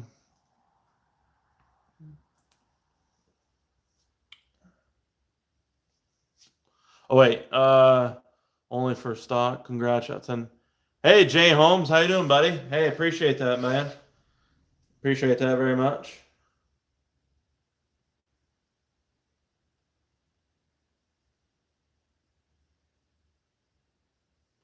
Appreciate that, Jay Holmes. How you been, man? How you been? How you been, buddy?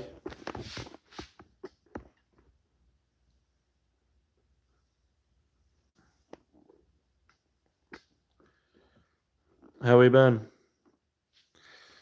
All right. Let's see here.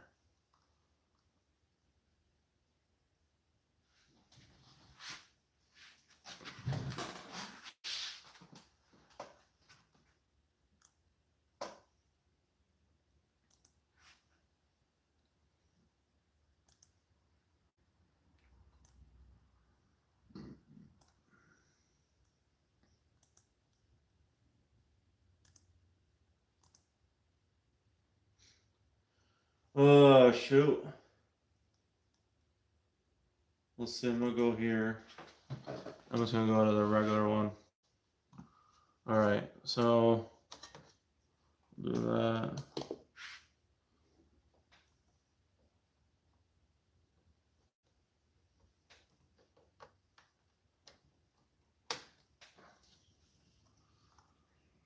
And then it's been pretty windy out.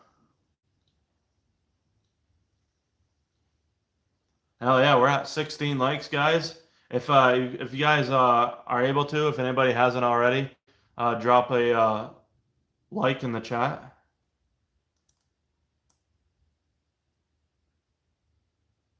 Drop a thumbs up in the chat, and you know, just helps me out with the algorithm, and YouTube's a big algorithm machine. So, do you guys have any like build plans for the winter? Or have a good night, buddy. Have a good night, DeMarcus.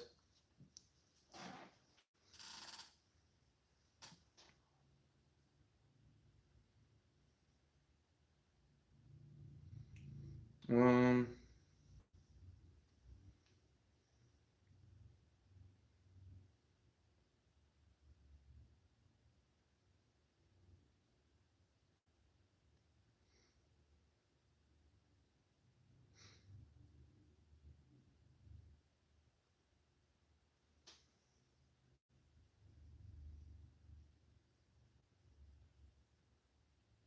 that's awesome. I should have the 2.4 stroker stuff next week. That's gonna be fucking sick. And the head studs too, by the way. So I got the head studs as well. I want to get my motor built now that I got the Honda Fit as my daily. Hell yeah, dude. Well, let me know. I can fucking help you build a motor. We can come up with a build list if you want. But other than that, or if you can watch if you want to watch the like the stage 1 or stage 2 built engine series video, the latest one for the built engine series 2025 edition. That's a really good series right there. That's my most recent series that we got done doing.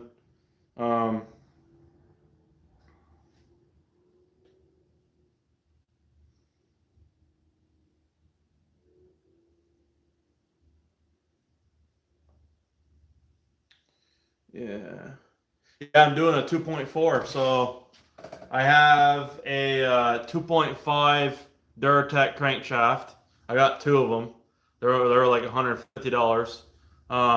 And I got 2 just in case one of them was bad. They're used. I don't know how many miles are on them, unfortunately, but it shouldn't really matter because it's just a stock fucking, Ford. What the hell are they? Ford Escape motor. So that being said, so to run the 2.4, you need to have Speed Performance makes a 2.4, 2.5 kit. I bought the 2.4 Molly pistons and rods. They're the Manly HTF rods, and then also the 2.5 Duratec crankshaft. So I'm gonna have all that keyed. I'm gonna have it cleaned up really nicely, micro polished. I'm gonna have everything fucking balanced to perfection. And then we're gonna build the motor and fucking probably do a live stream building the motor. And yeah, fucking basically it. Really, I mean, we'll chill out, build the motor, and set her up. It'll be a giga stream. I mean, it'll be, I'll be on for a while for that one. So,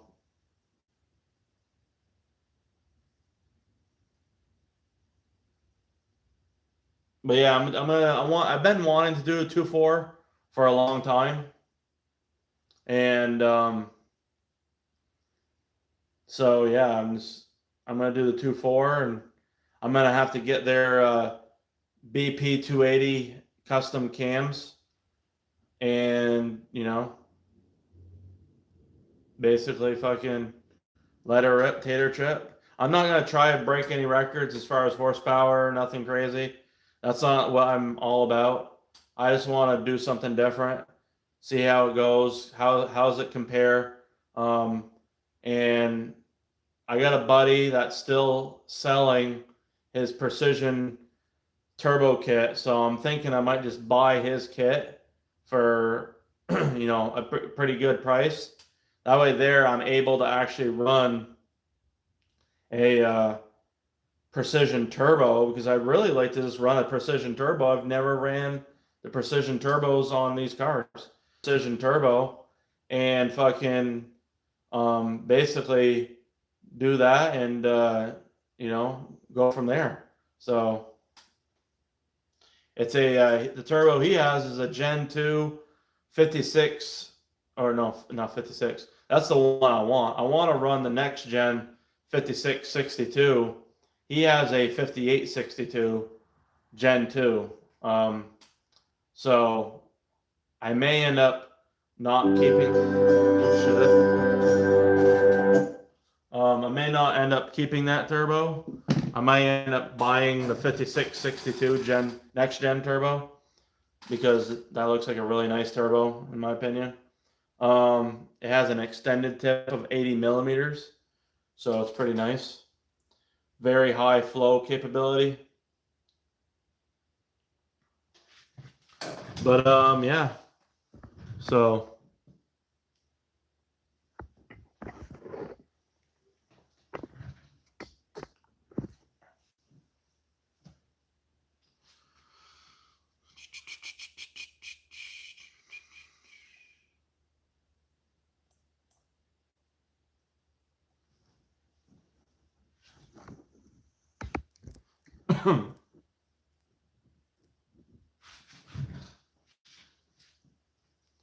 let's see here.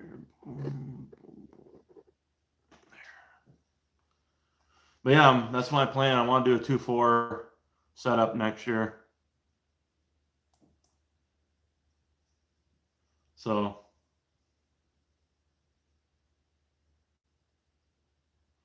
that's the plan.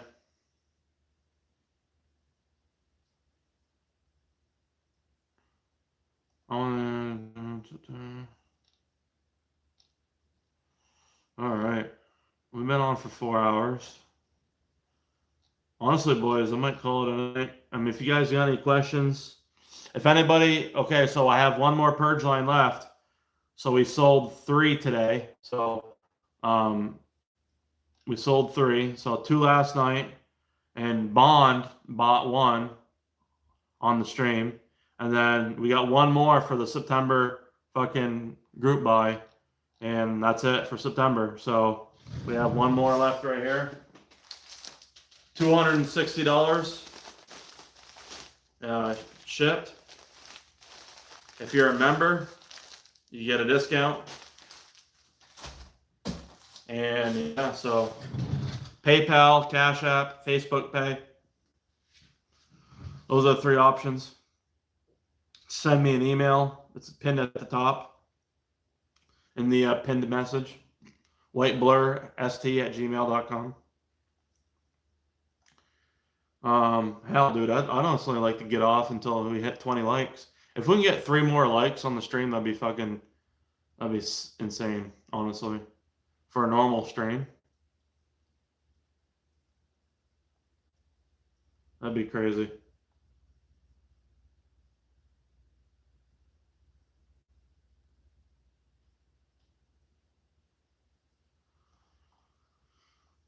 But yeah, it's been a fucking hell of a stream, guys. And yeah, if you guys have any final questions, concerns, holler at you or shout out now.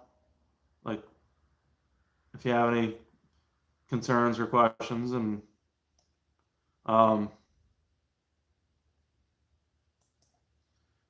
yeah, we'll try to help you out, you know. That's what it's all about. It's helping people out in the best way possible, you know. So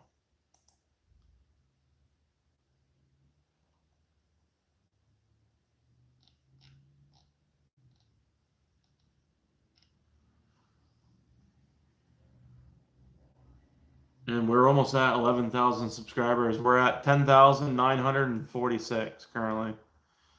So it's pretty crazy. But probably by tomorrow we'll be at 11,000 subscribers.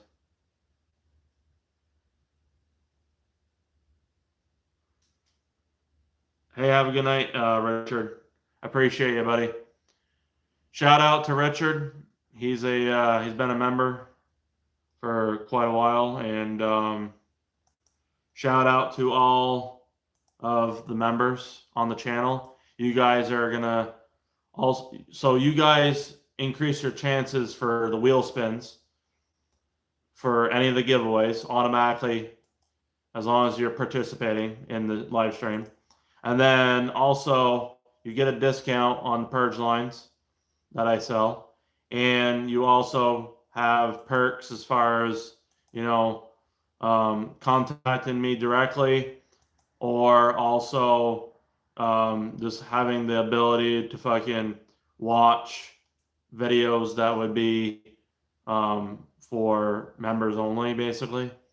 So I want to give you guys a shout out for the members. You guys are helping me along with basically getting this 2.4 setup going ahead faster than it would normally be.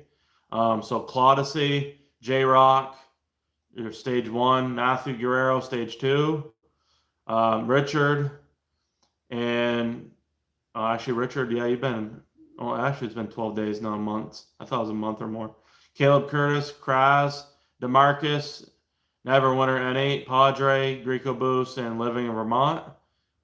I love all you guys, and I love all the people, no matter if you're a member or not. Honestly, I mean, it doesn't really matter. You guys support me, and I just basically one hand washes the other. And, you know, I try to help as many people as I can with the right information, because there is a lot of misleading information out there. And the thing is it's hard to gain as much information as I have in a short amount of time. But that being said, I try to provide the best, you know, and, you know, basically the best video content as possible without all the fancy editing bullshit.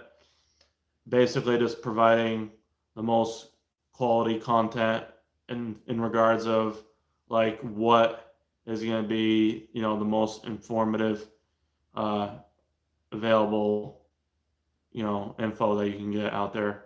Basically just the bet, you know what I'm saying? You guys know what I'm saying. I'm trying to spit it out properly and say it the right way. Sometimes I can't. I chew on my words a little bit, but I just try to think of the best way to say it. But you know, that being said, appreciate you guys.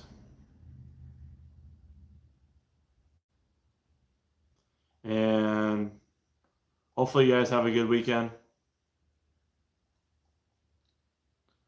Oh, we're 18 likes. We almost hit 20 likes. If we can get 2 more likes, that'd be sick. 2 more likes.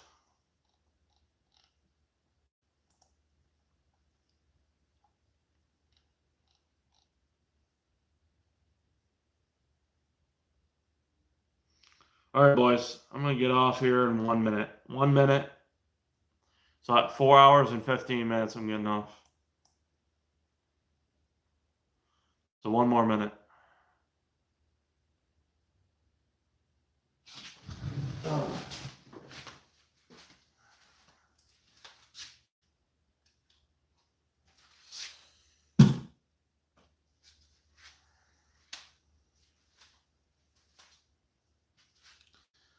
But anyways, yeah. So shout out to all you guys, members or not. Appreciate you all. Thank you again. And if you haven't already, if you need an intercooler or charge pipes or a downpipe, I highly recommend cvfab.com, and using my code, it'll help you save some money. The code is BB5 at checkout, and you know, so anyways, have a good weekend, guys. Love you all. Appreciate you again. And yeah, we'll see you again. Have a good weekend.